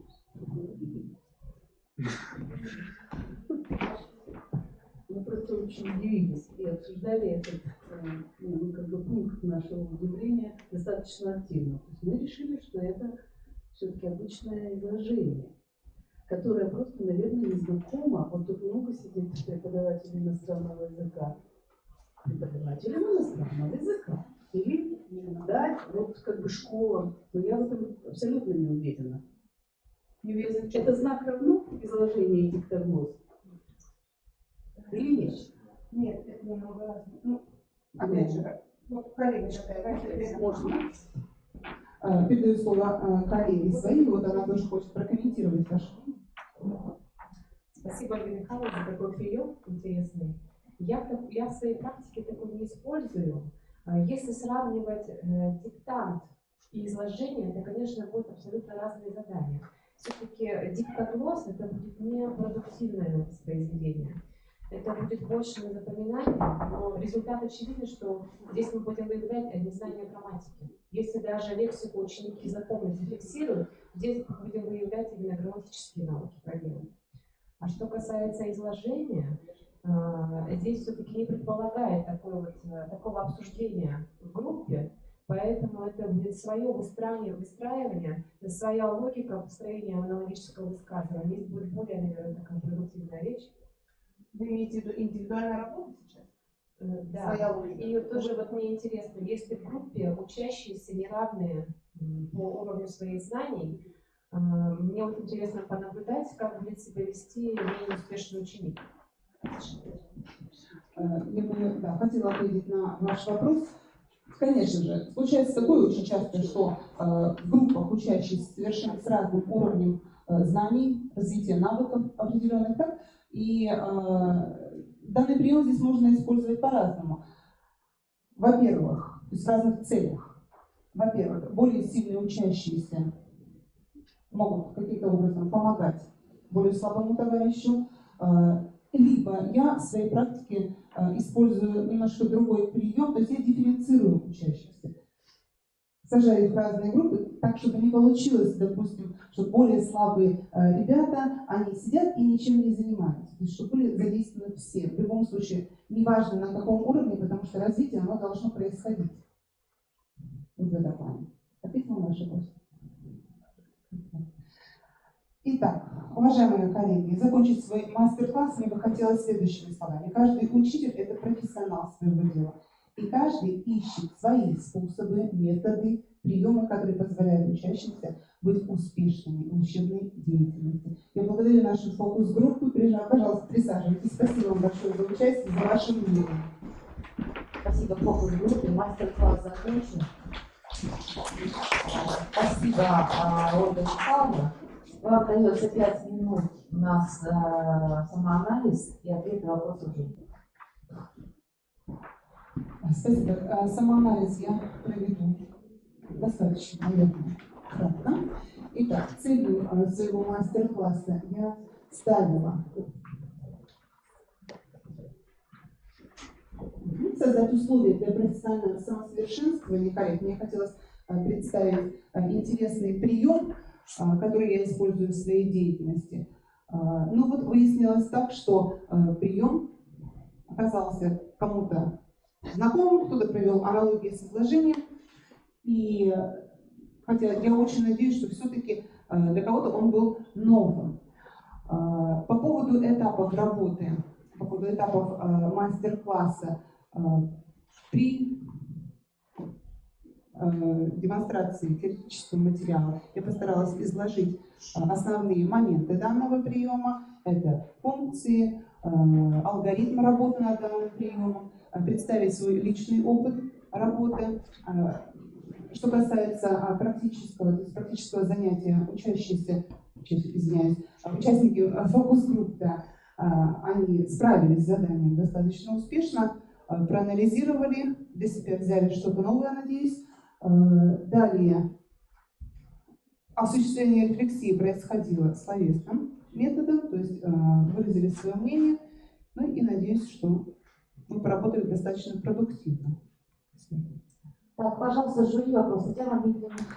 Ольга Михайловна, ну поскольку все-таки очень много осталось недопониманий, да, могли бы вы сейчас более четко развести, да, отличие между традиционным изложением и вот, диктоглоссом, хотя бы по форме организации, то есть какие все-таки отличия, если они таковые имеются? Вы же нам не случайно наверняка представили этот прием. Можно слайд вернуть? Да, конечно, смотри.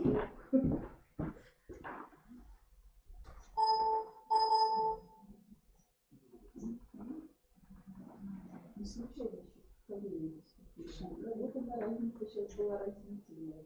Естественно, поэтому нужно подойти до конца.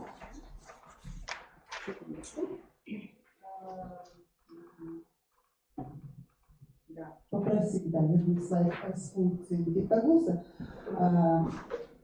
Итак, я поняла ваш вопрос. Значит, существенное различие между диктоглоссом и изложением является, на мой взгляд, как раз коммуникативная функция и мотивационная функция диктоглосса. То есть, если изложение учащиеся, то есть в обычном формате пишут индивидуально, то диктоглосс — это работа в группе, как правило. Далее, что касается изложения традиционного, которое мы помним с уроков русского языка. Как вы помните, тоже, да, имеется определенное, то есть двойное прослушивание, воспроизведение текста, но диктоглосс, он подразумевает в первую очередь анализ текста. Анализ текста, причем опять же в группе, непосредственно и сразу на определение неточностей.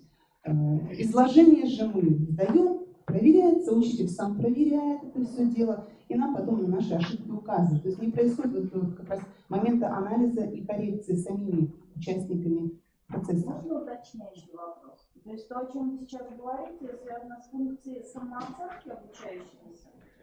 Самооценки. Ну, диагностическая функция вливается в самооценочную? Да, конечно. Конечно, диагностическая функция. То есть диагностика здесь подразумевает самооценку, коррекцию. Ну, тогда бы стоило. А интегрирующая функция, может быть, стоило еще эту функцию? Я уже упоминала о том, что диктоглосс направлен на развитие всех видов речевой деятельности.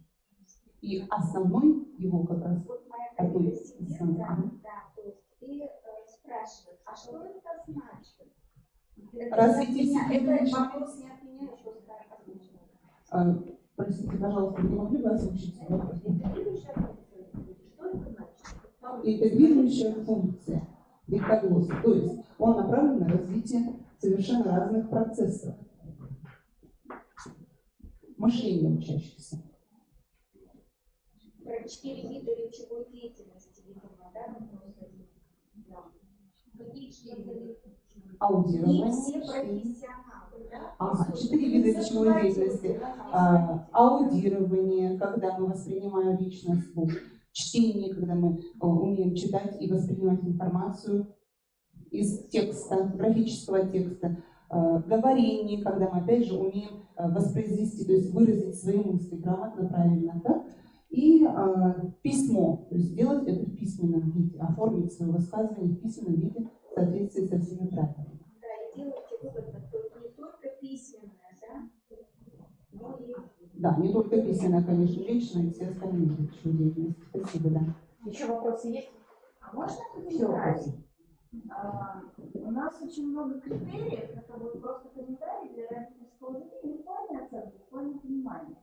Очень много критериев, связанных с обучением взрослых. Почему взрослого обучать важнее, да, чем ребенка? Ребенок еще не овладел этим способом. Взрослый научился писать изложение и начинает новый способ сравнивать со старым.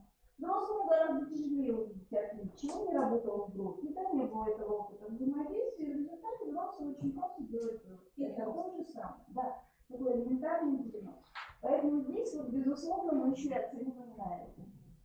Да. Спасибо большое. Есть еще вопросы к участнику и членам жюри?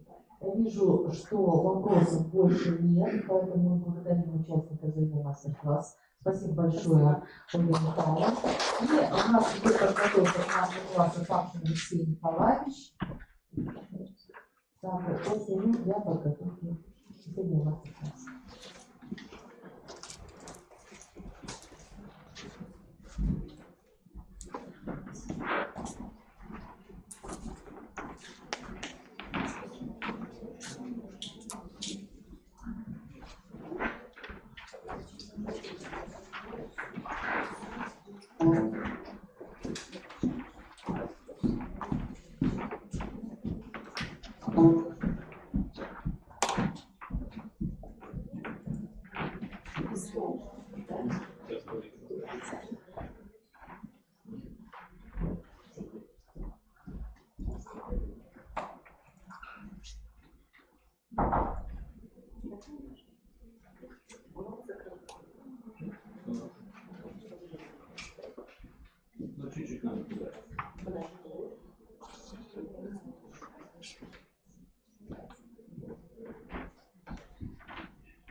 Николаевич, готовы?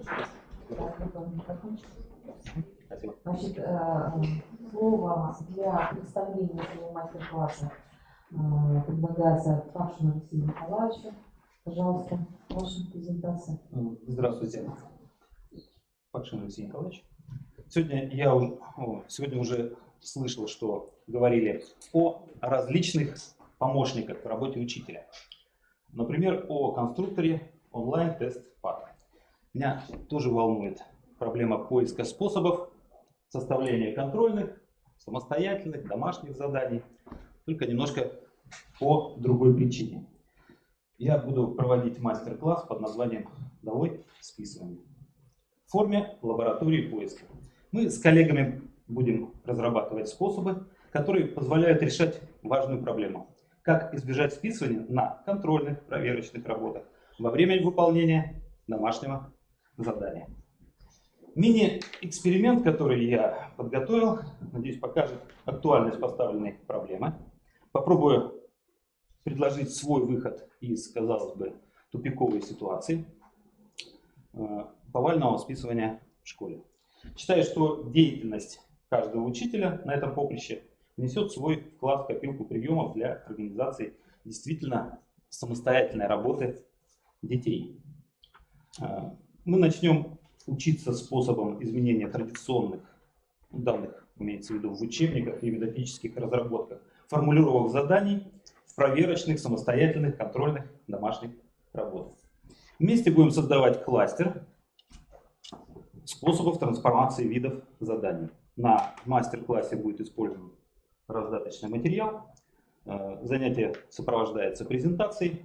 В результате участники создадут своего рода шпаргалку, которая можно будет использовать при подготовке к уроку, преследуя главную цель каждого учителя.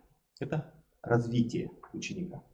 Ну и, конечно, взаимодействовать в паре будет удобно и комфортно нашей фокус-группе. Все, да?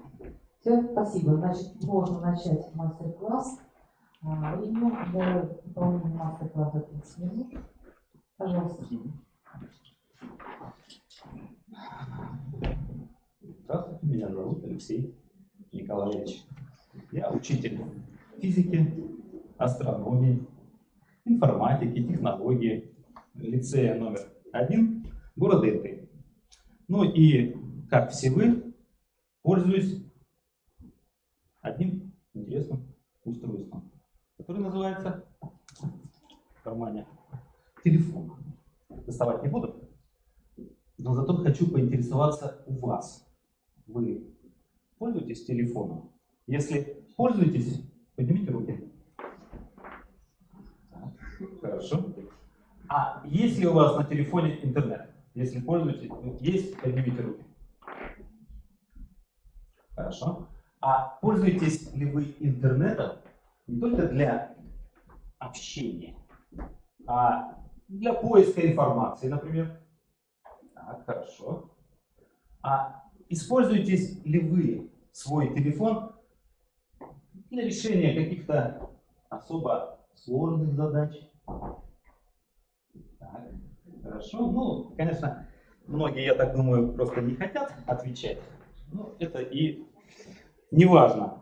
Важно, что современные информационные технологии часто не требуют от нас думания, а уж тем более от детей. Навыки списывания готовых решений из интернета у современных школьников стали виртуозными. Да? Смотрю, поддерживают меня. Хорошо. А ведь абсолютно все, я думаю, что да, заинтересованы в том, чтобы ученик достиг высокого уровня интеллектуального развития. Ну и давайте. Это нужно учителям. Почему?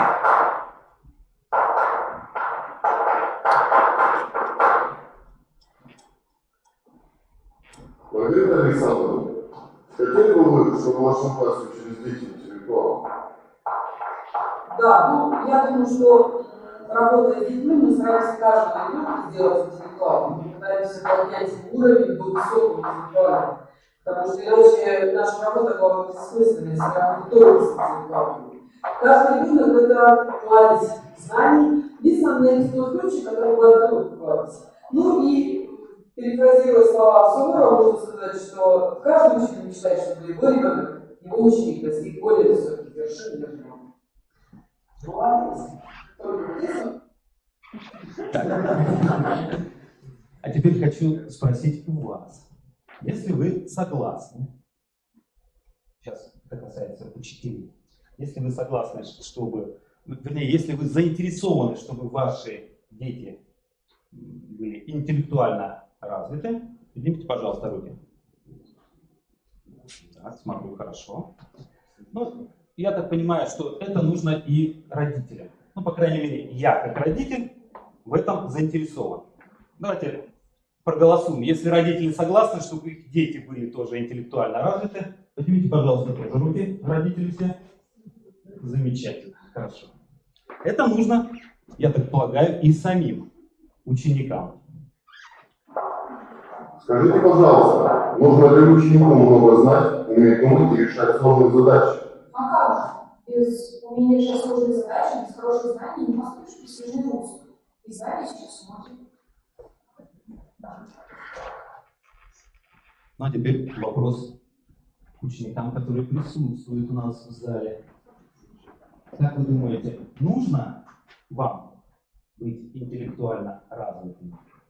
Если нужно, поднимите, пожалуйста, руки. К сожалению, не знаю, сколько учеников в зале, но половине, я так полагаю, нужно, да, быть интеллектуально развитым. Нет, все подняли руки, я не всех увидел. Все, спасибо. То есть, вроде как мы пришли все к одному и тому же мнению. Согласны? То есть и родители, и учителя, и ученики. Однако, списывание у нас на контрольных, самостоятельных, списывание домашнего задания, ну, распространено, я так полагаю, повсеместно. Да? Тогда давайте догадаемся, чем займется сегодня наша педагогическая лаборатория. У кого-нибудь есть какие-нибудь предположения? Мы будем пресекать списывание. Так, жестко пресекать списывание. Спасибо. Так, еще. Я считаю, что тут важно разработать какие-то методики для того, чтобы дети могли и без списывания как-то запоминать и Спасибо большое. Еще есть у кого-то? Пожалуйста. Я считаю, что работа направлена будет на то, чтобы отбить у детей желание списывать. Желания не было. Я думаю, симметрически, да, отбить? Так, спасибо. Можно и да? Так, ну, я так полагаю, что поняли, да, что самой важной педагогической нашей проблемой будет это как избежать списывания на контрольных, проверочных и списывания домашнего задания. Ну, теперь посмотрим, сколько видов контроля у нас в программе. Я думаю, учителя все уже увидели, да, что это за программа. Я пытался сделать скриншоты, у меня получилось, вот чтобы вывести все виды контроля, 6 страниц. Я не буду их все выводить, только 2. Я звездочками специально отметил те, которые, условно, скажем так, можно списать. То есть вот 1, 2, ну видно, что довольно-таки много заданий, которые мы оцениваем, можно списать. Так. Но, я так думаю, мы же с вами профессионалы, да? Мы должны как-то этого избежать. Но у меня один вопрос все-таки из-за ответов учеников и учителей. А как вы вообще относитесь, например, вот к тотальному, жесткому такому отбору телефонов, к металлодетекторам, глушилкам, отключению интернета? давайте, кто за все эти жесткие условия? Поднимите руки, пожалуйста.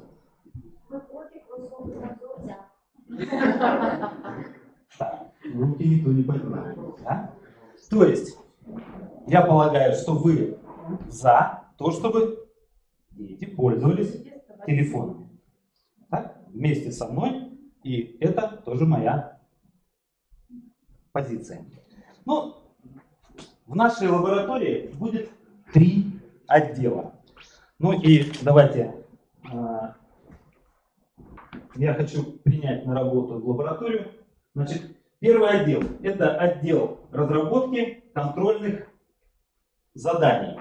И для этого мне нужно обязательно 2 учителя. Вот, уже 2 учителя согласились, спасибо большое. Присаживайтесь. Следующий отдел – это отдел картографии. Думаю, в отдел картографии можно принять и учеников. Желание есть? Я вам скажу. Вы, главное, не бойтесь. Вы телефон с собой возьмите. Не скажу. Ну что, есть желание? Конечно, есть. Учеников больше нет? Ну давайте, учителя, пожалуйста, помогите, пожалуйста. Кто из учителей не против поработать в отделе картографии? Помогите коллегам. Конечно. Все, спасибо большое. Еще один. Ну и отдел домашних заданий я хочу вызвать родителей. Одного родителя. Вы родитель, да, еще одного родителя надо, конечно. Спасибо. Спасибо. Все, спасибо. Нет, ручка есть. Все. Так. Итак, у нас есть в нашей педагогической лаборатории целых 3 отдела. Теперь расскажу, что мы будем делать. Значит, у нас есть 3 направления. Ну и первое направление, сейчас откроем нашу задачу. Вот у нас есть контурная карта. Вот такая чистенькая, вот с таким красивым заданием, которое раздают на дом ученикам. Раздали. Что делает ученик? Придя домой, видите, Е-уроки, ДЗ без мороки. Открываем. И его домашнее задание сводится, чтобы раз карандаш, 2 карандаш, 3, 4 цветных карандаша найти. И скальпировать вот такие черточки. Для чего они? Зачем? Ну, порисует. Хорошо. Это у нас будет этой проблемой заниматься отдел картографии. Теперь скажу, в чем состоит ваша задача. Значит, на этой фотографии, да, значит, определить, как можно изменить данное задание, вот у вас есть на столе, для того, чтобы проверить знание карты и в то же время избежать списывания. Задание вам понятно? То есть надо каким-то образом изменить так, чтобы ребенок, придя домой, не сделал тупо задание. Так, задача номер 2. Задача номер 2. Здесь сложнее все. У нас мессенджер Telegram, в котором выложены все ВПР. Почему-то на час раньше, чем получают их учителя. Вот видите, здесь полное решение, 11 класс, история. Нам Роскомнадзор говорит, что он закрыт, однако кому-то, видно, доступ разрешен. Проблема. Это для вас. Значит, как изменить работу, чтобы избежать списывания ответов? Вот в таких ситуациях, чтобы не списывали ни контрольные, ни ВПР. Не будем говорить о ЕГЭ. Не знаю. Ну и давайте продолжим. У нас есть еще третий отдел домашних заданий. Значит, вот такая есть программка. Программка отличная. Называется «Фотомать». Значит, что мы делаем? Открываем учебник по математике Фотографируем любой пример, абсолютно. Нажимаем на кнопку и получаем в этом калькуляторе подробнейшее решение. Здорово. Остается только что? Списать. Ну вот плохо с телефона не все умеют еще печатать. Так бы сразу в тетрадь напечатали и вообще здорово. Значит, вам задание. Как можно изменить это домашнее задание так, чтобы нельзя было найти ответ в интернете и воспользоваться данным калькулятором. Задание всем понятно?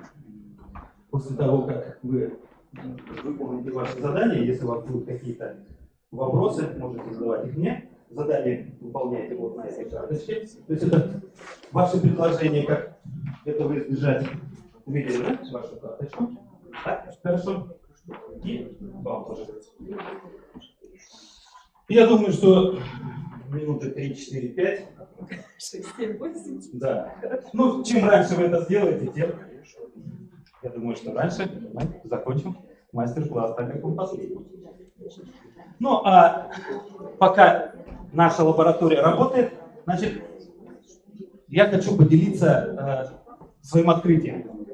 Сам недавно узнал и стал пользоваться вот такой вот программкой. Это Яндекс браузер, поиск по картинкам. Дети им пользуются давно, а я вот наивный думал, что если я даю графические задания, то, ну как они графику будут в поисковой строке забивать? Я думал, что они не могут выполнять этого. Однако, ну, к примеру, вот такое задание простенькое. Скелет, кости, рычаги. Подписать. Таким образом, все эти кости называются. Берем телефон, нажимаем на кнопочку, ровно 5 секунд, и все варианты, которые есть, и картинка из учебника, и еще много разных картинок появляется сразу нам. То есть это все. Дальше. Из учебника физики. Тоже, вот, правда, наивный был. Уже, правда, не стал таким. А теперь точно так же фотографируем картинку и сразу же находим вот такие ответы. И задача превращается в рисование 8 стрелочек. У детей спрашивают, что надо, что сегодня задали? Стрелочек 8 нарисовать. Все.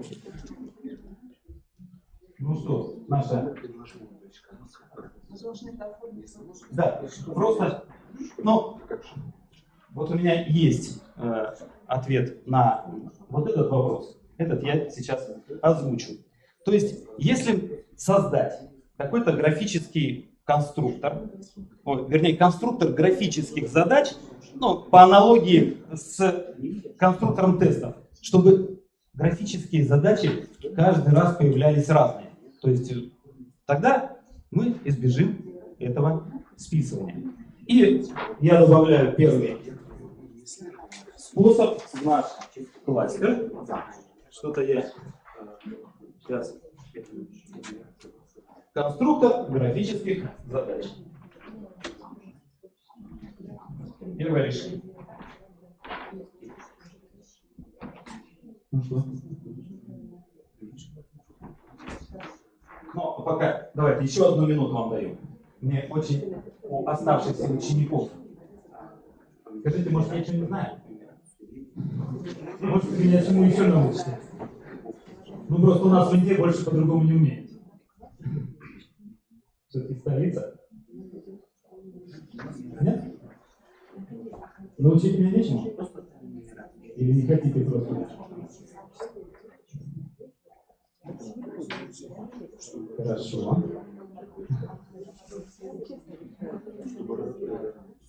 Что, придумал что-то, нет? Так скромно руку вроде хочется поднять, а вроде и палиться неохота, да? Так, ну что, готовы? Я попрошу вас озвучить вашу задачу и найти способ ее решения. Вопрос, если мы правильно помним вопрос, если мы правильно его поняли, мы должны были предложить какие-то варианты, что мы как учителя Что вы как учителя? Или родители? Чтобы как родители сделали бы, чтобы ребенок не списывал. Готовые задания из интернета. Да. Мы вообще видим выход, наверное, больше как учителей. Мне кажется, учитель дает домашнее задание. Ну, хорошо. Родители что с этим могут сделать? Сделайте как учитель это. Мы обсудили, да, в рамках этого момента. Если вы как учитель, мы бы, например, предложили поменять формулировку самого задания, установку на задание. Так, хорошо. Да. Либо вот предложение тоже было, у нас здесь примеры даны. Примеры. Допустим, поменять содержание примера А с содержанием примера Б. И таким образом, если ребенок списывает, у него противоположный совершенно ответ. Они будут неправильными. Хорошо. А как родители? Не родители. Ну, будем бороться, да, как родители. Ну, и можете на наш кластер ваши. Давайте я сам задание. И у меня еще один вариант, как все-таки бороться с этим. Если дополнить немножко аналитикой данное задание, то есть не просто где-то что-то заштриховать, как извиняюсь, я вот это математика, да? Да.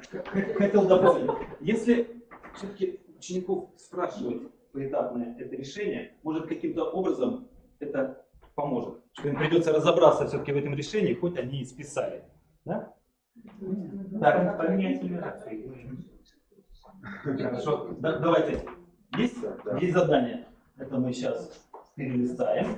Это у нас контурные карты, да? Давайте. Вообще, прежде всего, нужно понять, как избежать непосредственно саму ситуацию, что ученик может списать. Это, например, делать задание не прямо поставленное задание, а, например, с возможностью выбора учеником объекта изучения. Вот как здесь, например, нам дана Северная Америка, Южная Америка. Да, вот пример, например, такого задания. Выберите материк и охарактеризуйте его географическое положение там, относительно экватора и меридиана нулевого, ну, там, в зависимости от задания. Вот, то есть это предполагает именно знание ученика и то, как он разбирается непосредственно вот в этих объектах. И, скорее всего, в интернете прям вот точного ответа на поставленный вопрос не будет, потому что то есть, предполагается такой отвлеченный такой, как бы, вопрос, и ответ ученика такой же, ну, не прямо поставленный, да, открытый, то есть, чтобы своими словами говорить. Кроме того, какое бы задание в учебнике не было, скорее всего, его можно любому человеку прорешать и выложить его в открытый доступ. Поэтому с точки как бы со стороны учителя еще можно предложить такой вариант, как какой-то дополнительный вопрос. Если домашнее задание предусматривает ответ потом на уроке следующем, то можно на этом же уроке, когда ученик отвечает, дать ему какой-то дополнительный вопрос на ту же тему и как раз проконтролировать, действительно ли ученик разбирается в этой теме или он просто списал это из открытого источника. Ну или давать также дополнительные какие-то индивидуальные вопросы, то есть от себя, которых точно в интернете не будет. Спасибо большое. Спасибо. То есть полностью индивидуальная работа с каждым учеником. Да? Спасибо за ваши. Или дополнить еще это задание, как я уже сказал, аналитикой. Так. Спасибо. Ну и последнее. Кстати, сейчас. Где у нас? Самое веселое. Да, самое веселое, пожалуйста. К сожалению, мы не будем завтра на беседе с министром. Я думаю, что много учителей бы выразили свои восторги по поводу всероссийских проверочных работ, вообще как формы, да? Но поменять подобное задание не в наших силах, собственно говоря. Да, единственное, что можно было бы, наверное, предложить, несмотря на то, что это нормативно ориентированное в любом случае, да, контроль у нас, мы бы хотели максимально увеличить творческую часть, возможно, которая бы и времена Ивана Грозного могла показать, и, в общем, все, что нужно, да, отразить согласно тому, что изучено ребенком в данном конкретном классе, да, И второй вариант, может быть, можно было бы вывести как можно больше заданий на устную часть, потому что все это можно записать технически. Единственная проблема потом с экспертами, которые все это проверяют. То есть понятно, что это очень затратно с точки зрения техники. Ну вот два таких предложения у нас, да? Вместе творчество и, ну, скажем, устную часть, которая оценивается по определенным критериям. Спасибо, это уже от специалистов ответ. Ну, еще одно. Давайте посмотрим. Это урок РФ. Вот есть такие нестандартные домашние решения, и целый даже конкурс. То есть это люди, которые уже творчески, правда, подходят к домашним заданиям.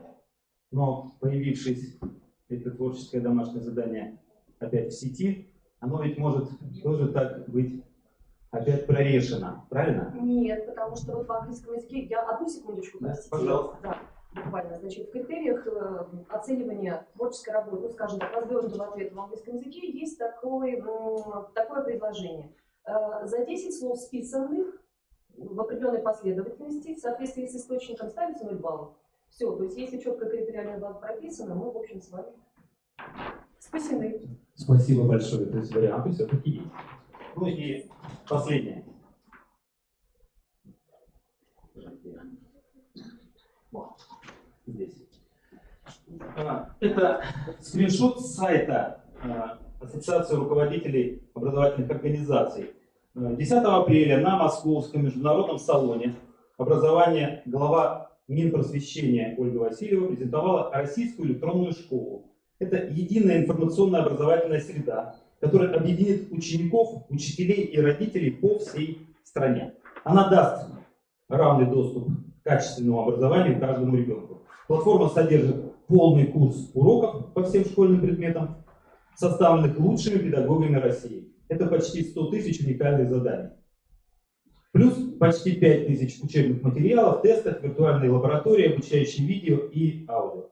Ну и, я думаю, надеемся, что готовых ответов в этой системе уже придумать будет нельзя. Просто очень-очень много. Ну и последнее. Давайте оцените, пожалуйста, сами.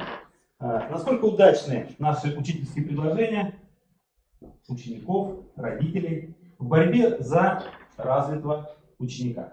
Ответьте, пожалуйста, на мой вопрос. У вас есть таблички? Выберите нужную. Верите ли вы, что учитель может так построить систему оценивания, чтобы избежать бездумного списывания из интернета? Поднимите, пожалуйста. Зависит от вида работы с комментариями. Спасибо. Это ответ, я думаю, от профессионалов очевиден. Ну и спасибо вам за работу. Спасибо вам большое. Как закончил свой мастер-класс, у вас есть 5 минут для самоанализа и ответа на вопросы жюри.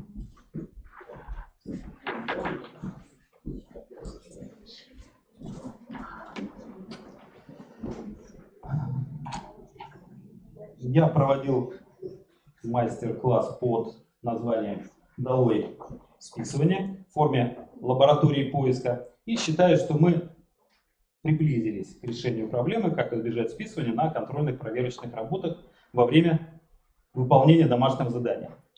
Результат нашей работы появился на доске в виде кластера. Не знаю, как мое руководство понравилось коллегам в моих отделах лаборатории, но мне отделы мои очень понравились. Поставленной цели мы достигли, решая практические задания. Итак, учитель может и должен обращаться к готовым заданиям из учебника и методическим разработкам, несмотря на то, что к ним уже есть ответы. Правда, перерабатываем. И на мой вопрос в конце занятия все ответили положительно. Так что от нас с вами, дорогие коллеги, будет зависеть, какие станут наши ученики людьми творческими, интеллектуальными или серыми и не умеющими думать и решать практические задачи, которые готовят им реальная современная жизнь. Ну, наше учительское дело очень важное. А значит, все, что мы делаем не зря. Спасибо. Члены жюри могут задать вопросы участникам мастер-класса. Пожалуйста. Себе еще дополнить, что, как известно, современное проведение требует современных решений.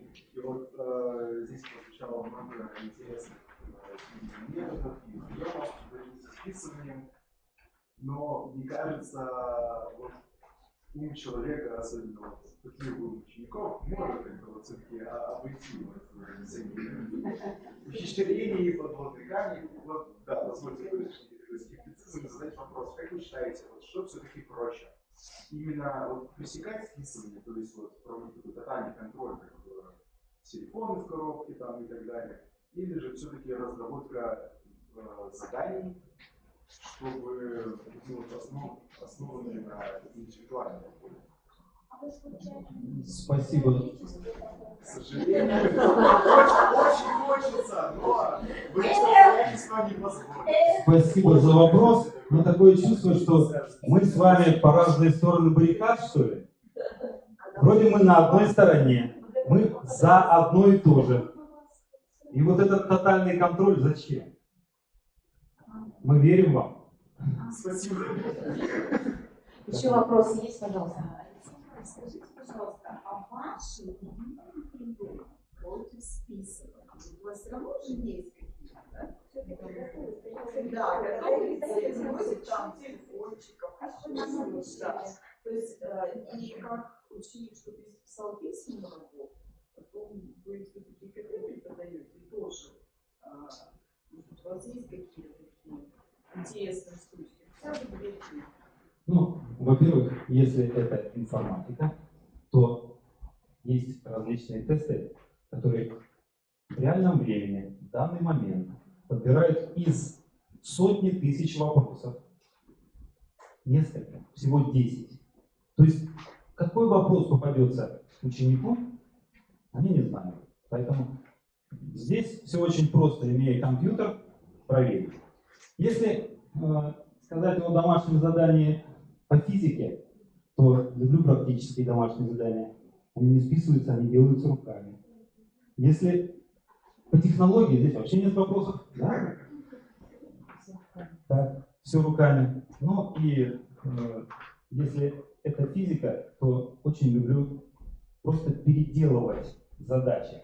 Даже просто сменив формулировку, можно сделать так, ну, конечно, проверять каждый раз надо, есть она или нет в интернете. А на это нужно время, ресурсы. Да. Вот вы предвидели вопрос мой, насколько много ресурсов ваших личных уходит на подготовку заданий? Вот много. Вот поэтому и обидно. Ведь хорошими методистами разработаны, например, к каким-то УМК такие, ну, хорошие рабочие тетради для них. А рабочими тетрадями пользоваться нельзя. Потому что это тупое списывание. Даже 1 сентября, когда, например, закупаем эти рабочие тетради, 10-го почему-то уже не хочется в них работать. А такие хорошие задания. Просто идеально подобраны, разработаны.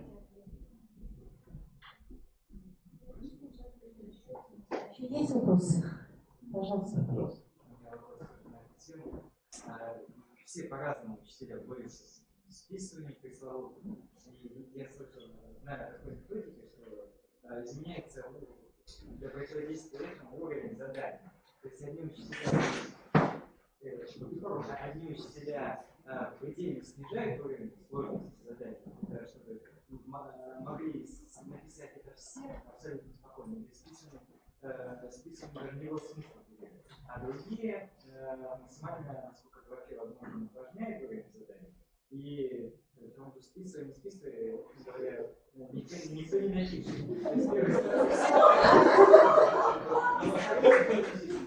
Как считаете, можно ли бороться со списыванием изменением уровня сложности заданий? Конечно, можно, я использую 3-уровневый способ. Спасибо. скорее не усложнение задачи, там, переделывание задачи, а формирование учителем-современником культуры обучения, чтобы ученикам не хотелось списывать. Потому что списывание, да, как много раз подчеркнули, это тупое, да, занятие. А мы учимся для чего, да? То есть поработать над этой вот составляющей обучения. Конечно, это был бы самый лучший вариант поработать над этой проблемой. Но я как физик знаю, что где меньше сопротивления, да, в ту сторону будет течь вода. То есть все равно они выберут легкий путь. Они же... Я думаю, такой интересной ноте Алексей Николаевич закончил свое выступление, потому что 5 минут для, в общем-то, дискуссии прошли. Я думаю, что мы уже все подустали. Мы можем... Еще секунду. Я даю вам еще. Одну секунду, последнюю, ну и после всех вопросов, просто, правда, все устали. Вот всем присутствующим дамам, как учитель физики и технологии, дарю вам вот этот шикарный технический букет. Ну а как учитель астрономии, я хочу вам всем сказать, что приятно находиться среди звезд.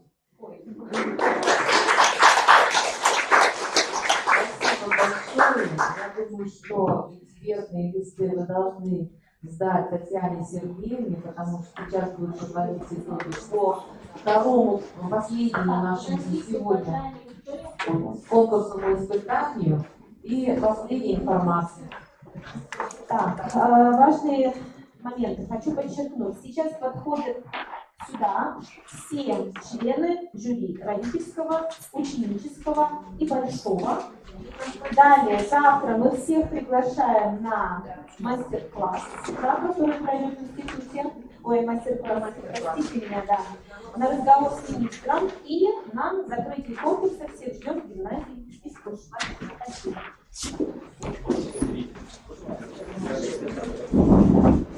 Мне нужно знать.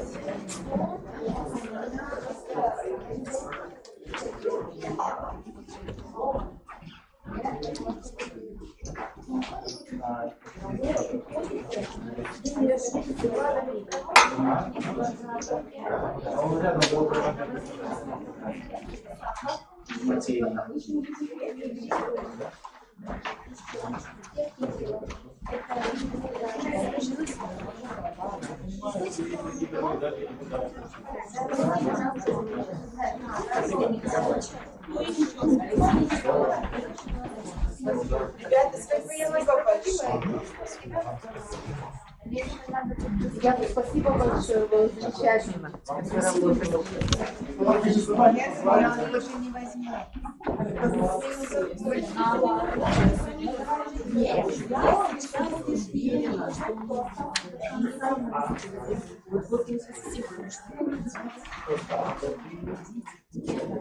С микрофоном сюда.